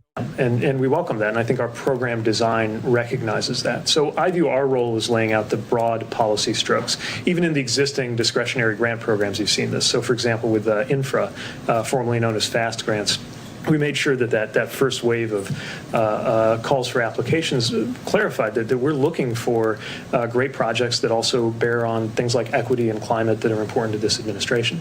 And you'll continue to see that in the program design. Of course, there's always going to be competition for limited funds, but the other thing I would say is that competition is most ferocious when the funds are most limited. And so part of what we're trying to do here is make sure there's an ample set of resources to go around so that some communities may be the most successful in rounds of competition, but that it doesn't feel like other communities are being left behind, because we've got to make sure there's enough to raise the bar in the country as a whole. And just one quick follow-up on that. To the extent that then a lot of that decision-making gets pushed to the local level, because that's where they know that how to allocate the needs, how does the federal government retain oversight over what is an enormous amount of money, both in terms of just sort of waste, fraud, and abuse, but also in terms of making sure that that it adheres to those kind of broader equity issues that you guys have talked so much about? Yeah, I think that's a big responsibility for a department like mine that'll be charged with carrying this out. And the president has already made clear his very high expectations for us in the rescue plan dollars. Right, that's about $40 billion just out of the rescue plan that we got to manage well. But he also rightly takes pride in the remarkably low rate of waste, fraud, and abuse in the Recovery Act that he led in the Obama administration. I think now's the moment to make sure we double down on those principles to make sure that the dollars are well spent. And yes, we got to make sure that they actually meet the public policy goals that are motivating us to do this in the first place. Secretary, thanks for doing this. Although with you and Chris here, I'm having like alternative universe and flashbacks to other times and other places. Since you're Transportation Secretary, travel, obviously, a big part of what you have to worry about. To Americans eager to get back overseas, whether it's by plane or by cruise ship, there have been questions about the cruise industry, especially this past week. CDC issued some guidance. There's concerns that it perhaps didn't have enough specifics, or specific benchmarks, I guess. Have you been in touch with the CDC about that industry's concerns? And to cruise industry leaders who say we should be treated more like the airlines, what would you say? Well, the bottom line is safety, right? And look, I'm the Secretary of Transportation. I can't wait for us all to be on the move as much as possible in a safe and responsible way. But it's got to be safe and responsible. And airplanes have one safety profile. Cruise ships have another. Vehicles have another. And each one needs to be treated based on what's safe for that sector. I'll tell you, I certainly care a lot about seeing the cruise sector thrive. And I know that CDC is hopeful that a lot of these operators will be in a position to be sailing by midsummer, and laying out these specific kind of gates that they need to get through is a very important step toward that. And to the industry leaders who say midsummer is too late, to the governors who say that's too late for our state economies, you would say what? We want to do this as soon as we responsibly can, but we also have to make sure that it's safe. Once you get the money from the rescue plan, is there a process for speeding the projects, getting construction started? Because there's always delays in permitting and so forth. Yeah, this is another thing that I was glad to see specifically discussed in the jobs plan release, which is the importance of efficiently delivering these dollars. And we see that a lot of countries that have very rigorous standards around environmental and other concerns also have found ways to make sure the delivery is efficient. So provided it does not entail cutting any corners on things that are fundamental policy goals and legal requirements like, environmental standards, provided we can do it without cutting corners, I think we can find ways to make sure that the process is more efficient, to look for duplication and try to root that out. And that's going to be an important part of making sure that these dollars do the most good economically. Although I would point out, this is not the same kind of stimulus pattern we were talking about in 2009, right? We're looking for shovel-worthy projects, but we're also looking at shovel-ready projects, but also shovel-worthy projects that are still in that pipeline. To pivot really quickly to planes, there's been problems discovered with the 737 MAX. Dozens of them have been grounded, and this was months after the FAA said they were safe to fly again. I'm curious if you still have confidence in the FAA's decision to lift the grounding of the jet. So my understanding, and we're just looking at this, but my understanding is that this is different from any of those other issues, and that obviously we need to make sure that there's full confidence before these specific aircraft return to the air, and that's what the FAA will be closely monitoring. Kathy? Thank you. Mr. Secretary, many administration officials, including Secretary Granholm yesterday, frame infrastructure in the context of competition with China. So my question is, why do that? Why design and frame a policy based or in the context of what an adversary is doing? I think because it's really important to understand that American competitiveness happens in a context. And when you see other countries, our allies, also our strategic competitors, doing more than we are, it challenges that fundamental idea that American life is what it is, partly because America is in first place in so many of these aspects of our national life. Only America's not in first place in infrastructure. Like I said, we're in 13th. So when you have a strategic competitor like China investing sometimes multiples of what we are in forms of transportation, we have to make a decision about whether we're content to be left behind or whether we actually want to remain number one. And for my dime, there's no good reason why we should settle for less, why we should be content. That it's nothing against Chinese citizens, but I'm not content that a Chinese citizen can count on a dramatically better standard of, let's say, train travel than a U.S. citizen. I think Americans should always have the best, and I think that's the tone that the president sets every day. To follow up on that, is it partly also a messaging strategy to get more Republican support?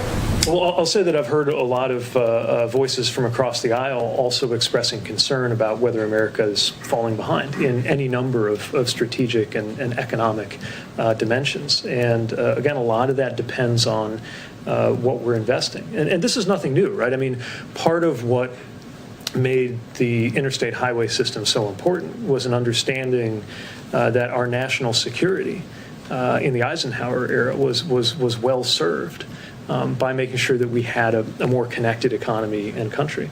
That we're not in the Cold War, and this is not the. Let's take another quick 2-minute break here on News Now from Fox. One of the biggest threats to our national security is the global security threat posed by climate change. Have you personally spoken with Senator Manchin about this proposal? I'm looking forward to speaking with him soon. This next week, or? I don't remember the date, but I think we got a conversation in the works. And he, of course, has an issue with the corporate tax rate going to 28%. In his proposal, his counter-proposal has been 25%. Can this plan be successful with a 25% corporate tax rate? Well, as you know, maybe the flagship piece that people are talking about most is the rate, but there's a lot of other things alongside that, right, in terms of what's going on with the loopholes, the offshoring incentives, and other things. And I haven't had a chance to get a sense of how he views those things adding up, whether he envisions another element that makes up for the gap between 25 and 28. Those are the kinds of things I want to take up with him and have a good conversation on. Because I think, for anyone who is on board, and by the way, I have yet to talk to anybody who, including in conversations with Republicans, who is against the idea of a big investment in infrastructure, right? So most of the dialogue we're having is around how we're going to pay for it. And we're really eager to hear the alternative suggestions for how to pay for it. And have Republicans given you, so far, alternative suggestions for how to pay for it that you believe are viable? Not in any detail, no. to follow up on what Caitlin said, because she actually asked my question. Coordination. Not coordination, but you would be willing to lower the corporate tax rate in exchange for maybe closing additional loopholes, or like the 28% is not a fixed rate that you are dead set on keeping. Well, we've heard the president say that this is going to be a process of negotiation, that we're going to take ideas on board, that there's going to be refinement as we go. I haven't heard a proposal that I consider to be better than the one the president put forward, but it's early in that legislative process. Rob, you get a good one. Well, I've got a couple from people who can't be here today because of COVID-19 restrictions as they're being pulled. So first of all, from Chris McGeeran of the LA Times, to follow up on the high-speed train question. How about California high-speed rail? Is that a project that could be funded through the infrastructure bill? Potentially. I mean, I think it's important to recognize that communities of different types and in each part of the country can benefit from high-speed rail, or even from raising the standards of what most other countries would consider regular speed rail and their availability here in the U.S. But this is not crafted in a way that's targeting any one area. This is about lifting our game as a country. And if I may, from Ben Gittleson of WABC in New York, does the administration support congestion charging in New York City, and will the administration do anything for drivers who will ultimately pay that premium? So this is a decision for the different parties that are all involved in that. Our responsibility mostly has to do with the environmental assessment process that goes on. We're certainly very interested to see that process unfold. And, we think different solutions work differently for different parts of the country. It's not an example of something that's best designed here in Washington and then imposed on local communities. But obviously there's a real challenge with congestion there and real revenue opportunity as well. Okay. Thank you, Mr. Secretary. Thanks very much. Appreciate Real honor to be coming. here. We'll have him, invite him back. Sounds good. Thank you. Thanks. And thank you for Chris, too, while you're here. You're welcome. I was a little concerned when I saw him deputized to be backup Easter Bunny, but I'm counting on you all to treat him well. The indoctrination we agreed upon. Okay. Thank you so much. Thank you for joining us. Okay. All right. Chris will always be the bunny in our eyes. A couple of items for you while we are wrapping up the week. As you know, the administration submitted to Congress President Biden's discretionary funding request for fiscal year 2022. I know we did a call this morning, but just to give you all a little bit more from here. As Congress prepares to begin the annual appropriations process, the request lays out the president's discretionary funding recommendations across a wide range of policy areas and outlines a strategy for reinvesting in the foundations of our country's resilience and strength. The request, which represents only one element of the administration's broader agenda, includes major investments, proposed investments, I should say, in K-12 education, cutting-edge medical research, housing, civil rights, and a range of other priorities that are vital to our future. Later this spring, we will release the president's full budget, which will present a unified, comprehensive plan to address the overlapping crises we face. Let's take another quick 2-minute break here on NewsNOW from Fox. Worldwide, as always. Introduce over the last, the big proposal he just introduced and other proposals that he will introduce between now and then.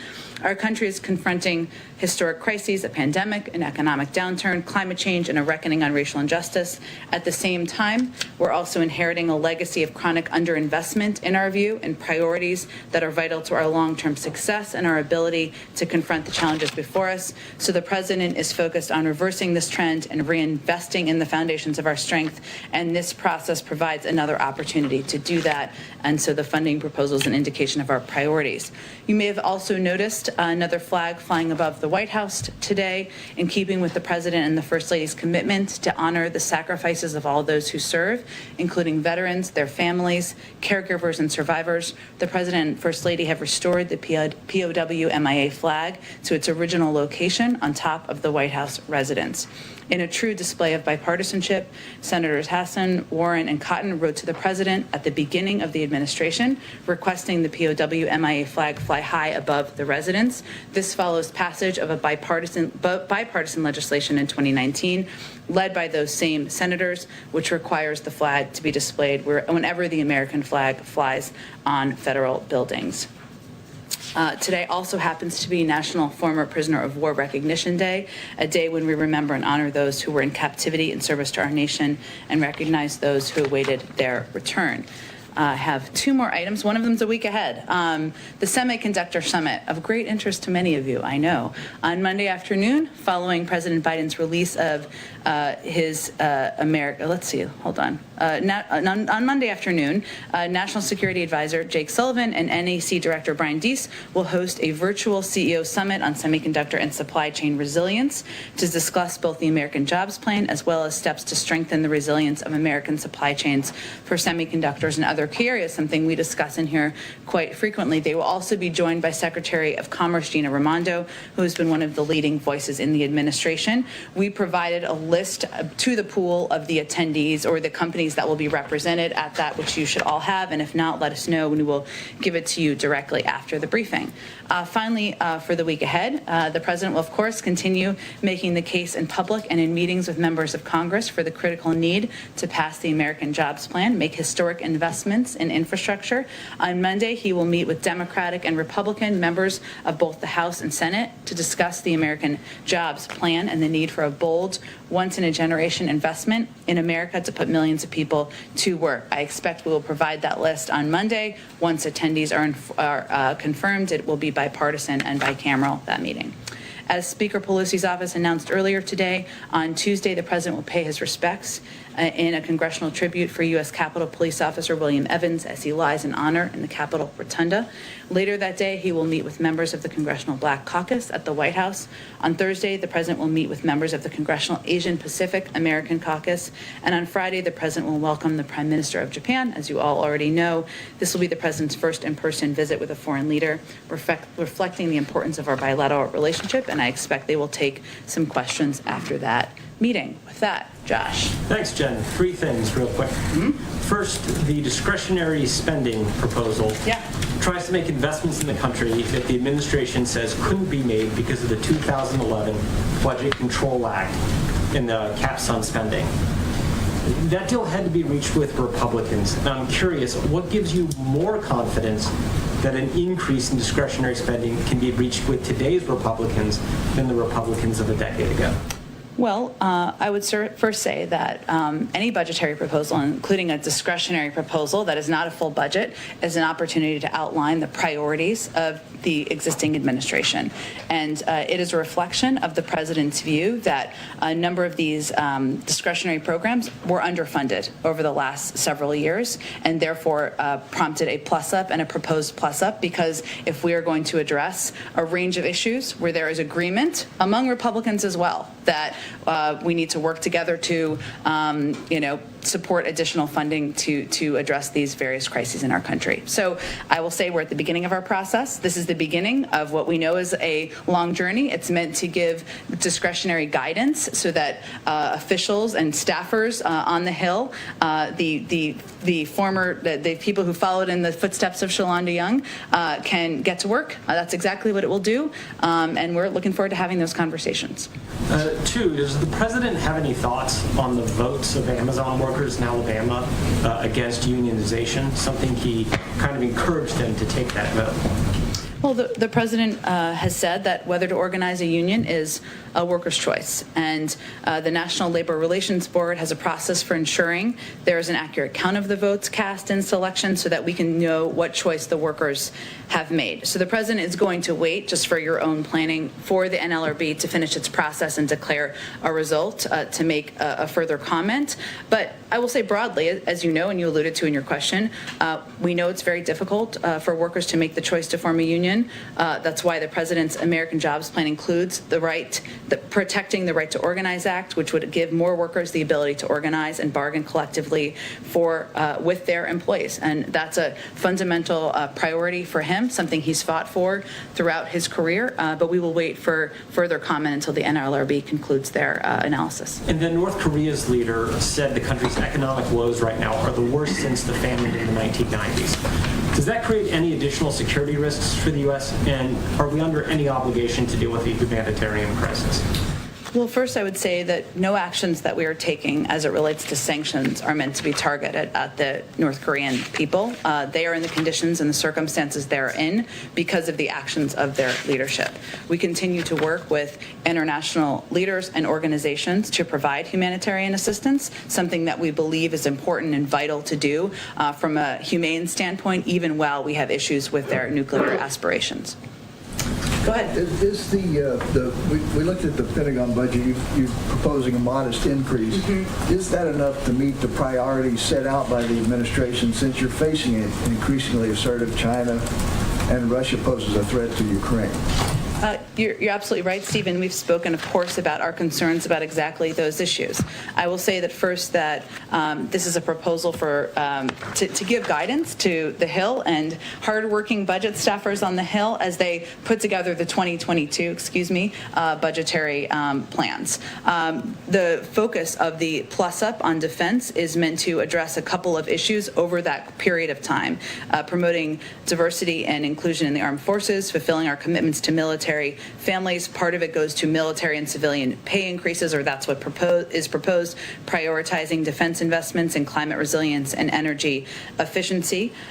We believe it provides a robust funding level for the military forces needed to deter war and ensure our nation's security is grounded in the administration's interim national security guidance. But again, there will be a full budget later this spring that will be proposed by this White House. Secondly, China's been conducting military exercises around Taiwan. How do you interpret these moves? Are you concerned that they might invade Taiwan?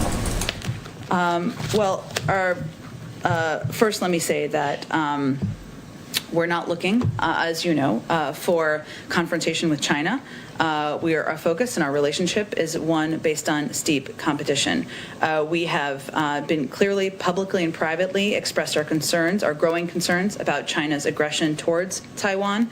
China has taken increasingly coercive action to undercut democracy in Taiwan. We've seen a concerning increase in PRC military activity in the Taiwan Strait, which we believe is potentially destabilizing. So we are watching that closely. I can't make any other predictions from here. Of course, the Department of Defense and others would be in the lead on making those assessments. Go ahead. Jen, thank you. The President's commission on expanding the Supreme Court is out. We know he's going to wait for the results. What is the President's view of the calls for Justice Breyer to step down?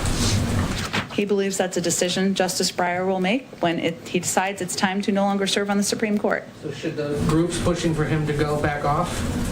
I think I can just speak to what the President's view is of the Supreme Court Justice's ability to make his own decision. And outside the inauguration, when he was sworn in, has he had any conversations with Supreme Court justices? Not that I'm aware of. I'm happy to check if there's anything we can read out. Next week, Congress gets back. You announced this bicameral, bipartisan meeting. You're entering an interesting phase where in the House and the Senate, there is now a single vote margin between the two parties. And in essence, 1, 2, or 3 members of your own party could upend the president's legislative agenda. How are you guys recalibrating to deal with this closer majority or closer margin in both chambers as you try to get these incredibly expensive and ambitious plans passed? Well, first I would say that what an interesting time to be in Washington and be all of you. Our focus has long been working with Democrats and Republicans. That is the president's objective. And obviously the close margins make that a necessity. And so when he is inviting members here, he's inviting not just one wing of a party, not just one wing even of his own party. He wants to have the discussion about how we can work together to address our nation's outdated infrastructure and rebuilding our workforce for the future. Now, from our vantage point and from our viewpoint, we've seen there have been a number of Republicans in the Senate, I'll give you more homework, but you probably know this off the top of your head, Ed, who have supported infrastructure bills, who have supported the WRDA bills, who have supported legislation that is consistent with what the president is proposing. And as Secretary Buttigieg just conveyed, in a lot of the discussions we're having, most of the disagreement is about the size. Some think it's too small, some think it's too big. It's like Goldilocks. We'll have those discussions. but also about the pay-fors. And so those are the conversations that we will have. But largely the margins in Washington don't change our approach, because the president was elected because he was committed to working with both parties, to working together to address the crises our country is facing. Go ahead, Peter.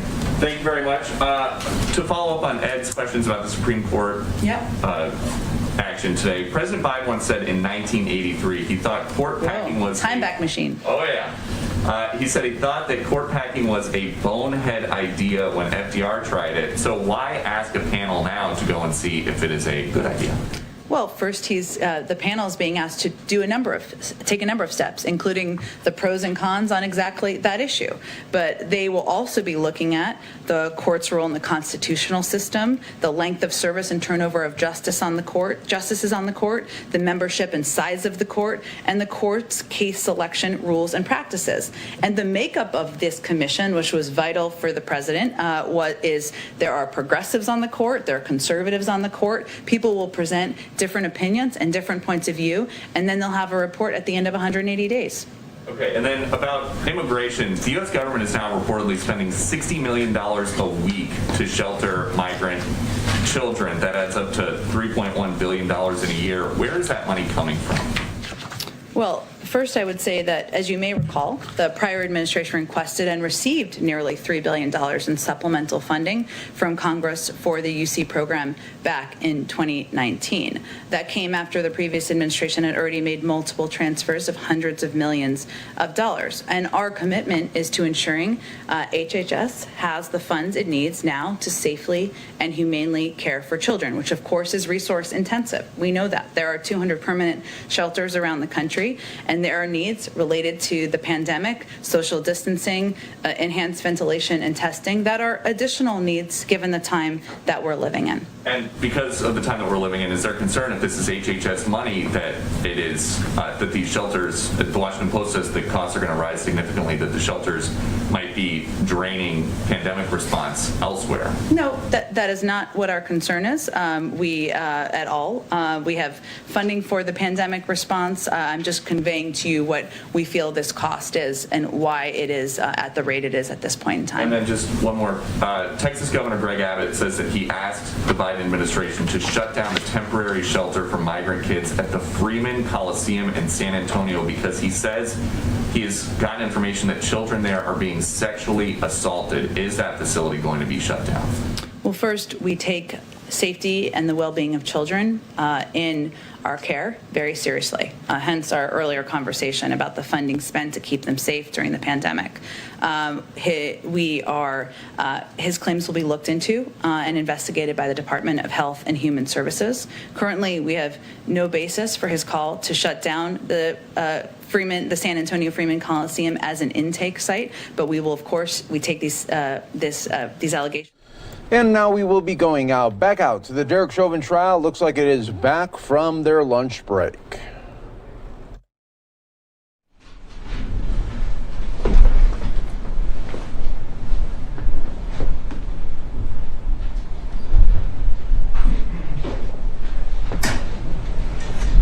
Raise your hand, please. You swear or affirm under penalty of perjury that the testimony about to give will be the truth and nothing but the truth? I do. Let's see.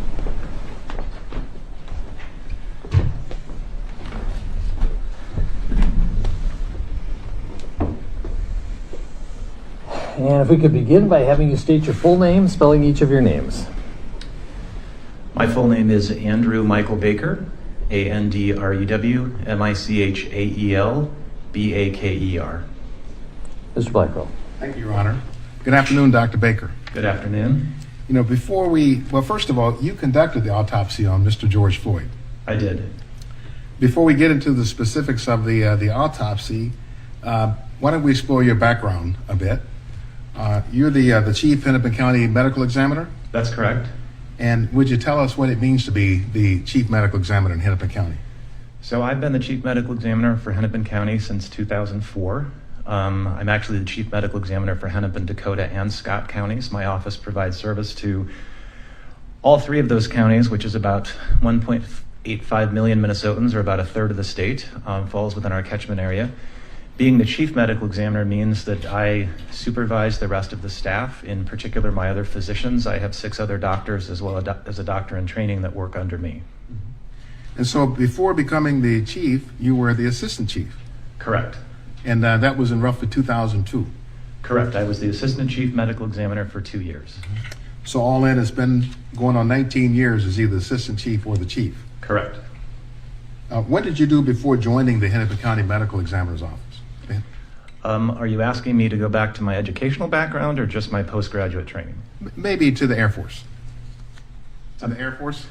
Oh, prior to coming to Hennepin County from 1998 to 2002, I was a major on active duty in the United States Air Force. I served as a forensic pathologist for the Department of Defense. Our unit was known as the Armed Forces Medical Examiner, and at that time we were headquartered in the Washington, D.C. area. Are you board certified in any areas? I am. Would you tell us which ones? I am board certified in anatomic and clinical pathology, and I hold subspecialty certification in forensic pathology. Doctor, would you tell us what the National Association of Medical Examiners is? Yes, the National Association of Medical Examiners is the professional organization for people who do what I do for a living. I want to say we have about 800 or 900 members. Many of those are fellows like me, meaning they're fully board certified forensic pathologists. We do have a variety of other membership categories as well for investigators, for administrative personnel, and for other support personnel in the profession. Now, you are former president of the National Association of Medical Examiners. Yes, I am. In fact, at least as of to date, you're the youngest president, or were the youngest president ever to hold that position with the NAME. I don't actually know that that's true, but I will take your word for it, Counselor. I did not know that. Yeah, I thought I was just listening to you, Dr. Baker. So, but in any event, you have been the president of NAME. Yes, I have. So let's move now to the specific autopsy of Mr. Floyd. Could you give us some sense of what you knew about the circumstances surrounding his death before you started your work on Mr. Floyd? Yes, so I was aware that Mr. Floyd had become unconscious while in police custody, that he had been transported to Hennepin Healthcare, and that was where he was pronounced dead. I believe at the time I started the examination, my staff was probably still working to confirm Mr. Floyd's identity and properly notify his next of kin. But that was basically the background information that I had. Had you seen any of the videos at the time you started your work? I had not. I was aware that at least one video had gone viral on the internet, but I intentionally chose not to look at that until I had examined Mr. Floyd. I did not want to bias my exam by going in with any preconceived notions that might lead me down one pathway or another. So it was then several days after you'd done your work on the autopsy that you saw the videos? One video I saw shortly after the autopsy, and that was the one that I think most of the public had seen through Facebook or other social media. The other videos, such as the cup surveillance video and the body-worn camera videos, I did not see until 3 or 4 days after the autopsy. Could you, Dr. Baker, give us an overview of how it is you conduct autopsies? What's your approach to them? Sure. So in a case that's believed to be a homicide or a potential homicide, there's a few more steps involved than a typical natural death or an accidental death. We start every exam with a very thorough external examination of the decedent's body in an as-is condition, meaning the medical devices are still in place. If the decedent came in with clothing, that clothing would still be in place on their body. All of those things potentially could be evidence to us as the medical examiners. In many cases, we will also collect trace evidence. For example, if the decedent's fingernails are long enough, we will collect fingernail clippings. We will collect some pulled head hairs as exemplars in case those are needed to match to anything. It wouldn't apply in Mr. Floyd's case, but in other circumstances, we shoot a fair number of x-rays before the autopsy starts if we're looking for things like bullets or stab wounds, broken knife tips, that sort of thing. Once all of those are done, then we very carefully set the clothing aside. We very carefully remove the medical devices, and then we examine the body again from head to toe, front and back. We're documenting this with copious photographs as we go. And then the final step in the external examination is we clean the body very, very thoroughly because we don't want any blood, any foreign material, any plant material, anything that might be on the body to obscure the injuries or diseases that we're looking for. And then we, again, photograph the body head to toe, front and back. Once that part of the exam is done, then we proceed to the internal exam, which is, I think, what most lay people would think of when they hear the word autopsy. We make a set of very careful incisions on the body that allow us to remove all of the organs one by one, so we can look for evidence of natural disease, internal evidence of injury, and while we're doing that, we're collecting specimens for toxicology. Typically, blood and urine are the ideal specimens. We do remove all of the organs from the tip of the tongue to the bladder. We also remove the brain. We also remove all of the structures from the front of the neck, looking for any injury or evidence of disease. In a case like Mr. Floyd's, there are some additional steps we will take that wouldn't occur in most autopsies. So, for example, in Mr. Floyd's case, I did make incisions of his wrists and dissect around the skin underneath to look for evidence of what we would call subcutaneous bruising, or bruising under the skin from the handcuffs that were applied. Overruled. Please continue. And then the last thing that I was going to say is also in Mr. Floyd's case, I did make a special incision from the back of his head all the way down to his buttocks, and I dissected underneath his skin all the way out to the sides of his neck, all the way out to his shoulders, and all the way out to his flanks. And you might ask why we would do something like that, and the answer is because sometimes fresh bruises can be difficult to see in some people, and so we look underneath the skin to make sure that we haven't missed something. Again, those last few steps wouldn't be part of a typical autopsy, but in circumstances like this, it's a generally accepted practice that we do that. And Dr. Baker, is the autopsy part of a broader death investigation? Yes, the autopsy is just one piece of the medical examiner's death investigation. And could you generally characterize the umbrella? What's the death investigation entail overall? So the medical examiner's ultimate mission, in addition to properly identifying people, is to ascertain their cause of death and their manner of death. The autopsy is just one component of that. It obviously has a great deal to do to inform the cause of death and manner of death, but we also need to know the decedent's past medical history. We need to get a hold of the decedent's next of kin to see if the decedent could potentially be a donor, if there's any family history that we need to know about. We will typically contact decedent's primary care physicians as well as get their hospital records. If an ambulance was dispatched and took them to the hospital, we'll even get the ambulance run sheet as part of our investigation. Because to get the cause and manner of death right, you need to assemble all of those things for the whole picture. So let's go back to the autopsy aspect of it. How important is it to have a detailed documentation of what you do? In terms of the autopsy? Yes, sir. Well, it's critically important that the autopsy be very detailed, particularly if the death is potentially a homicide, because obviously it could end up in a court and the work that you're doing would be evidence. And do you create what we might refer to as a robust data set documenting what you do? Yes. What's all included in that? So when I use the term robust data set, what I really mean is I have dictated the most detailed autopsy report that I can, describing all the scars, all the tattoos, all the birthmarks, all the injuries. In many cases, it's the pertinent negatives, meaning the lack of injury, places where you might expect to see an injury but you don't. All of those things are very carefully dictated in a narrative autopsy report. But that's not enough. You have to take copious photography as well. My goal is to create a set of photos that's so robust that another pathologist could take my set of photos and almost feel like they'd been there for the autopsy. That person has enough data that they could look at my work and reach their own conclusions. They don't have to take my word for it because it's in the photos. And in the case of Mr. George Floyd, that's what you did? That was certainly my goal, yes.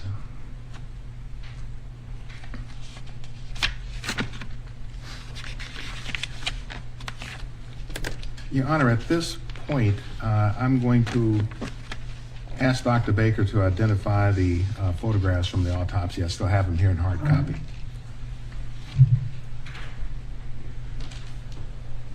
May I approach Dr. Baker, Your Honor?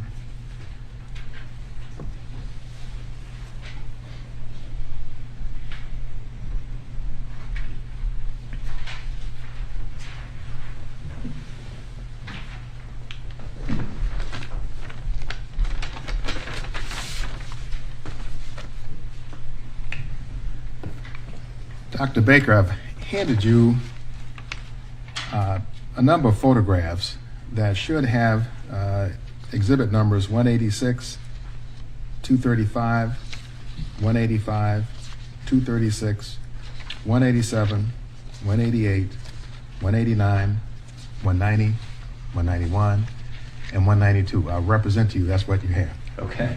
And if you could just look through the set and just confirm for the record that those are photographs that you took during your autopsy of Mr. George Floyd.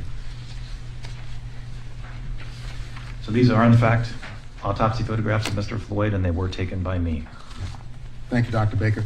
I'd like to redistribute them to the jury, Your Honor.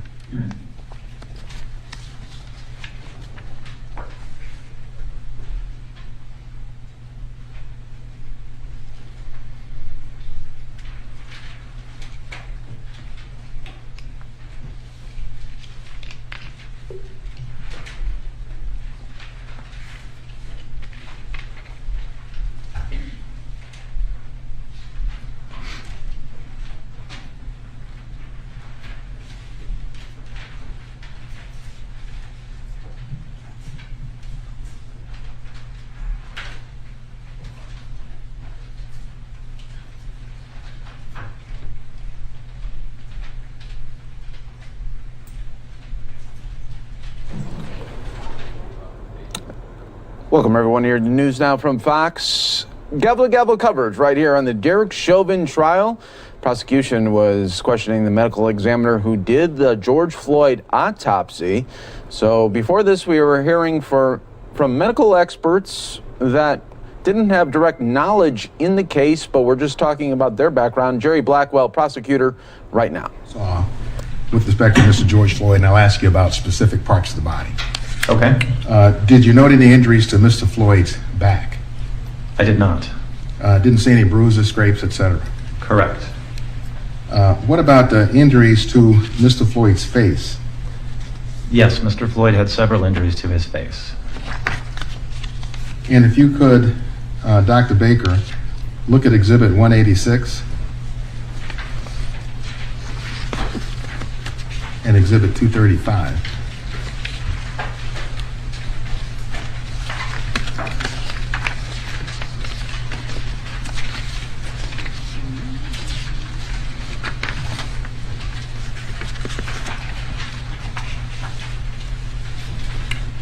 Now, I'll represent to you that the jurors have seen these two photos, but first tell us what do we see in these two photos? These are photographs of the left side of Mr. Floyd's face. This would be after I have removed or cut away any medical intervention. Had there been any blood or foreign material on his body, it was cleaned up before these photographs were taken as well. And these were specifically taken to illustrate the injuries that you see on the corner of his left eyebrow and on his left cheek. You can see the bruising and the abrasion. That's fancy medical lingo for the big scrape on the left side of his forehead. And you can see the scrape or the abrasion on the left side of his cheek. It's very common for abrasions post-mortem to take on that dark black color. After death, the moisture that would be in an abrasion on you or me isn't there anymore, and so they tend to dry out and look a little bit more like this. That's what you see in the photo. Do you have an opinion as to how Mr. Floyd would have incurred these abrasions? Well, these would be entirely consistent with the left side of his face being pinned against the asphalt or the road surface that he was on the night before. In the prone position? Correct.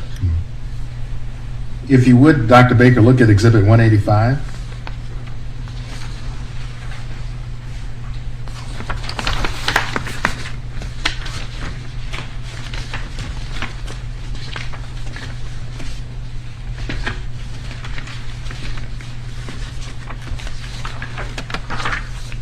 Got it. All right. What do we see in Exhibit 185? This is an overall photograph of Mr. Floyd's face, taken early on in the post-mortem examination. You can see the scale there in the photograph. That's actually in all the photos you have with his case number, and the scale allows you to gauge the size of what you're looking at. This is a photograph I would take in any case so that you can put a face with the decedent's name and the decedent's case number. You can see the injuries that we illustrated in the previous two photos there on the left side of his head and on his left cheek. You can also see a small abrasion on the left side of his forehead. It's kind of that pinpoint thing about an inch above his left eyebrow. You can see a laceration, which is a tearing of the skin on the right side of his upper lip. There's also some subtle bruising of his nose and a couple of small abrasions on the right side of his nose. And I think you can see a few small abrasions under the left corner of his mouth. And Dr. Baker, what is the tube that we see in his mouth? The tube in Mr. Floyd's mouth is the endotracheal tube that was put in during the attempt to resuscitate him. We do leave those tubes in place and cut them off before we start the autopsy. That's some quality control that we do for the hospital and the paramedics so that we can confirm the tube was in the right place when we do our exams. So Dr. Baker, if you would go to Exhibit 187.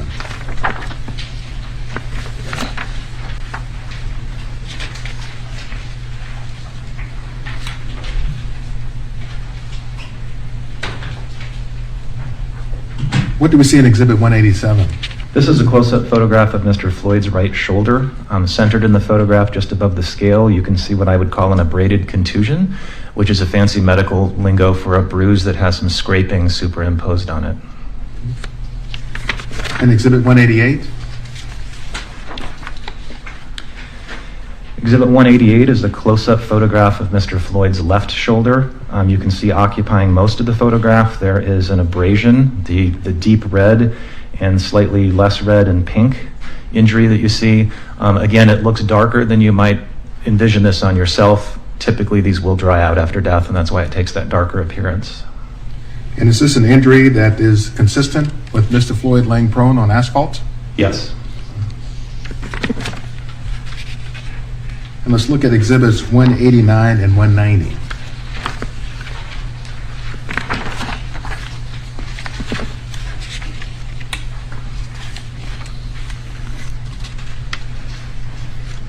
What do we see in Exhibits 189 and 190? Exhibit 189 is a photograph of the back side of Mr. Floyd's left hand. Exhibit number 190 is a photograph of the back side of Mr. Floyd's right hand. In any case that we think has the potential to be a homicide, we do examine the hands very carefully and we photograph the hands very carefully. Our hands are largely the way that we interact with the world around us, and so injuries on the hands, or sometimes lack thereof, can tell us something about what happened.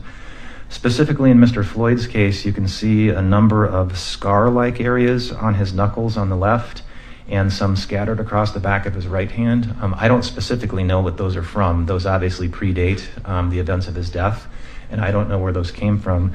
The more acute injuries that you see in the photograph, right above the scale in each picture, you can see kind of a patterned bruise. It almost looks like a tram track, those parallel marks.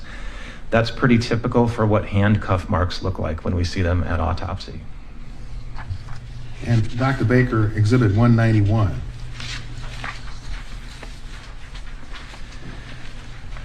Exhibit number 191 is a close-up photograph of the back of the index and third fingers of Mr. Floyd's right hand. You can see that he's got some injuries over his knuckles. Just for orientation, if I were to use my own right hand, we're looking at an injury right here and an injury right here on the back of those two fingers. And did you have an opinion as to what may be the cause of those injuries? So these are blunt force injuries. These are abrasions and lacerations. Again, that's damage to the skin from blunt trauma. These would be entirely consistent with him having been in an altercation with another person. They certainly could be from the asphalt or just about anything his hand could have banged into. Thank you, Dr. Baker, and we can put the photos away.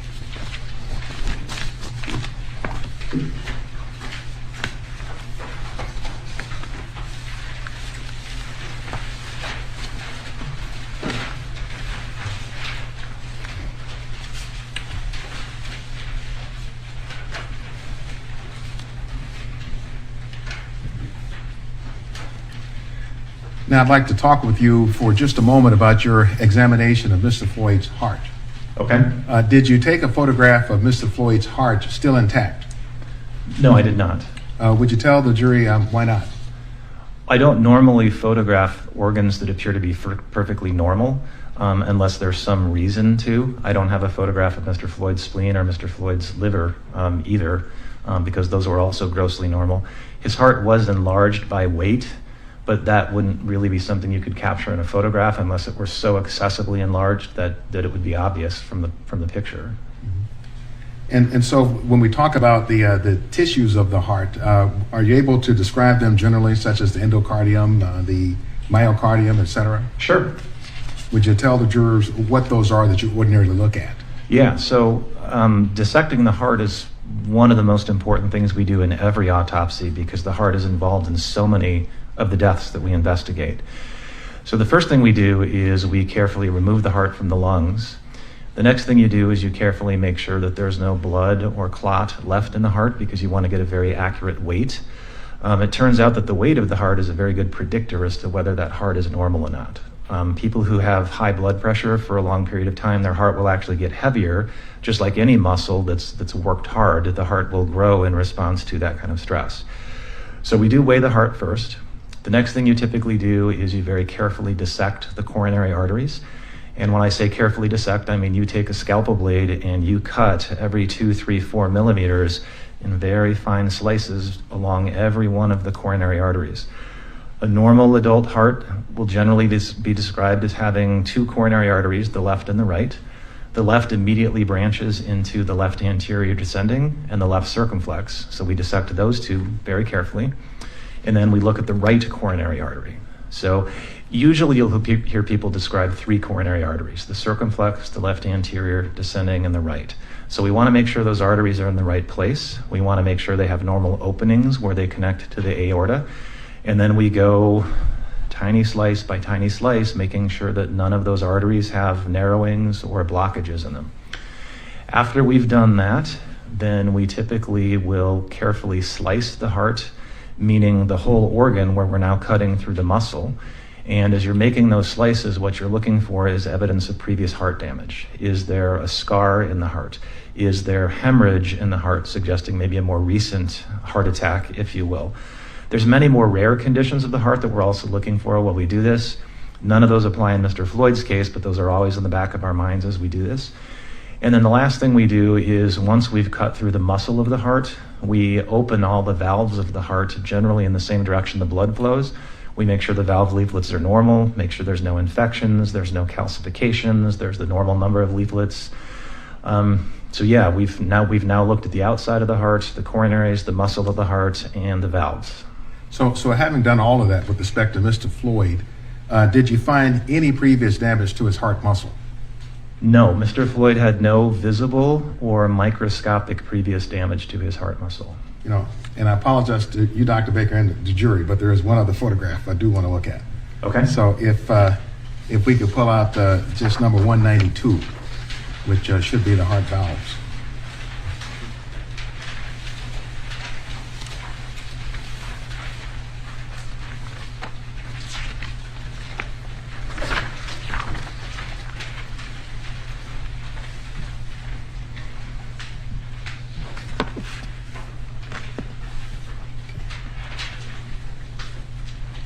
So, Dr. Baker, would you tell us what we see in Exhibit 192?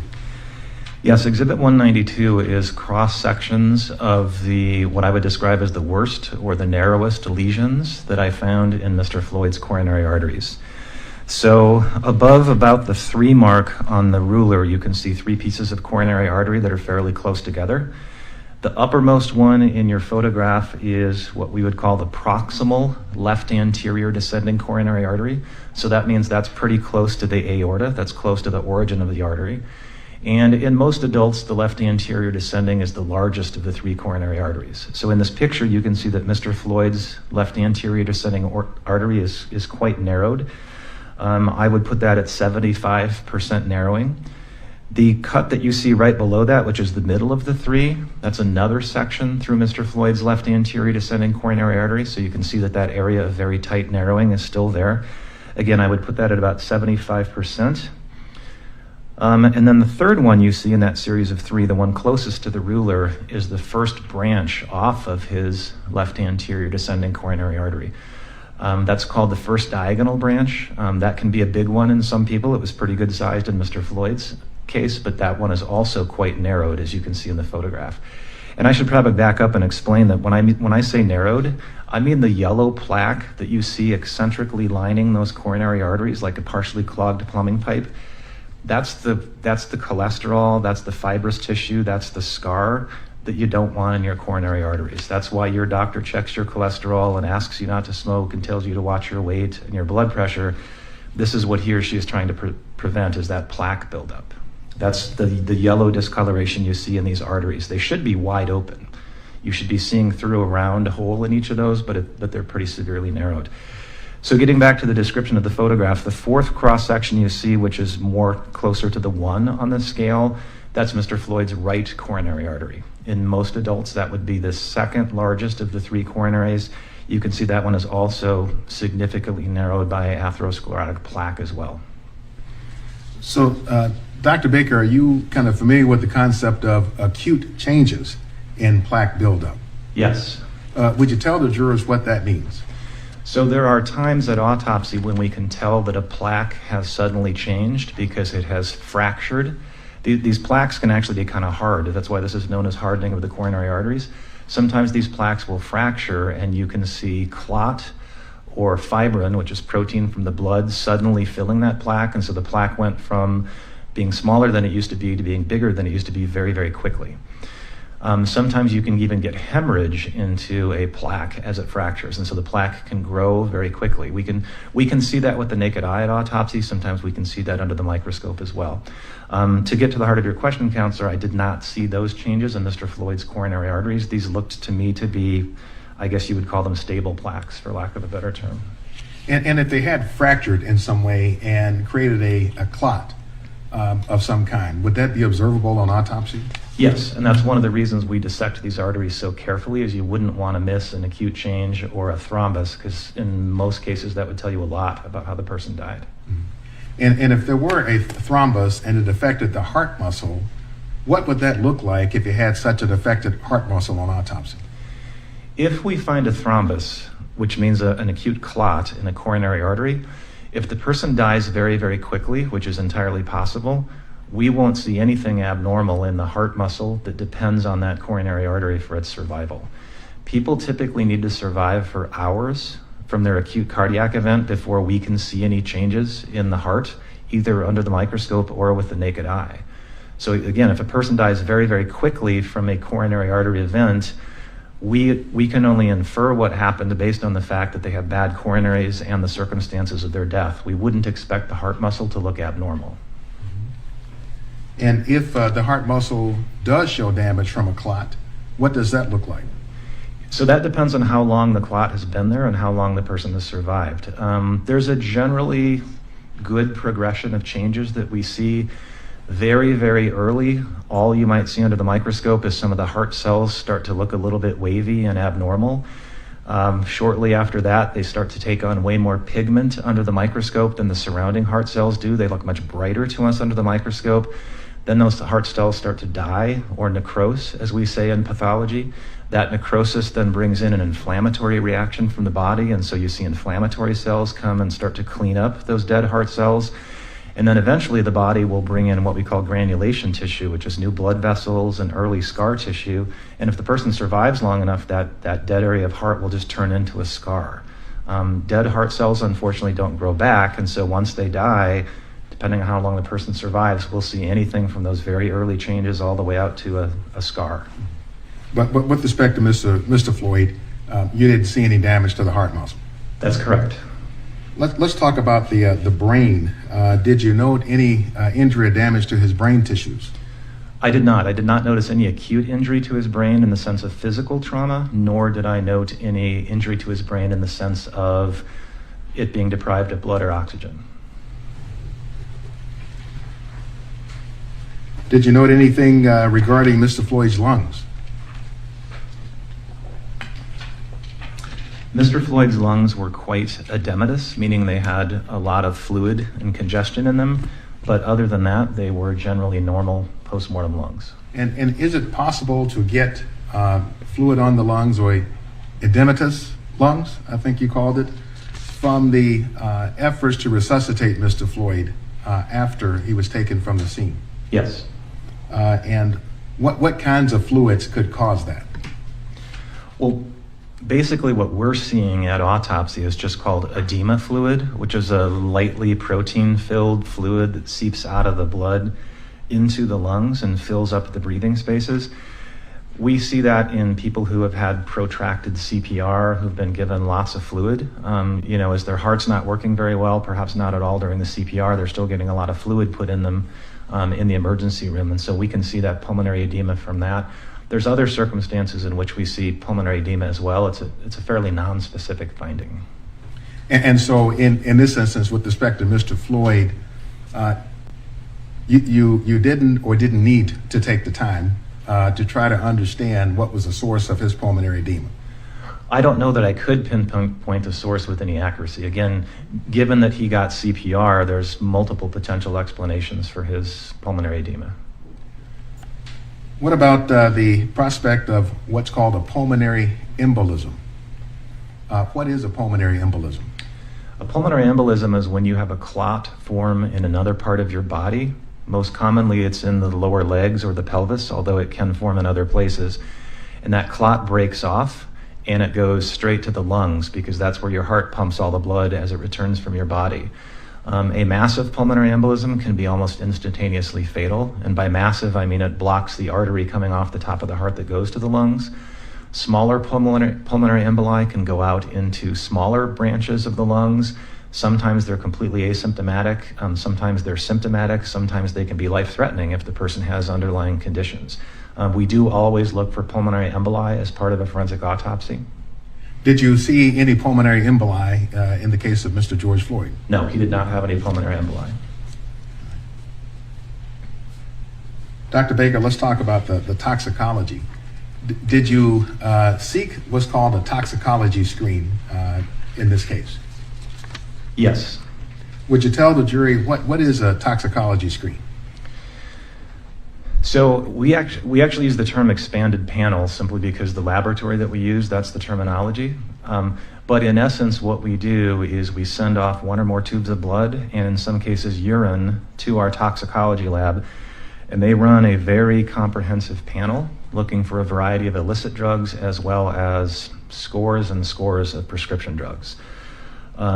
I expect that you've probably already heard from a toxicologist, so I won't go into the laboratory part of it because that's not my area of expertise. But part of the testing they do is antibodies looking for specific categories of drugs like morphine and related compounds, benzodiazepines, things in that class, barbiturates, and so on. And then the lab can do a variety of other techniques that are often go under names like gas chromatography, liquid chromatography, mass spectrometry, things like that. And they have the potential to detect hundreds of different medications that way. That's what we call the expanded panel with the lab that we work with. And that's typically what we ask for on most forensic autopsies. And is the lab you work with NMS? Correct. How long have you worked with NMS labs? It's been about 13 or 14 months now. So for the past 13 or 14 months, would that be the only lab that you would be sending out toxicology panels or screens to from the Hennepin County Medical Examiner's Office? Yes, all of our postmortem toxicology is done by NMS. Are you familiar with a toxicologist named Dr. Eisenschmidt? Yes, I know Dan.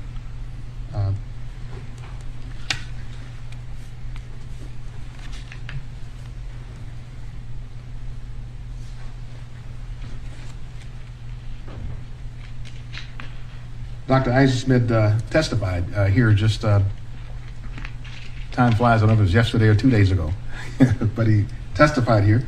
Do you have a good opinion of him as a toxicologist? He has been great to work with so far. Objection is sustained. Well, you know Dr. Eisenschmidt. I do. Did you examine the contents of Mr. Floyd's stomach as part of your autopsy? I did. What did you note regarding the contents? Counselor, can I refer to my report so that I don't? Yes, if it helps refresh your recollection.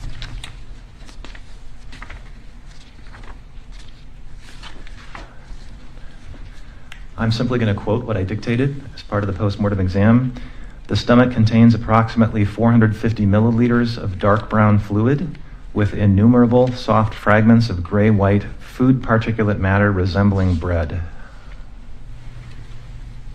Did you note anything resembling either a pill or pill fragments in the stomach contents? I did not. Did you do any testing of the contents of Mr. Floyd's stomach as a part of the toxicology assessment for Mr. Floyd? So I wouldn't do any testing of that. It is possible that we could send it to a lab like NMS for testing, but I did not request that. So were you aware of whether or not Mr. Floyd had tested positive for COVID? Yes, I was aware of that. Not at the time I did the autopsy, but I became aware of that later. Was that significant to you in any way? That he had tested positive for COVID? Yes, sir. I guess it kind of depends on what you mean by significant. This was very early in the pandemic, and we were still scrambling to figure out things like autopsy safety protocols and what we should be wearing. So in that sense, it was significant.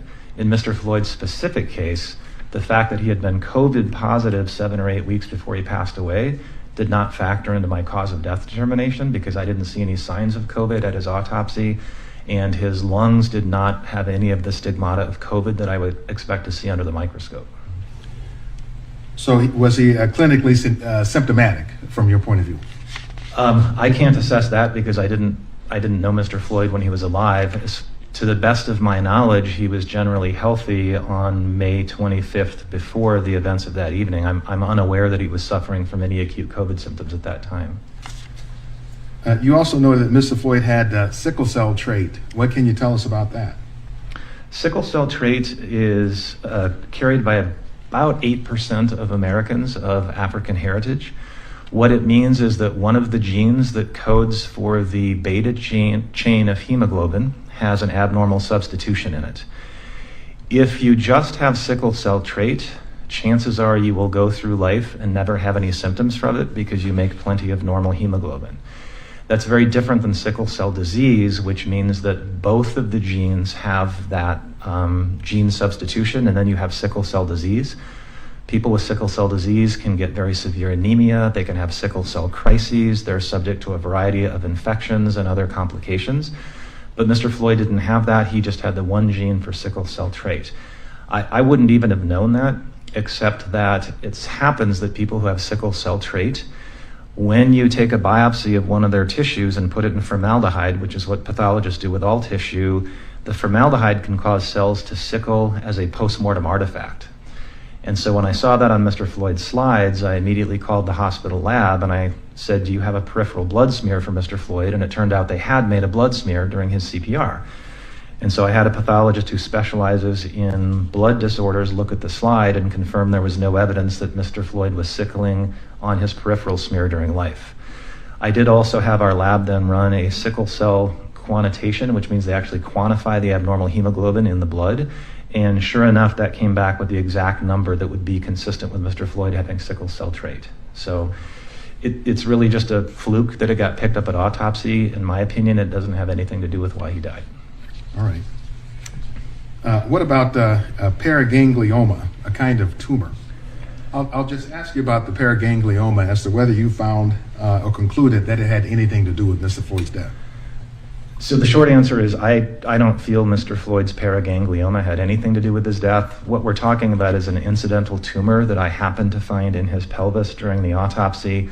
I did look at it under the microscope. The most likely diagnosis is a paraganglioma, but I have no reason to believe that had anything to do with Mr. Floyd's death. Okay.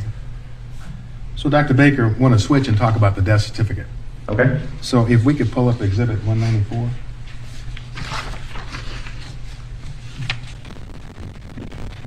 First, I'd like to talk to you about the press release report. Okay. And ask you first, Dr. Baker, if you would just identify what this is for the record. Yes, what you are looking at is the final press release my office put out once I had reached my conclusion as to the cause and manner of Mr. Floyd's death. Okay. Can you explain to the jury what it means to certify a death? To certify death as a physician means that you fill in the decedent's cause of death and their manner of death. And if their manner of death is other than natural, then you also have to fill in the how injury occurred box on the death certificate. Death certificates are relatively standard in the United States. Most of what's on them is largely dictated by the Centers for Disease Control. They vary a little bit in appearance from state to state, but the core elements are pretty much the same in every jurisdiction. Most of what's on a death certificate is actually filled in by family members and the funeral director. So, what's the decedent's full name? Where were they born? What are the names of their parents? Did they ever serve in the armed forces? There's all kinds of things that are captured. The medical examiner's primary role, again, as I mentioned, is the cause of death, the manner of death, and the how injury occurred. Most death certificates in the United States are actually filled out by clinicians, meaning your primary care doctor that you see. That person fills out death certificates for their patients who die of routine natural conditions. Medical examiners get involved when the death appears to be from unnatural causes. In practice, we should be the only people that certify deaths where the manner is ever anything other than natural. So doctor, if we could look at Exhibit 193. First, would you, for the record, tell us what this is? Yeah, this looks to be a actual state of Minnesota death certificate for Mr. George Floyd. These death certificates are actually produced by the state, not by the medical examiners. We simply fill in the parts we're responsible for. We push all of those data to the Minnesota Department of Health, and then the death certificate's issued by the state. And so that's why what you see here says state of Minnesota on the top. But the cause of death, the other contributing conditions, and the manner, that's what I'm responsible for, and that's right in the middle of your display. Yeah, just want to zoom in on that. Show it to the jury. I think this is pre-admitted, Your Honor.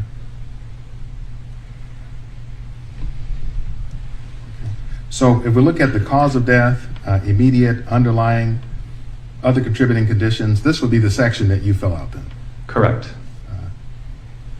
So if we see here under manner of death, it indicates homicide. Tell us, what does homicide mean to you as a medical examiner? So as a medical examiner, we apply the term homicide when the actions of other people were involved in an individual's death.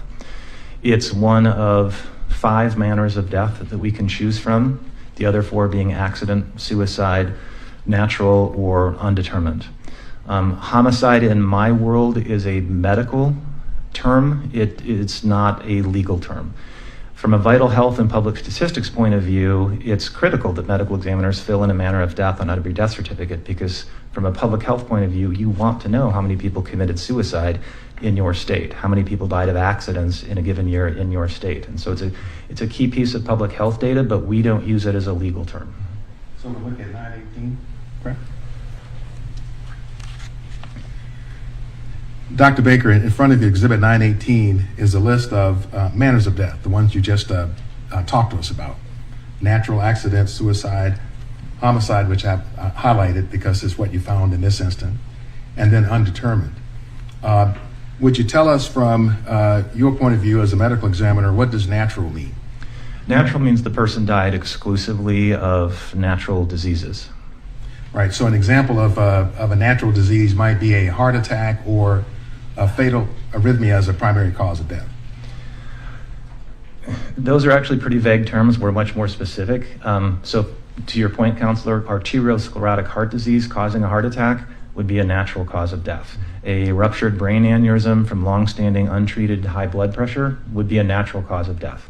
Metastatic lung cancer would be a natural cause of death. There's almost an infinite number of potential natural causes of death.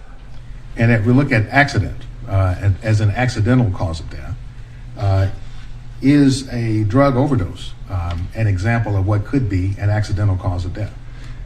Most drug overdoses are accidental causes of death. Some are suicides. But yes, we do regard most drug overdoses, because we don't believe the person intended to die. We do regard those as accidents. And we know what suicide is. Doctor, what does undetermined mean?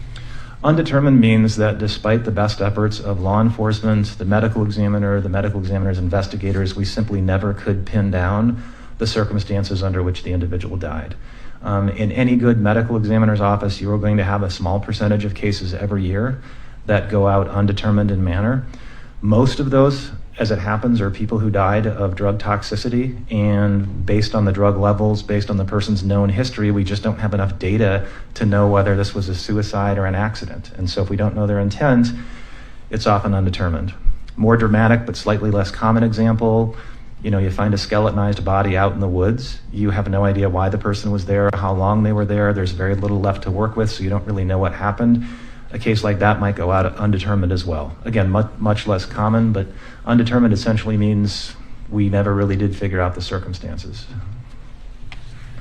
Now, in Mr. Floyd's case, you listed the immediate cause of death as cardiopulmonary arrest, complicating law enforcement, subdual, restraint, and neck compression. Correct. What does cardiopulmonary arrest mean? That's really just fancy medical lingo for the heart and the lungs stopped. The heart, no pulse, no breathing. So with respect to the term complicating, am I right in the understanding that this term means occurring in the setting of? Yes. Or in other words, cardiopulmonary arrest occurring in the setting of law enforcement, subdual, restraint, and neck compression. Correct. So Dr. Baker, can you tell us how it is physiologically that the subdual, restraint, and neck compression caused Mr. Floyd's death? In my opinion, the physiology of what was going on with Mr. Floyd on the evening of May 25th is, you've already seen the photographs of his coronary arteries, so that you know he had very severe underlying heart disease. I don't know that we specifically got to it, counselor, but Mr. Floyd also had what we call hypertensive heart disease, meaning his heart weighed more than it should. So he has a heart that already needs more oxygen than a normal heart by virtue of its size, and it's limited in its ability to step up to provide more oxygen when there's demand because of the narrowing of his coronary arteries. Now, in the context of an altercation with other people that involves things like physical restraint, that involves things like being held to the ground, that involves things like the pain that you would incur from having your cheek up against the asphalt, an abrasion on your shoulder, those events are going to cause stress hormones to pour out into your body, specifically things like adrenaline. And what that adrenaline is going to do is it's going to ask your heart to beat faster. It's going to ask your body for more oxygen so that you can get through that altercation. And in my opinion, the law enforcement subdual, restraint, and the neck compression was just more than Mr. Floyd could take by virtue of those heart conditions. So Dr. Baker, just a point of clarification that frankly occurs to me as you were talking. As a forensic pathologist, it's not part of what you do within the four corners of your job to try to calculate what Mr. Floyd's either lung volumes or oxygen reserves or that sort of thing would have been, is it? I think what you're getting at, counselor, is the sort of thing that I would defer to a pulmonologist. Those are obviously things we can't measure post-mortem in living people. Clearly, those things are the purview of pulmonologists. So Dr. Baker, we did find from the toxicology amounts of fentanyl and methamphetamine in the results from the lab. That is correct. You didn't mention either fentanyl or meth in Mr. Floyd's system. You mentioned those, but you don't list either of them on the top line as causes of death. Why is that? Well, the top line of the cause of death is really what you think is the most important thing that precipitated the death. Other things that you think played a role in the death but were not direct causes get relegated to what's known as the other significant conditions part of the death certificate. So the other significant conditions are things that played a role in the death but didn't directly cause the death. So, for example, Mr. Floyd's use of fentanyl did not cause the subdual or neck restraint. His heart disease did not cause the subdual or the neck restraint. All right. So these are items that may have contributed but weren't the direct cause. Correct.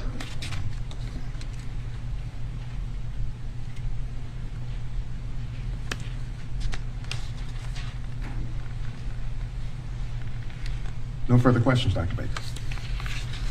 Mr. Nelson. Sure.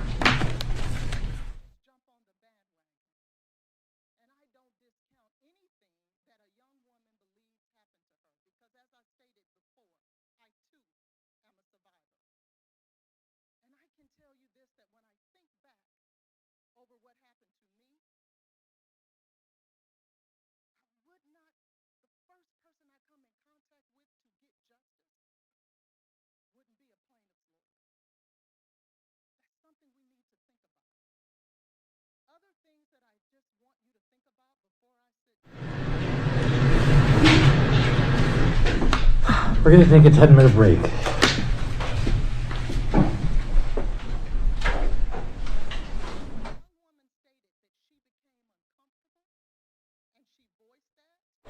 And thanks for being with us here on News Now from Fox. We are on the last day of week 2 in the Derek Chauvin murder trial here. They're going to take a quick 10-minute break, so we're going to take a quick break as well. We'll see you in 2 minutes here on News Now from Fox.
And welcome back here to News Now from Fox. The Derek Chauvin trial is on recess right now, a quick recess, probably about 10 minutes. So in the meantime, let's hit on some of the other stories that we have missed throughout this Friday here. First of all, happy Friday to everyone who's watching. We made it through the week. We're almost to the weekend. We heard, though, from President Biden earlier today. Now we want to hear from him inside of the Oval Office alongside Vice President Kamala Harris. Biden, though, introducing his budget, his wish list that includes more for schools, healthcare, and housing. So let's listen in really quickly to this. It's about a 4-minute conversation in the Oval Office here.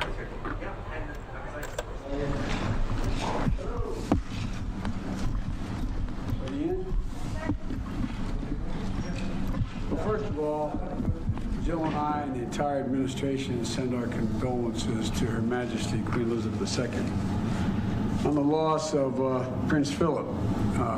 He was a heck of a guy. He, it was his lifetime of service to the United Kingdom and the whole Commonwealth was visible to everybody for a long, long time. And his bravery serving in World War II, as well as his being a champion of the environment, as well as the charitable things he set up. So we really do express our condolences for extraordinary life that was led by the Prince, and I think he's going to be missed, particularly in the United Kingdom. But 99 years old, he never slowed down at all, and which I admire the devil out of. And today we're meeting on we're having an economic briefing here with the team. I sent to Congress my funding priorities for the appropriations process, including 2 key public health initiatives that I'm pushing. First is, like DARPA in the Defense Department, which was designed to develop and has developed breakthroughs to protect us and enhance our physical safety. I'm proposing a $6.5 billion appropriation for what we call ARPA-H, which which is focused on focused on health issues. This is a pioneer breakthrough that we hope we can detect and treat and prevent diseases like Alzheimer's and diabetes and give us a chance to end cancer as we know it, because we'll focus exclusively on those items. And secondly, I'm proposing a historic funding increase of 50% of $4 billion to end the opioid crisis, which still ravages the country and has taken so many lives over the last 2 years. Resources both to states and to tribes for treatment as well as prevention. It also includes the single largest funding increase ever for Title I schools for disadvantaged schools, to lift up the millions of children in low-income families, and it'll put them in a position where all the data is, I've talked a lot about this, the data shows that it puts a child from a household that is a lower-income household in a position, if they start school, not daycare, but school at 3 and 4 years old, there's overwhelming evidence that they were able to compete all the way through high school and beyond. And so it doubles the funding as well for VAWA services, including resources to end the rape kit backlog. We've been working this for a long, long time, and we still have a backlog in the rape kit. And the point is, a significant number of women who have been raped and the person has not been found or convicted is because they're sitting in jail. The average rapist rapes about 6 times. And so out there, we want to make sure we go through this backlog and find out to bring some certitude for the woman saying, no, it was true. That's the man. He did it. And it changes the whole perspective, all the hearings we held on that. And also, there makes major investments in the fight against climate change. And there's issues that are personal to millions of Americans in the area of VAWA, because I get that asked and we get spoken to by everyone from mayors and governors, local officials of both parties. So I look forward to working with Congress to advance these and other priorities. I think we're going to be able to get, I'm hoping we'll have some bipartisan support across the board. I've already spoken to some of my Republican colleagues about dealing with the infrastructure legislation we have up there, as well as other budget items. So we're going to work on seeing if we get some bipartisan support across the board here, but that's what we're about to do now. We're going to talk about our economic priorities and we get the brief from the team here. Thank you all for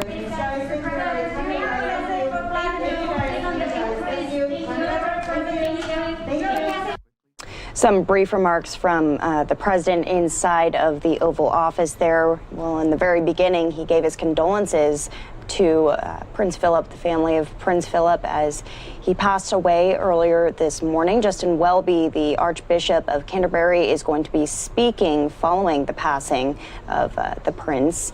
He's going to be speaking from Canterbury Cathedral, which we're taking a live look at right now. We also have heard from the Vice President, Kamala Harris. She just released a statement in the past half hour about the death of Prince Philip. She said, quote, His Royal Highness Prince Philip, Duke of Edinburgh, led a long, remarkable life, the hallmarks of which were loyalty and service. She went on to say, from his decorated service in the Royal Navy during World War II to his long marriage and partnership with Her Majesty Queen Elizabeth II, he dedicated himself fully to his family, his country, and the Commonwealth. Whether he was promoting environmentalism or the well-being of military families, he brought a profound sense of purpose to all that he did. We're also hearing a little bit more about his death today. Reports coming out, he was 99. They're saying it's unclear what kind of funeral events will be able to take place given the current coronavirus restrictions in the UK. Always an interesting aspect of a lot of the passings of these people. But as you can see, several residents outside right now offering their condolences over the death of the Prince. Gun salutes are going to be fired across the UK on Saturday to mark his death. Saluting batteries will fire 41 rounds at 1 round per minute across the UK, and also on British Navy ships at sea on noon on Saturday. You can see all of this here on News Now from Fox. We have a full team, so we'll have full coverage on all of that. We're going to move forward to some of the other stories that we have been following. Again, just a reminder that we're keeping our eyes on the Derek Chauvin trial. They're in a short recess right now. I think there's about 5 minutes or so left on the recess, but we have one of the first press conferences that we're hearing from Deshaun Watson's attorney. So let's listen into that really quickly, and then once the trial gets back into session, we'll go live to that as well. All right, good afternoon. I appreciate y'all coming, and I hope we don't take up too much of your Friday afternoon time. This has been an incredible ordeal for Deshaun. We toyed with the idea of having him here today, so I indicated to some people he might be, and we made a decision just a little while ago that it really wouldn't add anything because I wasn't going to allow him to answer any questions. And I think most of you all understand that. You've got investigations going on, and not just police departments have been asked to look at it, but the NFL, there may be other agencies that look at it. And my malpractice insurance wouldn't handle me allowing him to talk right now, okay? So if that was the case, then why else have him just sitting here listening to us talk about him? But that is what we're going to do and about this case. I want to start out with you, and then I'm going to ask some of the people that have been working on the case with me to offer some observations. But I think why they're really relevant is you folks have heard read a bunch of petitions. You have read some salacious allegations. You've seen at least 2 conferences, press conferences by Mr. Busby. You've seen, I think we counted 40 Facebook posts, 20-something Instagram posts, and so on. A couple of press conferences. And we've been noticeably quiet. Before I start with some observations and ask others, just so you know who's up here, I'll start right here with Leticia Quinones.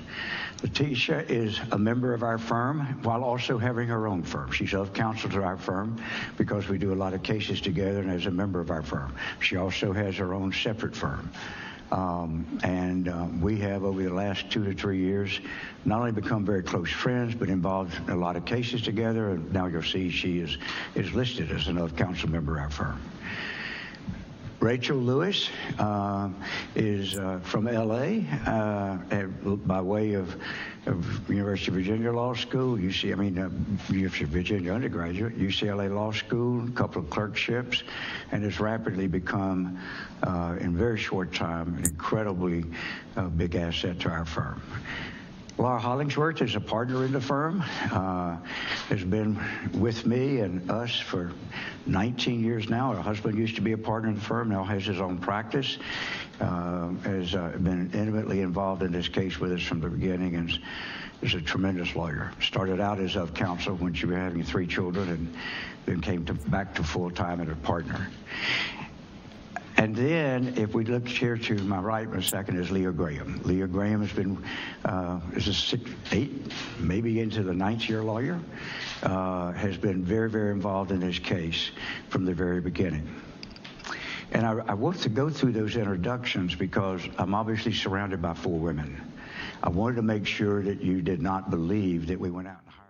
And we do have the trial back in session here. Again, this is day 10 of testimony as the Derek Chauvin murder trial continues.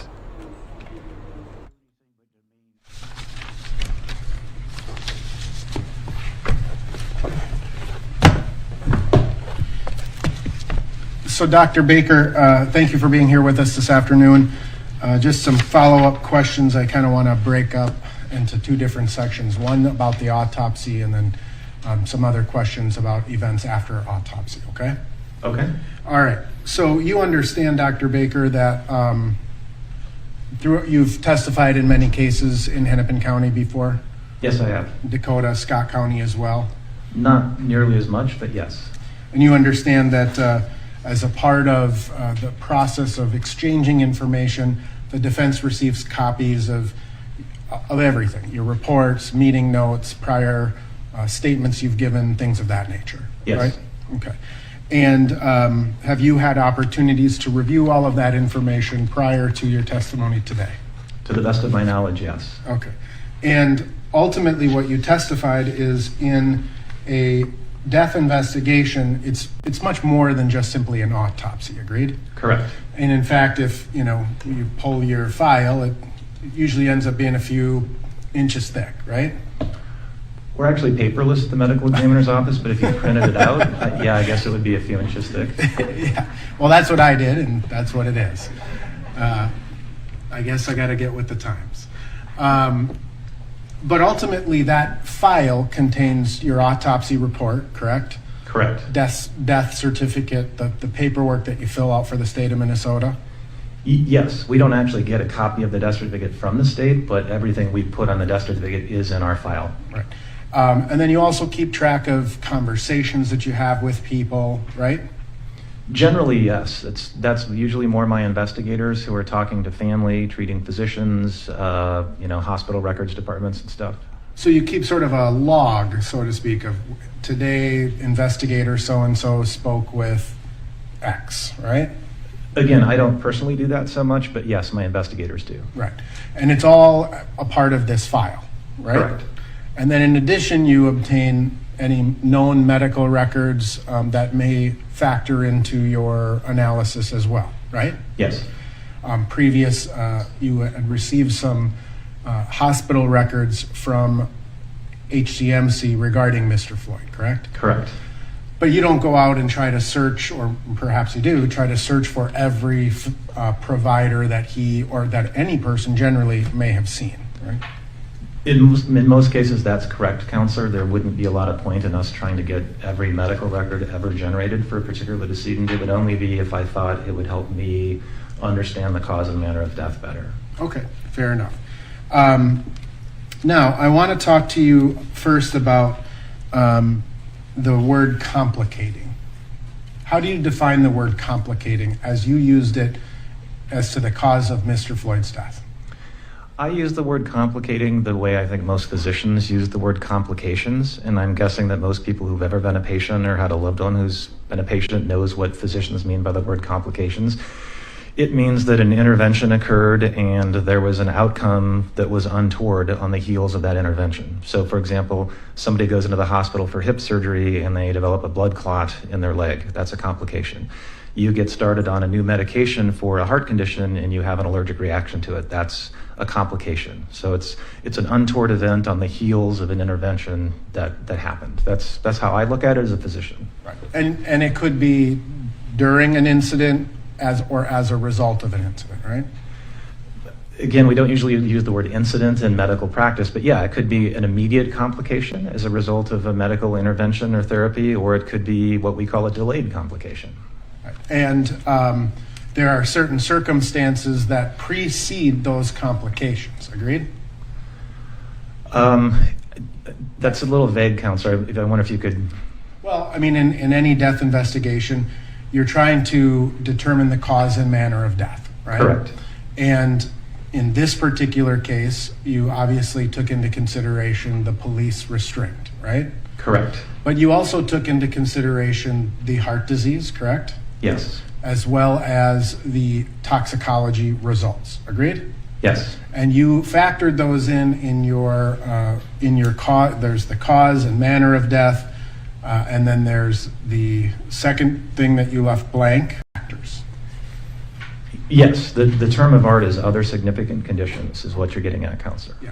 And that's simply just something you have to do for the CDC, or did you take those into consideration as contributing to Mr. Floyd's cause of death? So when you put those on a death certificate as a physician, what you're saying is, I think these played some role in this death. They had a contributing condition. I'm unaware of how the CDC would mandate what goes on there. Presumably the goal is you put things on there that you believe are relevant. You don't list trivial stuff on there that didn't play a role. Right. And so if something was significant enough, you put it on, but if it's insignificant and didn't contribute, you leave it off. Generally, yes. Okay. And so in your opinion, both the heart disease as well as the history of hypertension and the drugs that were in his system played a role in Mr. Floyd's death? In my opinion, yes. All right.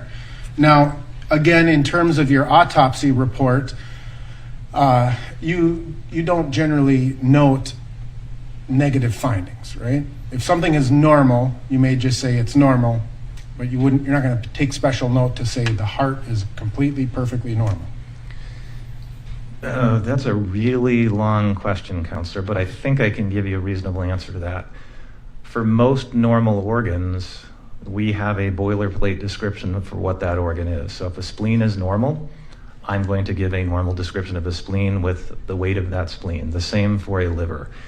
Depending on the nature of a particular case, there are, I used this term earlier, pertinent negatives, things that you think might be on the body based on the circumstances, so you specifically seek those things out, and if they're not there, you document them because the fact that they're not present really means something. So I don't know if that answered your question. There's some things that are normal, that they're almost always normal, and we go on to the next step of the autopsy. There's some things that, depending on the complexity of the case, the fact that it's not there, you're going to dwell on that, you're going to do a special dissection, you're going to take a picture, whatever you need to do to document that you specifically looked for something and it wasn't there. Okay, and so in that regard, if you note something, whether it's odd or irregular, or it's the negative, right? You take special precaution to note those things in your autopsy.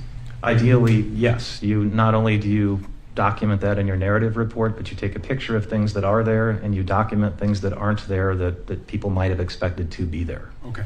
And it's interesting to me that you made a conscious decision not to watch any videos before you performed the autopsy, correct? Correct. And that was to prevent bias, you described? In general, yes. I don't want to go into an autopsy with a preconceived notion that I already know what happened, because that might tempt you to skip certain steps or not do certain things that could turn out to be relevant. So, and just full disclosure, counsel, to fully answer the question, I did see the video that the entire world saw later that day after Mr. Floyd's autopsy. I did not release his body until the following morning. So had I seen something on the video that triggered yet another thought in my mind, I still had the chance to act on it. I did not want that to be in my mind when I physically performed his autopsy on the morning of the 26th. Understood. But you had received some briefing from law enforcement or from somebody to say, here's generally what we know about what happened. It was pretty high level, but yes, I got a phone call from the BCA that a man had gone unresponsive in police custody while he was being restrained. He had died at Hennepin County Medical Center, and that was largely what I knew going into the autopsy. I believe I was aware that there had been pressure applied to his neck, but beyond that, that's pretty much what I knew going into the autopsy. So you took special, because you had learned that there was potential pressure to the neck, you took special steps to look at the neck area, shoulders, etc., right? Yes. And because of that, you did this unique incision or this specific incision to lift the skin off to look under the surface, so to speak. That's correct. All right, and we'll come back to that in a second. You did note, I want to focus on the heart for a little bit. You noted that the heart was dilated. Yes. What causes that? So dilated is just fancy medical lingo for has gotten a little bit bigger than it used to be. Like when you blow up a balloon, it dilates, for lack of a better lay description. Mr. Floyd's heart was, if I can refer to my report, Counselor? Refresh your recollection? It would.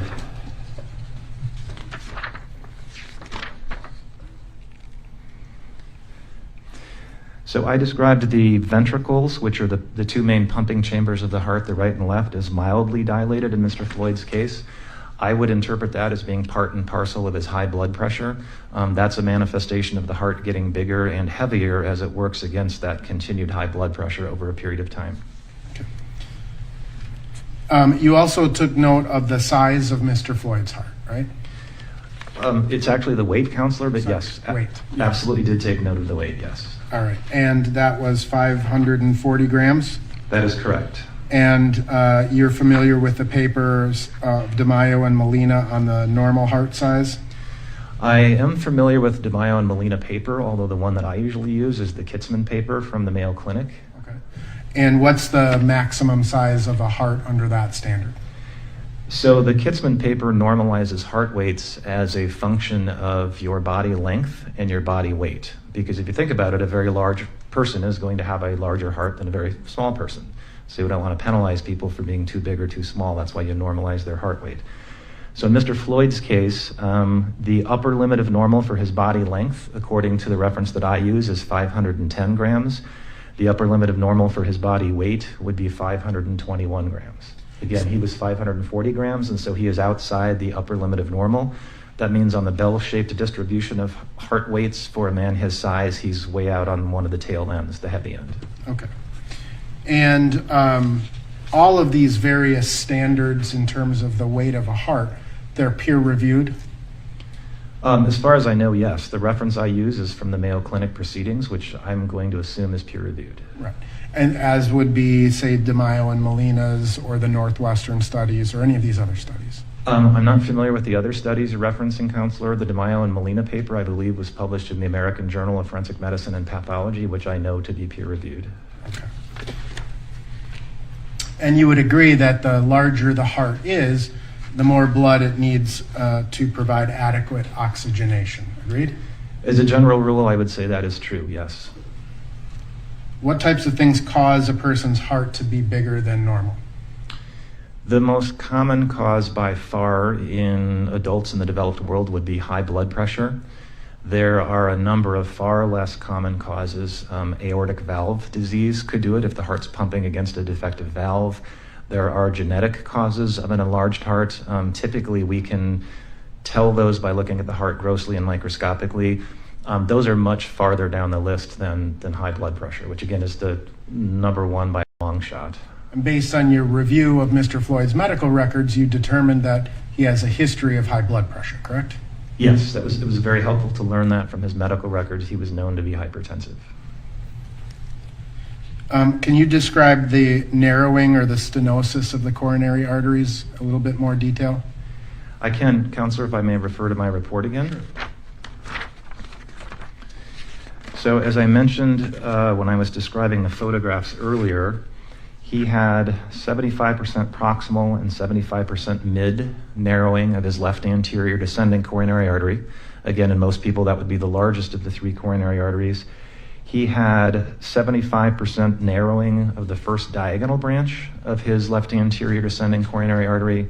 And then in his right coronary artery, which in most people is the second largest of the three, he had 90% proximal narrowing. All right. And what do forensic pathologists generally consider to be enough narrowing of the arteries to cause a sudden death? We usually look to 75% greater as capable of causing sudden death. And are you familiar with myocyte necrosis? Yes. And do you have to have myocyte necrosis to cause a sudden death? No, you do not. In an arrhythmia, there would be no necrosis, correct? So an arrhythmia is an electrical phenomenon, not an anatomic one, and so I really can never diagnose an arrhythmia post-mortem. We just have to infer that from the circumstances and from the condition of the coronaries. And when we describe hypoxia of the heart, that's the reduction of oxygen to the heart, correct? Correct. And can you,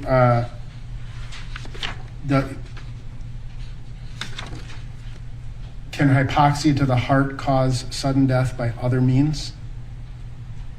Or would it just be the arrhythmia?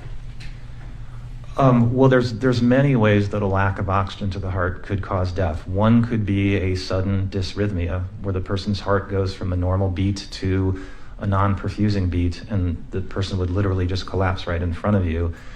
Depending on the nature of the coronary artery disease, a person could have a thrombus. They could present to the emergency room with crushing chest pain and sweating and difficulty breathing. That would be a different mechanism of death. So there's different ways the heart manifests that is not getting enough oxygen, but one of them is sudden collapse and death. And sometimes people can survive that for a longer period of time.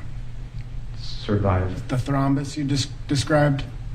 I mean, Correct. I mean, I don't know the numbers, but obviously people can and do survive thrombi in their coronary arteries. That's why we have clot-busting drugs and cardiologists on call for emergency rooms for urgent catheterizations and stuff like that. Gotcha.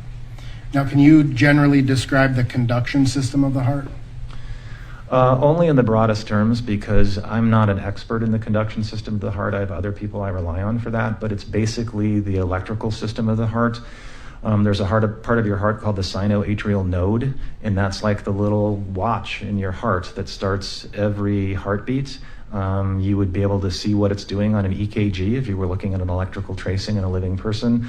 That's then conducted to another node that's known as the AV node, the atrioventricular node, and then the electrical impulses go out from that to the ventricles that cause them to beat. You can actually see the conduction system under the microscope if you take it out and look for it. And there's on very rare occasions we do that. It wouldn't have been necessary in Mr. Floyd's case, but that's basically what the conduction system does. If the conduction system is impaired, what happens? I'd have to defer to a cardiologist on that because there's so many different ways it can be impaired. Sometimes it's completely benign. Sometimes a person might need a pacemaker or even a defibrillator. It totally depends on the nature of the derangement.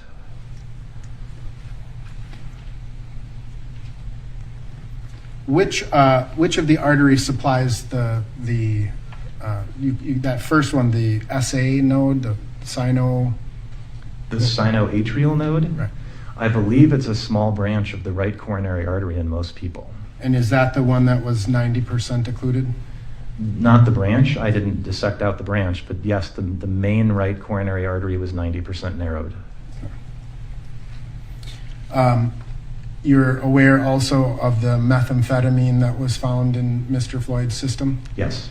Does methamphetamine further constrict the vessels and ventricles and arteries? I don't know. I'm not an expert in the specific toxicology of methamphetamine. It is certainly hard on your heart in the sense that it does things like drive up the heart rate and drive up blood pressure. I don't know if it's a vasoconstrictor, but in either way, as a general rule for forensic pathology, methamphetamine is not good for a damaged heart, a heart with coronary artery disease.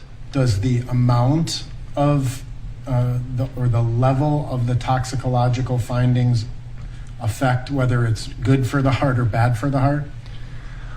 I don't know that there's a scientific answer to that, Counselor, because I'm not aware that there's a quote-unquote safe level of methamphetamine.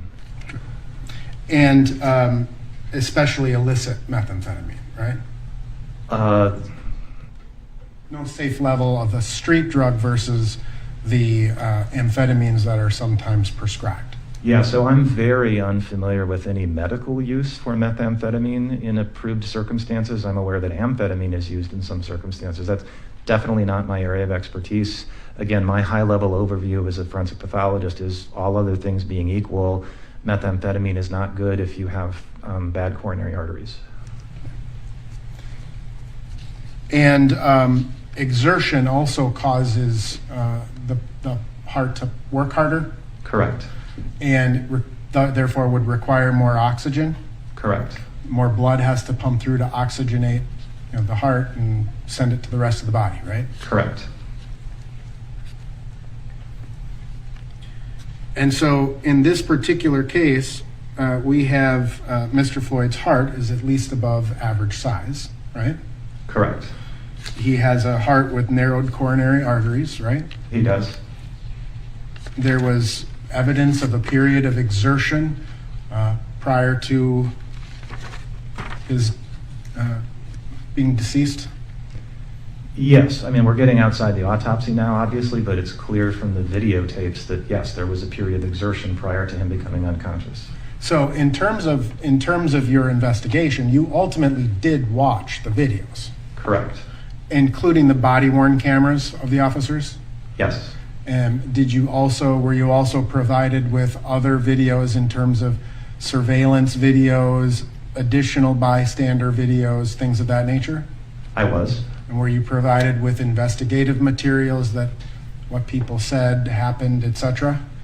No, I did not have those. Okay.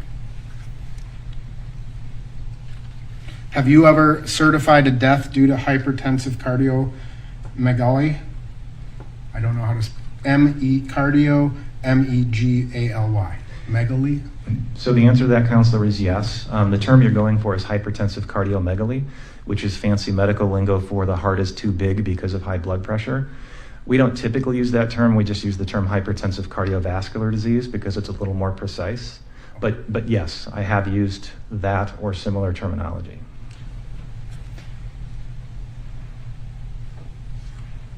Have you ever certified a death due to atherosclerotic cardiovascular disease? Yes. And similar narrowings of the arteries compared to Mr. Floyd? Yes.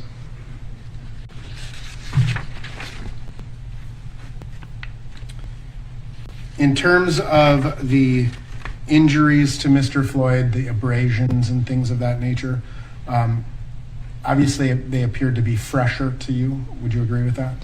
They do appear to be fresh, but I want to be very careful in my answer. There's not any literature that allows you to date those kinds of injuries with any precision.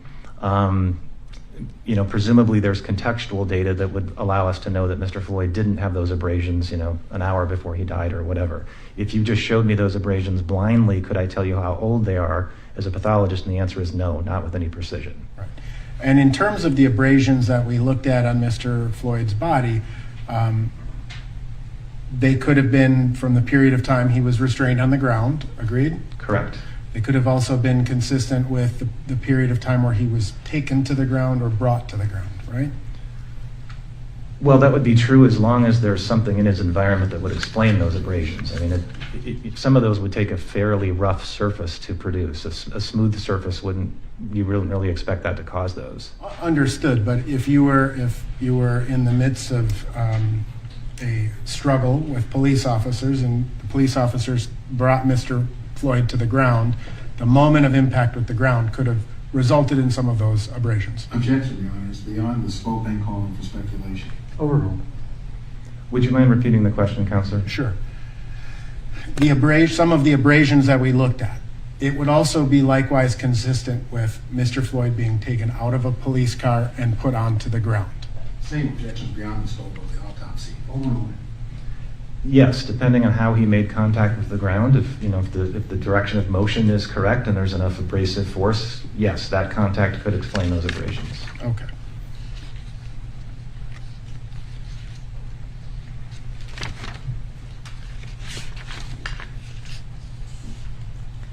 Would you agree with the general proposition that the prone position is not inherently dangerous?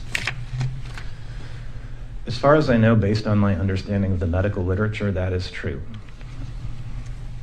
Now, in terms of your autopsy reports, there is no, you dissected Mr. Floyd's shoulder and neck area, right? That's correct. And you found no bleeding into the subcutaneous tissues of the neck and back, right? That is correct.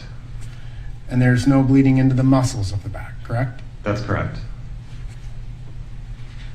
And you don't have any section in your autopsy report to describe any injuries whatsoever to Mr. Floyd's neck and back like you do other areas of the report. That's not true, Counselor. There's a special paragraph that specifically describes me dissecting his back and not finding anything. Okay. And you took pictures of that as well? Correct. And all of those procedures were documented in the normal course of how you, when you conduct an autopsy, right? Yes, all of those things were photographed. And you did that so that other people would have an opportunity to review your work, correct? Correct. And you understand that people have done that, right? Yes. Now, you have, I'm assuming, conducted many autopsies in your career? I have. If you had to venture a guess, how many autopsies have you conducted? I've never kept a spreadsheet, but I would say it's probably in the neighborhood of 2,900 to 3,000. Okay. You've done other autopsies where asphyxiation was the suspected cause of death? Yes, asphyxia is a very common cause of death in my line of work. Right. You see it manifest itself in many ways, right? That's correct. And there are certain things that you look for in the course of your autopsy to determine whether or not this death would be consistent with asphyxiation. Agreed?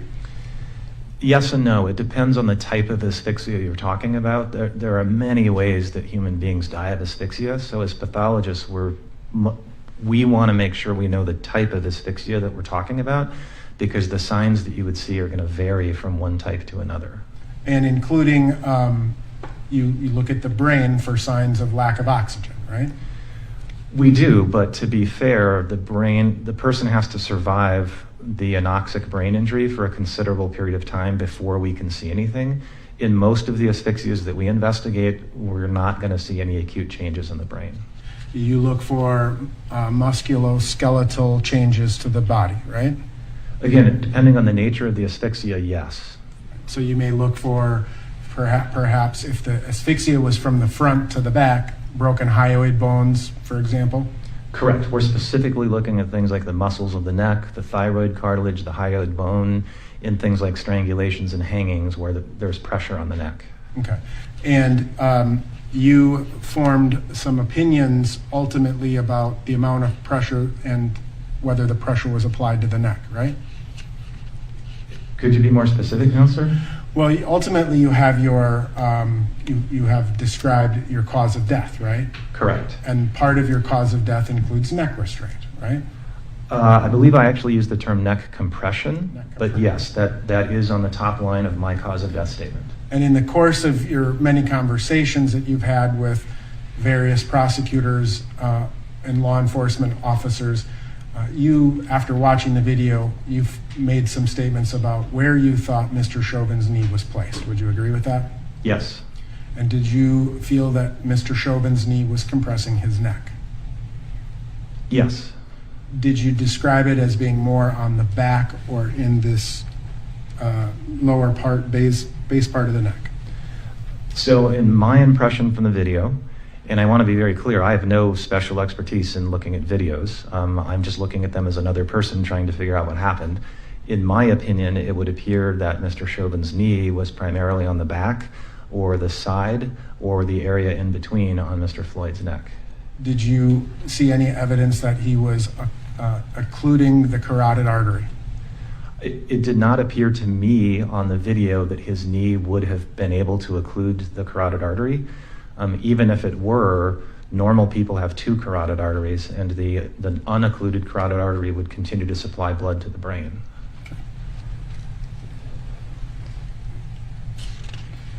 And when you look at deaths by manual strangulation, for example, are you also looking for bruising? Yes. You're looking for bruising. Do you see that bruising in the majority of your cases or not in the majority of your cases? Well, keep in mind that my patients are all deceased. And so if my patients were strangled, it was so significant that they died. And I say that because if you were to ask an ER doc for her experience looking at living strangulation victims, you might get a different answer. In my world, we typically see bruises on the outside of the neck. We see abrasions on the neck. We see bruises to the small muscles of the neck. Depending on the type of strangulation and how old the decedent was, we can even see fractures of the thyroid cartilage and the hyoid bone. And we often see petechiae as well, which are little tiny blood spots on the lining of the eyes. Sometimes you can see them on the face, on the inside of the lips, even the inside of the mouth. And did you observe any of those signs in this case? No, I did not. And in terms of, when you think about just kind of the classic strangulation, I'm taking my fingers and my hands and I'm applying pressure to your neck, even those small fingers, you would expect to see bruises consistent with the size of my fingers, right? Again, in my line of work, we more often than not see bruises. You did say consistent with the size of your fingers. That might be true on television shows, but in the real world, there's not a lot of correlation between the size of bruises we see and the size of assailants' hands. But we are looking for those telltale bruises. All right. And in terms of, in this particular case, the knee, the placement of the knee being a pretty bony, hard, round object, right? Yeah, I mean, it's pretty concentrated right under the kneecap at the force. Right. And of course, the shin bone is just below the skin, right? Yes. And it's sort of triangular in its nature, right? On cross-section, yes. And so if a substantial amount of force was being used by the knee or the shin bone on the neck or back area in your line of work, and if that force was sufficient to asphyxiate him, would you expect to see bruising? I would expect to see bruising, but I don't know that the lack of bruising excludes that. You and I kind of just pivoted from strangulation, which is really pressure to the front of the neck, to the pressure at the back of the neck. And that's just not something that I think we see as medical examiners, pressure to the back of the neck explaining a strangulation. Or an asphyxiation. Correct. So is there any objective medical finding in your autopsy that shows a sufficient or significant amount of pressure to the back? Again, I think we've covered this. I did not find any injuries to Mr. Floyd's back, not on the outside of his body, not looking at the soft tissue under his skin to make sure I didn't miss any occult bruises. I didn't find any bruises on his back. Okay. Did you find any hypoxic changes to Mr. Floyd's brain? I did not, but again, a person has to survive for many hours before we would be able to see those as pathologists. You're generally familiar with a hypoxic death and how that occurs? Again, Counselor, it really depends on the nature of the asphyxia. Keeping in mind, in my world, asphyxia is hangings, it's strangulations, it's carbon monoxide poisoning, it's drownings. There's all different ways people can be asphyxiated. It really depends on which mechanism you're talking about. Well, generally, regardless of the mechanism, would you generally see symptoms consistent with hypoxia? Would a person exhibit certain symptoms? So symptoms is a little outside my bailiwick because we're talking about living people, and I don't treat living people who are suffering from hypoxia of any cause. So, I mean, Dr. Thomas, who just testified, would testify that you may see confusion when someone is going into a hypoxic state. Objection, Your Honor, to the characterization of Dr. Thomas's testimony. Rephrase as Certainly. what he agrees to. So, your role as a medical examiner, right? You take into consideration information from lots of different sources. That is true. And there may be cases where you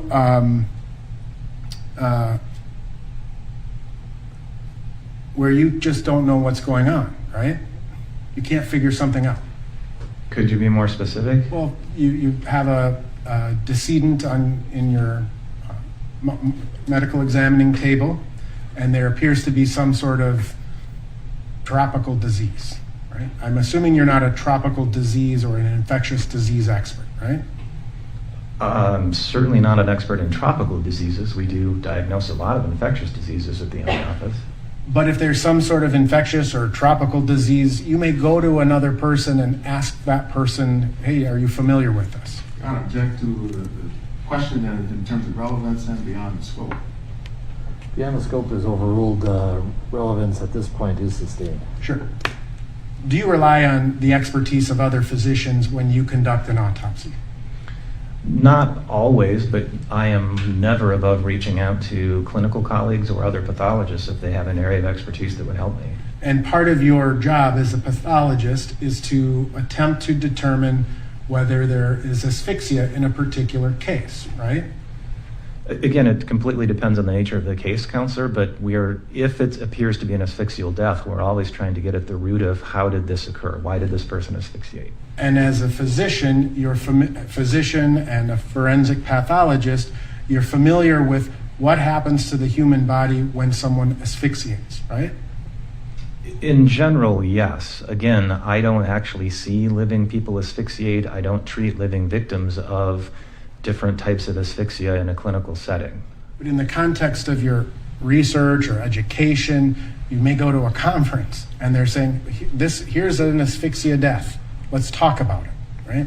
Here's a picture of someone hanging from all the way fully suspended versus someone who is on their knees and suspended forward with a belt or something.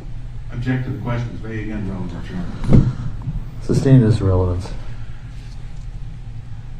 Are you familiar with the symptoms of hypoxia? Again, they would be very general symptoms, and I don't know what the differential diagnosis for those symptoms would be. What would the general symptoms be?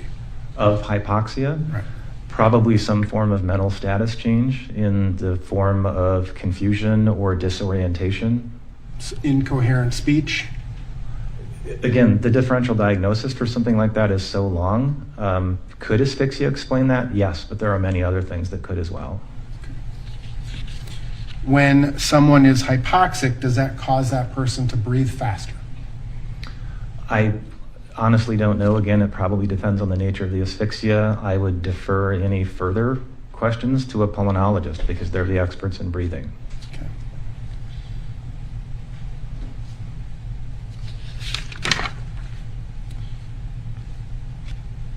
Would you, based on your understanding, you reviewed the toxicology of Mr. Floyd, right?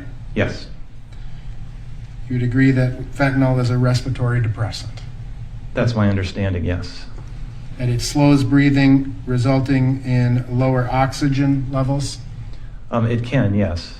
And similarly increasing the carbon dioxide, correct?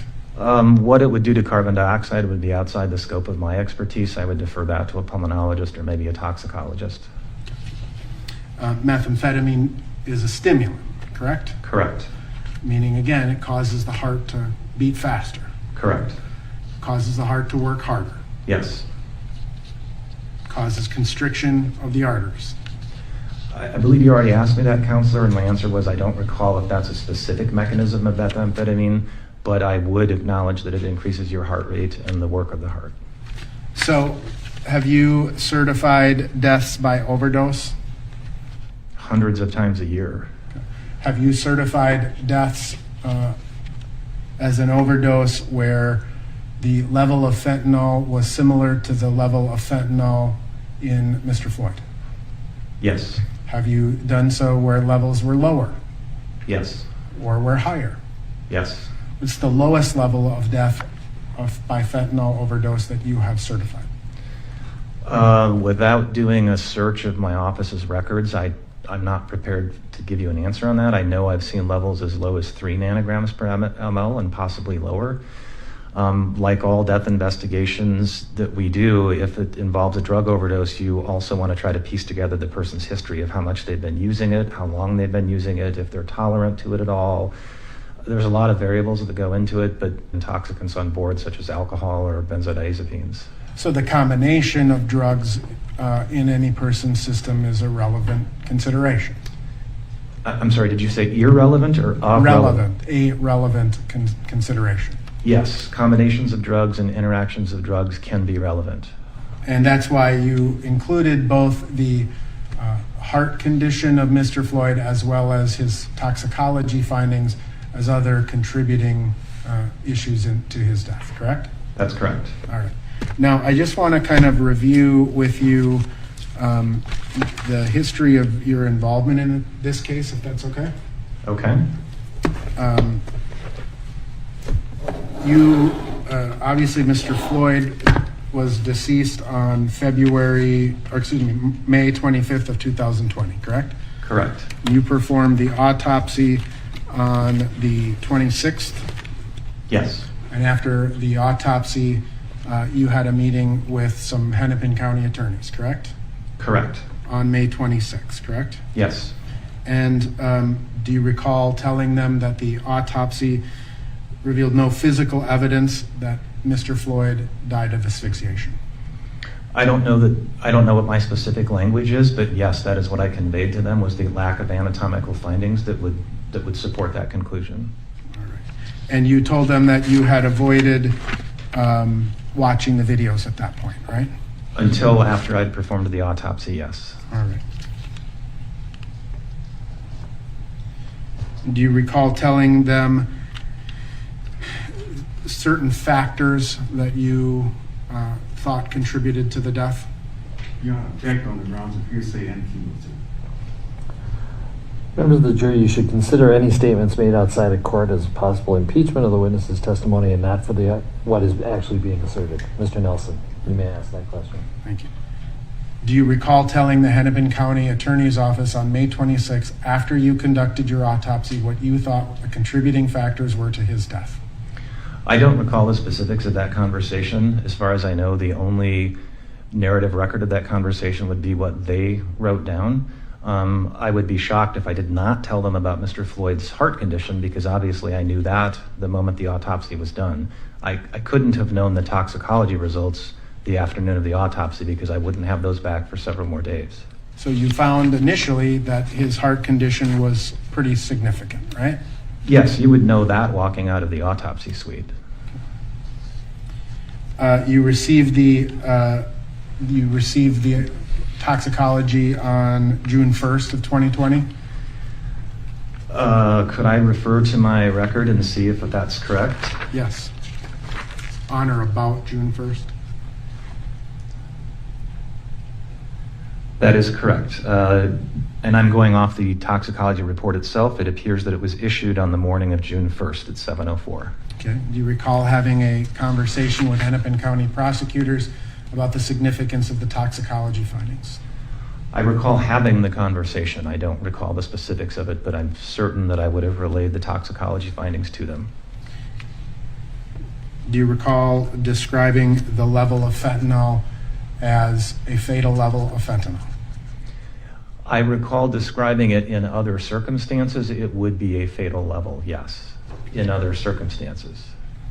And would you agree that one of the causes of the pulmonary edema that you communicated to the county attorneys was also fentanyl? Fentanyl can certainly be a cause of pulmonary edema. As I indicated earlier in previous questioning, it's confounded by the fact that Mr. Floyd had quite a bit of CPR, and so I find the pulmonary edema much less specific, given that he survived and made it to the hospital for a period of time. Do you recall telling the county attorney's office that had you found Mr. Floyd under different circumstances, you would have determined this to be a fentanyl overdose? So I don't recall specifically what I told the county attorney, but it almost certainly went something like this. Had Mr. Floyd been home alone in his locked residence with no evidence of trauma, and the only autopsy finding was that fentanyl level, then yes, I would certify his death as due to fentanyl toxicity. Again, interpretation of drug concentrations is very context dependent. You then were also interviewed by the Federal Bureau of Investigation on or about July 8th of 2020? I believe it was the Federal Bureau of Investigation and or the U.S. Attorney. A lot of these took place over video calls, and I wasn't entirely sure who was who at all times, but I believe it was those two groups, yes. And that occurred on July 8th of 2020, correct? To the best of my recollection, yes. Right. Were you asked but-for type questions? I was. And were you able to form an opinion on but-for the involvement of law officers, whether Mr. Floyd would have died under these circumstances? Objection, Your Honor, has been stated. We can stand. Overruled. This is not the legal standard, simply his diagnosis. You can go forward on that basis. So I'll answer the question, Counselor. As I mentioned earlier, there were multiple people on these video calls, and at some point there was more than one person asking questions at a time.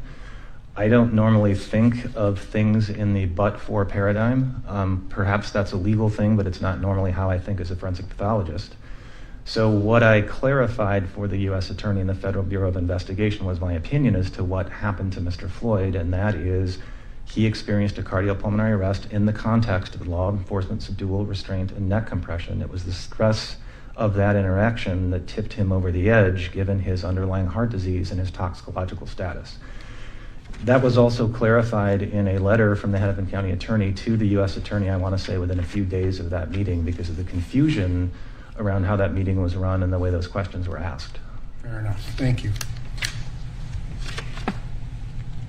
Again, the labeling this death as a homicide, that is a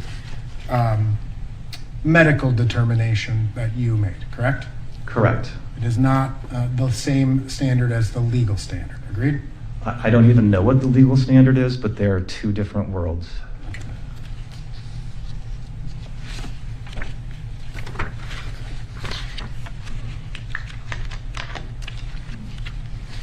Now, in terms of your, again, involvement in this case, you have actually testified twice in connection with other proceedings, right? Yes. Regarding the death of Mr. Floyd, right? Yes. And the first of those testimonies occurred 20th of August, 2020? Yes. You understand that those were transcribed and under oath, correct? Correct. And you have had an opportunity to review those transcripts? I have. All right. The first time you testified in connection with the death of Mr. Floyd, at any point do you recall saying that I have to defer to some other specialty? I believe I said that multiple times. The first time you testified or the second time you testified? I recall it was much more frequent the second time. I don't recall how often it happened the first time, if at all.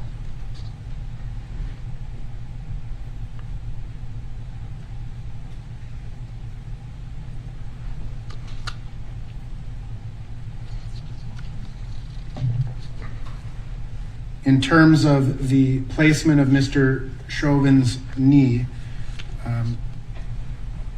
would that explain anatomically why Mr. Floyd, would that anatomically cut off Mr. Floyd's airway? In my opinion, it would not.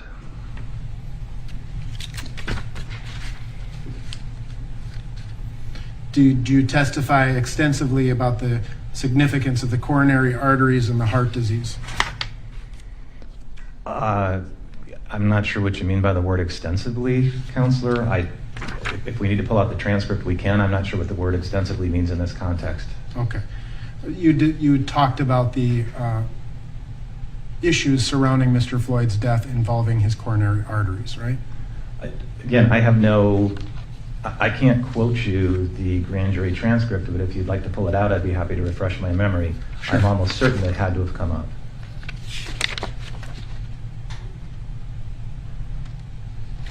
May I approach the witness, Your Honor? To refresh his recollection as he requested. Let's lay the foundation for refreshing first.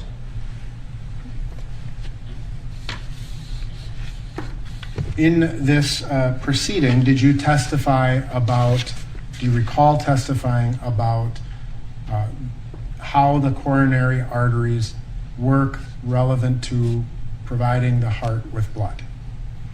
I'm almost certain that I would have. I can't imagine that I didn't, but I don't recall how extensively that took place without looking at the transcript again. Would looking at the transcript refresh your recollection about your testimony in that connection? In connection with it? May I approach?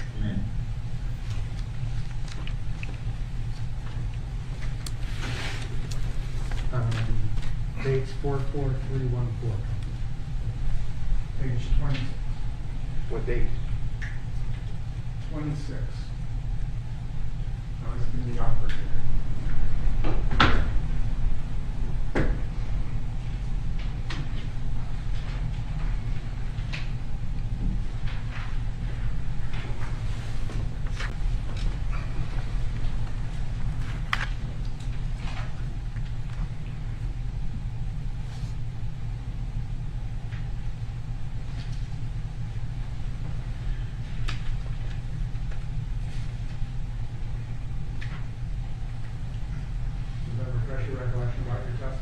It does.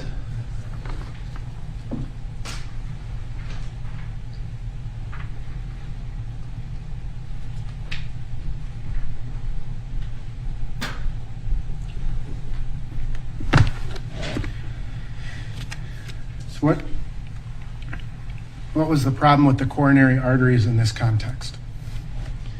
I believe it's essentially the same answer I gave the jury earlier, which is because of the degree of narrowing of Mr. Floyd's coronary arteries, they have a limited ability to supply extra blood and oxygen to his heart muscle when he needs it. On top of that, he's got a larger heart than a man his stature would normally have because he's hypertensive, and so that heart is going to need more oxygen, which those coronaries have a limited ability to deliver. And how do you think the introduction of methamphetamine to that scenario impacts? Again, I can only give that a high-level answer as a forensic pathologist. I don't treat living people who have methamphetamine toxicity, but my understanding is methamphetamine is hard on the heart. It is going to increase heart rate. It's going to increase the work of the heart because it's a stimulant. And in the circumstances of this particular case, in terms of a person with an enlarged heart, narrowing of the arteries, right? And how does the introduction of methamphetamine affect that? And as I just said, it increases the heart rate, it increases the work of the heart. It's not something that I, as a forensic pathologist, would want to see in the blood of someone that has heart disease.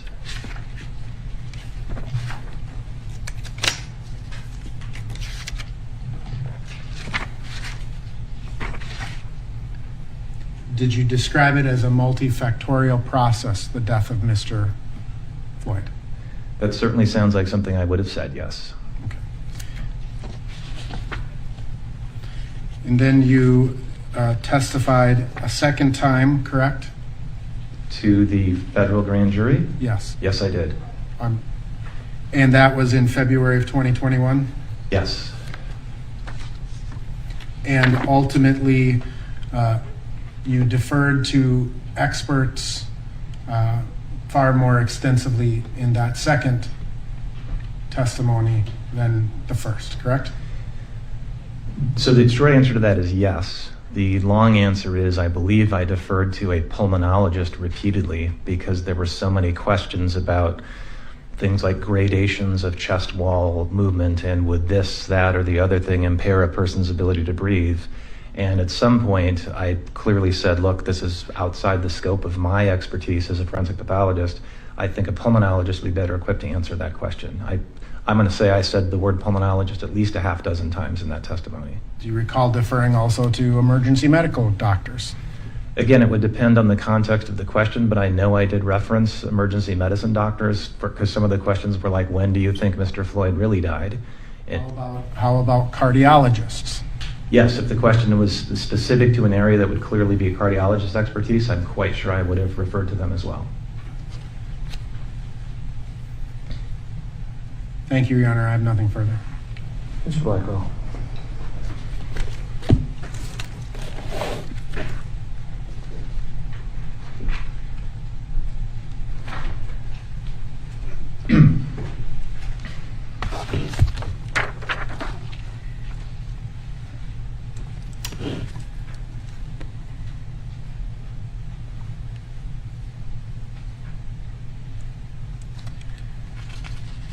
Dr. Baker, I'm going to be brief.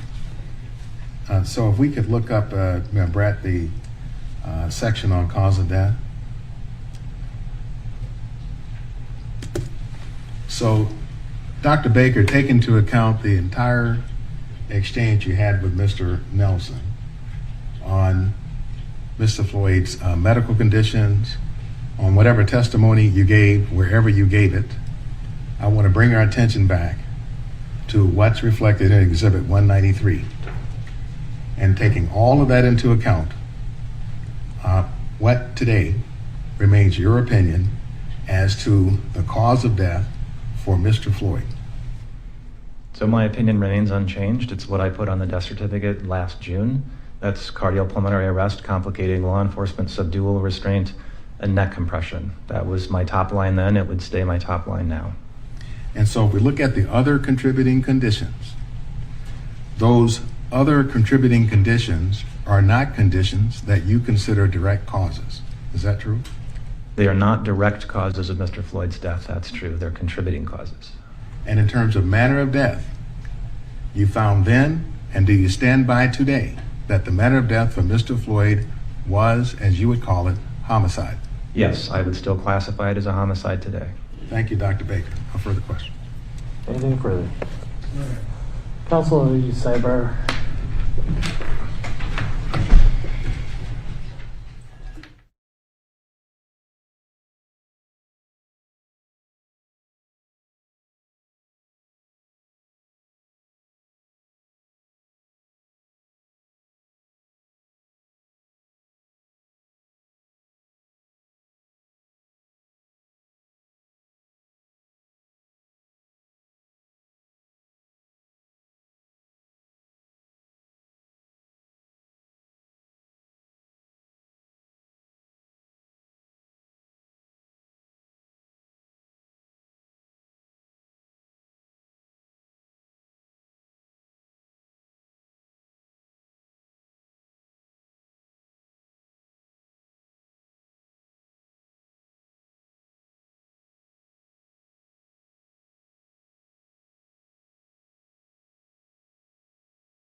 Sometimes old-fashioned sign language is best. We're going to take a 15-minute break.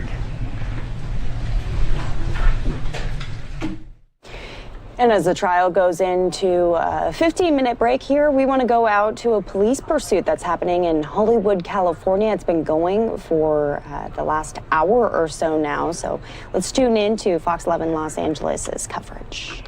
You just don't know who that person is behind the wheel. You don't know what their motives are. We've finally made a turn here. We're going to be on Orange. This is going to be Orange. This is not the Hollywood Orange. This is going to be the West Hollywood Orange. So we're making our way northbound right now, and we're going to be, it looks like we're going to be making our way up to Sunset Boulevard, Hollywood Boulevard, and then Sunset. Or, yeah, well, Fountains in between. Sorry about that.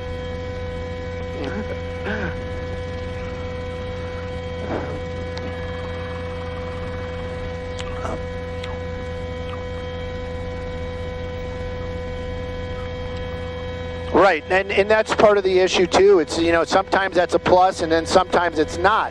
Because if he does start get panicky and he does start making dramatic moves, then all of a sudden, you know, the people around him, they don't have that heads up, and that's kind of the big plus sometimes. The lights and sirens give the general public an idea that there is some danger, and they try to make you know, they'll act accordingly. They'll do what they have to do to get out of the way, or you know, pull over, or at least they have an idea that something is coming. They'll start checking their mirrors. It's just instinct. So, you know, these are one of those things where the law enforcement, they've got to weigh it out. They've got to make those decisions. Right now, just real slow moving, driving through Hollywood. And it, you know, actually, Brooke, I'm telling you, I'm just watching this and I think to myself, it's like whenever you have to and you need to be somewhere and it's just like, oh my goodness, you know, it's almost painful sometimes to watch. Now we're going to be, it's North Laurel is the street, but we made a southbound turn, so we're making our way back to Santa Monica Boulevard. Or not. Looks like he's looking for a spot to stop.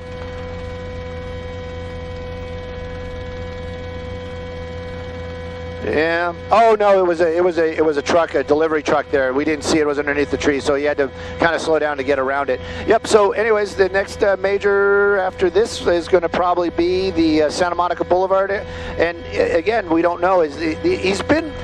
I said that earlier on.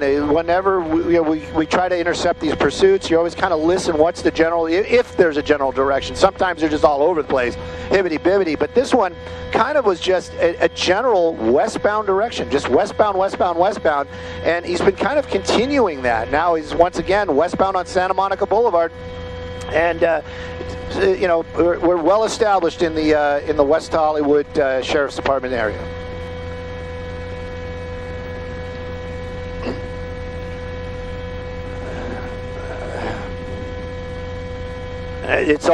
Brooke, it's always a concern. And the traffic, what we're seeing is basically what we're going to see, you know, if he stays on Santa Monica all the way out to the ocean. We got to go through Beverly Hills clearly before we get there. There's a lot of distance between here and there. Look, there we go, another southbound turn. You know, so maybe we're making he was on Melrose earlier. Maybe he's making his way back down to the Melrose Boulevard. It's not much better. The streets are kind of full. It's a beautiful Friday afternoon out here, Southern California. So we're going to get out of that pursuit for a second here, take a quick commercial break. Looks like we're still on recess. We've got about 10 minutes left on that recess. When we come back, we have other stories that we want to touch on throughout the rest of the night.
And welcome back here to News Now from Fox. This graphic showing you where you can stream us on. We're on Samsung, Vizio, Tubi, the Fox Now app, YouTube, and our website, newsnowfox.com. I'm Daytona Everett. We've been carrying this Derek Chauvin trial from beginning to end. They're in a short recess right now. They're going to be back in just a little bit. This is the last day of week 2 of the trial. We're going to get all of the analysis, legal analysis, and live breakdowns from out in the field. But as we have a little bit of a break here, we want to talk about one of the other stories that is breaking today. 2 judges have ruled that most of the plaintiffs suing Texas quarterback Deshaun Watson must identify themselves. That's the big news of today in this case. The rulings from 2 hearings today cover 13 of the 22 lawsuits filed against Watson, alleging sexual assault and inappropriate conduct, while the attorneys also agreed to release a 14th name later in the day.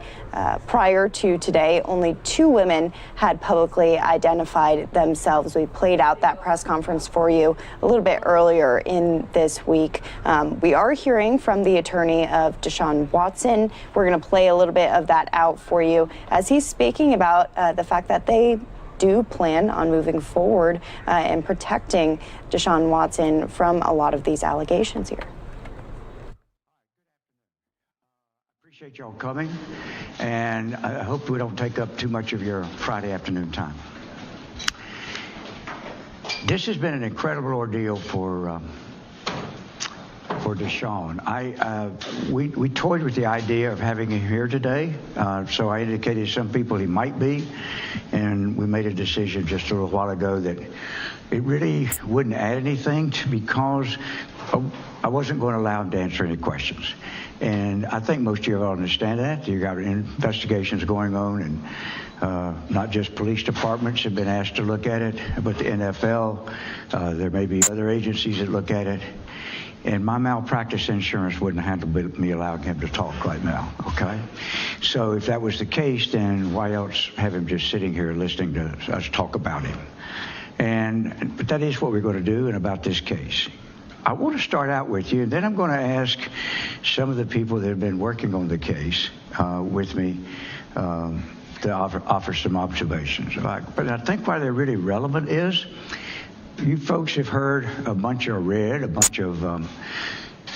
petitions. You have read some salacious allegations. You've seen at least 2 conferences, press conferences by Mr. Busby. You've seen, I think we counted 40 Facebook posts, 20-something Instagram posts, and so on. A couple of press conferences. And we've been noticeably quiet. Before I start with some observations and ask others, just so you know who's up here, I'll start right here with Leticia Quinones. Leticia is a member of our firm while also having her own firm. She's of counsel to our firm because we do a lot of cases together and is a member of our firm. She also has her own separate firm. We have, over the last 2 to 3 years, not only become very close friends, but involved in a lot of cases together. And now you'll see she is listed as an of-counsel member of our firm. Rachel Lewis is from L.A. By way of University of Virginia Law School, University of Virginia undergraduate, UCLA Law School, a couple of clerkships, and has rapidly become, in a very short time, an incredibly big asset to our firm. Laura Hollingsworth is a partner in the firm, has been with me and us for 19 years now. Her husband used to be a partner in the firm, now has his own practice, has been intimately involved in this case with us from the beginning, and is a tremendous lawyer. Started out as of counsel when she was having 3 children, and then came back to full-time as a partner. And then, if we look here to my right in a second, is Leah Graham. Leah Graham has been, is a 6, 8, maybe into the 9th year lawyer, has been very, very involved in this case from the very beginning. And I want to go through those introductions because I'm obviously surrounded by 4 women. I wanted to make sure that you did not believe that we went out and hired women to be part of this case because of the type of it. These actually, we were trying to do the count. Our firm now is majority women. The partnerships, until we had one just leave and move to Canada, were half and half women and men. And these lawyers, these friends, these very independent people who make their own judgments, have been involved in this from the beginning as we assess Chauvin and his case. And so when I get through with my comments, I'm going to ask them to make some observations if they have them. I don't know what any of them are going to say, but they have very strong feelings about not just what's going on, but about what the kind of person Deshaun Watson is and what we've done to try to figure out what we believe happened without some type of blanket condemnation of the people that have sued us. But let me start out about you folks, the media. I don't think there's any secret in Houston that I've probably, of the people I know live, probably been the most strongest advocate of what y'all do that I know. Many of you have heard me say in other forums, in my lifetime professionally, first time I was probably ever quoted in '77, and I want the audience to know this because I don't join in the cynicism about the media. Even when we get criticism, even when we don't want to answer the questions you want to ask, even when we get upset with an article or broadcast. Fact is, I've been doing this as far as publicly being asked questions by the media since 1977. I'm not happy about that figure because you can do the math after that. And since 1977, to this day as I stand here, I have never been misquoted, not by a single member of the media. I have been quoted saying some things I wished I hadn't said, but I said them, okay? And I didn't say they were off the record. I've never had anybody violate the off-the-record rule. So I stand before you as somebody who's not criticizing the media historically and not criticizing now. Y'all have done your job. You have not been unfair to us. And the reason you haven't been able, it has gone so badly for us in the media, is because we have not been comfortable talking to you. So y'all have done, I mean, everybody in this room or anybody that's on the Zoom call all knows that everybody in the media that I'm aware of actively and aggressively sought to get our side, and we refused. So I've been accused many times in the past of jumping in front of cameras too quickly or whatever. And some of you are not used to the fact that we're not talking to you. And the reason is we don't know what happened for sure. And you've heard me talk all along here about how in the world are we supposed to respond when we don't know the names of the people. And I've seen some talking heads that say, well, I can find out who did it, right? I mean, they just go look and they match up dates and try to figure out. That's not what it's supposed to be about. We're not supposed to have to guess who is accusing us of doing something wrong. And I have been, and you've seen our pleadings, I have been guided throughout this by a strong fear. What if we disagreed with a woman and her petition, and it turned out we were wrong about who it was? You and everybody else would rightly scour us for that. So we have been involved in something that I'm not sure y'all recognize how unique it is.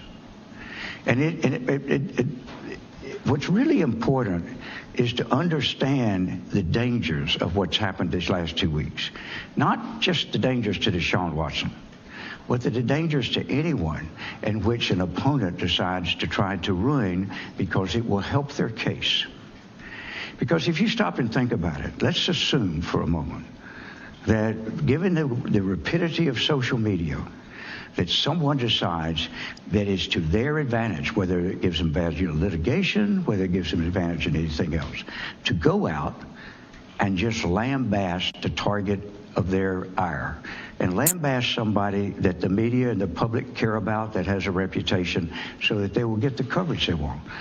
Let's assume for a moment, now I'm not naming names or suggesting anything, but let's assume for a moment someone decides that it's to his or her advantage to be a proponent of a particular social issue or a particular hot button issue, and they pick a target to try to become associated with that activity. And they give all these self-serving social media posts about how wonderful they are and how the champion they are of this or that. And then they make these horribly salacious allegations anonymously.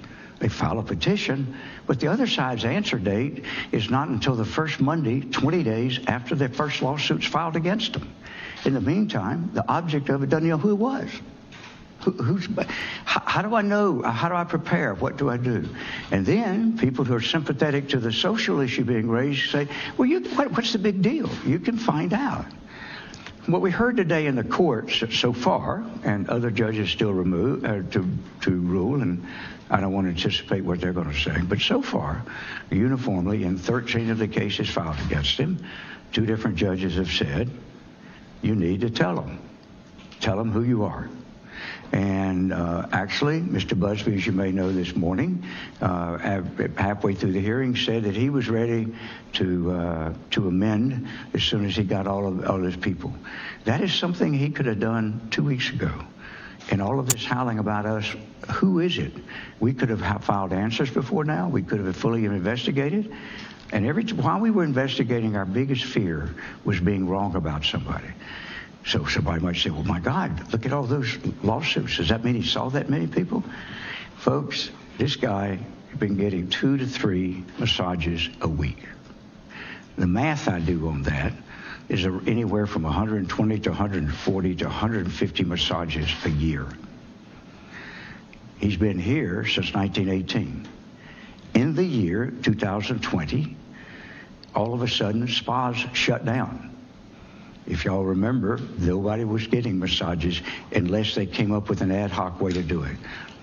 So that's partly, that doesn't mean exclusively. He'd gone on Instagram before to line up, and he did. But I've learned, but the fact is, the massage world during the pandemic changed. If you look at these allegations, my calculation is every one of them occur after we shut down for the pandemic. I was in a trial, so I'm pretty mindful of it when everything shut down, and everything shut down in the middle of March. And let's head back to the Derek Chauvin trial. They're back in session. A medical doctor, and by best estimates, we would not be done by 4:30, and all the parties agree that you've had enough. We're going to send you home and come back on Monday. So we would probably be here past 5 o'clock if we go to the next witness. And it's been a long week for everybody, so let's all go home, have a good weekend. Don't talk to anybody about the case, and don't read any media. And we'll see you Monday. Let's shoot for 9:15. Actually, it's going to be at least 9:30, so because we have legal issues to talk about before that. But so it'll be 9:30, but you can do your usual routine. Thank you. So it looks like that's going to do it for week 2 of the Derek Chauvin trial. Wrapping up on pretty quick terms there. This is definitely an earlier day than most of the days that we've seen. It's coming up on 2 o'clock out here in Phoenix, Arizona. Today we heard from several people up on the stand, one of those being Hennepin County Medical Examiner Dr. Andrew Baker, taking the stand after lunch recess. He performed the official autopsy on Floyd, finding that Floyd died of a cardiopulmonary arrest while being restrained by law enforcement, but also listing drugs and underlying health conditions as significant factors. So his report ruled that Floyd's death was a homicide. So interesting stuff right there. We're going to be speaking with some of our reporters out in the field who are going to be giving us the very latest on what their thoughts were of this whole entire week. We'll recap it all for you a little later here on News Now from Fox. We're going to take this moment to go out to a quick commercial break, and then we'll be right back.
And welcome back here to News Now from Fox. If you've been with us all morning, you know that we have been following the Derek Chauvin trial. I'm going to bring in Ben Taylor. As always, he is our legal analyst, giving us his thoughts every single day at the end of the trials. Ben, we just wrapped up week 2 of the trial pretty quickly there. It was a little earlier day. We were just talking yesterday that it was a little bit longer day, so they're making up for it by having an early weekend. Thanks for joining us on this Friday. Yeah, no, good to see you again. It's been a long week this past week, and it was a long week the following week. So the judge a lot of times gives the jurors some time to beat traffic and head home and rest up for an early Monday morning. So as you heard this afternoon, the main witness who did the autopsy, the doctor that did the autopsy, was on the stand. And that's the main witness who decided what the cause of death was for George Floyd in this case. And he made a strong statement when the prosecution asked him the question, what was the cause of death? And the cause of death was, the lack of air and the lack of oxygen. As you saw, Eric Nelson, the defense attorney, did a good job cross-examining the witness, bringing up heart conditions, bringing up a large heart, bringing up, drugs in the system. So right now it's a battle of the experts with the doctors, and Eric Nelson is trying to get some doubt in the jurors' heads, and the prosecutor is trying to use these doctors to lay the foundation of making it strong in their heads that it was the air that caused George Floyd to die, the lack of oxygen. And Ben, I don't know what your thoughts were, but as I was watching, it seemed like there was a little bit of a tension between the defense and Dr. Baker there. There was a lot of repetition in the questions that were asked. What were your thoughts on just the relationship between those two?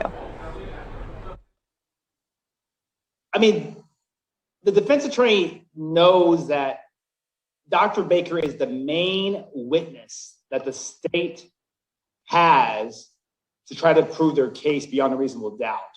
And because this is the key witness, some other witnesses can take the stand and not say much, but because this is the key and strongest witness for the state, of course, the defense attorney, Eric Nelson, is going to go after this witness, is going to attack this witness, and going to be a lot more harsher towards this witness than other witnesses, because he knows that he wants to make sure that the jurors don't believe this doctor on the stand. A lot of times jurors believe doctors because their education, their experience, the amount of autopsies he's done, but the defense attorney has to attack him, and that's what you saw today, attack him, poke holes in there to bring up some doubt in the prosecutor's theory that George Floyd might have died without having the knee to the neck. He might have died of having a heart attack. But that's what you heard Eric Nelson asking about, the heart condition of George Floyd and the large heart. You heard him repeat that over and over again, because what he's trying to do is put some doubt in the jurors'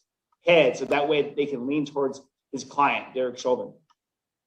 And Dr. Baker is going to take the stand again starting on Monday for more cross-examination. So what are the other questions that they're even going to ask him at this point? It was pretty detailed, all of the questions. And like we said, some of them were asked multiple times. So I'm curious what fresh new information you think the defense is going to try to pull out of him next week. I mean, if they bring back Dr. Baker to the stand, or they can let him go too. I mean, those are the options, but if they do decide to bring him back to testify, the main questions that you need to ask Dr. Baker as a defense attorney is focus the questions in the jurors' minds on the fact that George Floyd was known that he might have had a large heart. You hear the defense attorney talking about bruises. There was no bruises to the back of his back, or there was no significant bruises to his neck. Those are key elements here, because if you bring in doubt to the jurors' minds that, hey, there's no bruises to his back, there's no bruises to George Floyd's neck, he had a large heart, how can we say that Derek Chauvin was the one who killed George Floyd? That is what the defense attorney wants to stress again and again if they bring back the the person who did the autopsy, Dr. Baker. However, the prosecution, of course, is going to bring up again, and you heard Dr. Baker on the stand confirm with his autopsy that he died because of the knee to the neck. So eventually, what you're going to see when Eric Nelson has his chance to present his case on the defense attorney's side, he's going to bring up his own expert to take the stand that will be towards his favor, his own doctor, to explain what they think happened in the case. Yeah, that's what my next question was going to be heading into next week. You know, we've pretty much focused on these medical experts the past couple of days here. Is that what we're expecting to see next week as well? I mean, the state still has to present their case. They haven't rested. So we will know when the prosecutor is done, when they say we rest our case. Right now, we've had over 34 witnesses testify throughout this whole trial, throughout these whole 2 weeks. So hopefully the jurors are taking good notes and hearing both sides, because they're going to need to listen to all these witnesses to decide this case.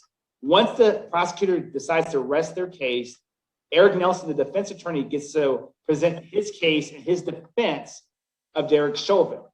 During that defense, for your viewers out there, we anticipate that he'll put up his own doctor. He'll probably put up his own use of force expert.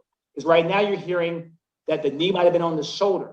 So he's going to try to counter all these witnesses that you heard for the past 2 weeks from the state, the witnesses that Eric Nelson brings up. He's going to bring up his own witnesses to counter the witnesses of the prosecutor. So that way he can put some doubt. Because like we said earlier during the week, it's beyond a reasonable doubt. So as we say, Derek Chauvin right now is still considered innocent until proven otherwise. And Eric Nelson, all he has to do is put some doubt in these jurors' heads, and that's what he's going to do when he gets a chance to present his case. And last question for you, Ben. You know, we're heading into the weekend. You're a legal expert. You know what happens behind the scenes. We only see what's on camera here. What usually happens when you go into the weekend? Are you preparing for the next week? Are you taking, you know, a deep sigh, maybe a breather, some relaxation time? What's kind of the personal aspect of a case like this, a trial like this? Yeah, having done high-profile cases, these are high-stress cases. Everybody's watching. The microscope is on each person. So what these attorneys are going to do is probably go home, get some dinner, probably catch up with their families and friends, but their main focus will be on this case, and they'll be working, you know, many hours over the weekend preparing for next week. So as an attorney, you need rest, you need to relax, but this is a big case, so they're still going to be looking over notes, looking and thinking over questions going into next week and anticipating, you know, what they need to do to prove their theory of the case. As jurors too, jurors are going to want to relax. So the jurors have families and friends and they want to relax. And the judge, you see the judge this afternoon was like, let's go home early because, you know, it's been a long 2 weeks. So this has been, you know, stressful for not only the jurors, the attorneys, the judge, everybody. And as viewers out here, you know, behind the scenes, I mean, there's a lot of stuff going on because as attorneys, they have other cases, other personal issues that they're pertaining to. So even though this is a big case, they still have to, you know, call their doctors. They have to, you know, call their other, you know, family members just to check in on them, their parents, their kids. So they have families too. So being able to mentally and physically and emotionally balance yourself as an attorney and this case, I mean, it's a hard task that, you know, we don't see behind the scenes, but that's what both attorneys are doing in this case, even the judge and the jurors. Yeah, well, I know it's definitely been a crazy couple of weeks, and we're going to carry the rest of the coverage into next week as well, and we'll be speaking to you after every single day. We appreciate your expertise, and we'll take a little break over the weekend as well, right? Yes, have a good weekend. Relax, have your viewers relax, and let's gear up for Monday morning and next week. So it should be an exciting week, and we should suspect that the prosecutor should eventually rest their case, and then the defense attorney will have his chance to put on his own witnesses. All right. Thank you so much, Ben. We'll talk to you next week. And like we said, beginning to end. Thank you. Thank you so much, Ben. Like we said, beginning to end every single day here on News Now from Fox, live, raw, and unfiltered. That is our thing. We're going to go into a separate case here that we've kind of been bouncing in and out of, but this was a pretty interesting press conference all day with Deshaun Watson's attorney. We're also going to hear from some of the other representatives at his firm. Again, several women stepping forward with sexual assault allegations against the NFL player, the Texans quarterback. So here's the very latest on that. And then some of the other stories, including the death of Prince Philip. We'll give you the very latest out of these press conferences that we're seeing, these live pictures that we're seeing here. We'll keep our eyes on any funeral arrangements that are made, but again, the prince dying at the age of 99. Now to this press conference out of Houston, Texas. Tisha, let me start out with you. You can use that microphone right there. Good afternoon, everyone. As Rusty stated, my name is Letitia Quinones, and I've been working in the justice system now for over 22 years. One of the things that I love about the justice system and that I am truly in love with, and that is the Constitution. Because inside of the Constitution are safeguards to protect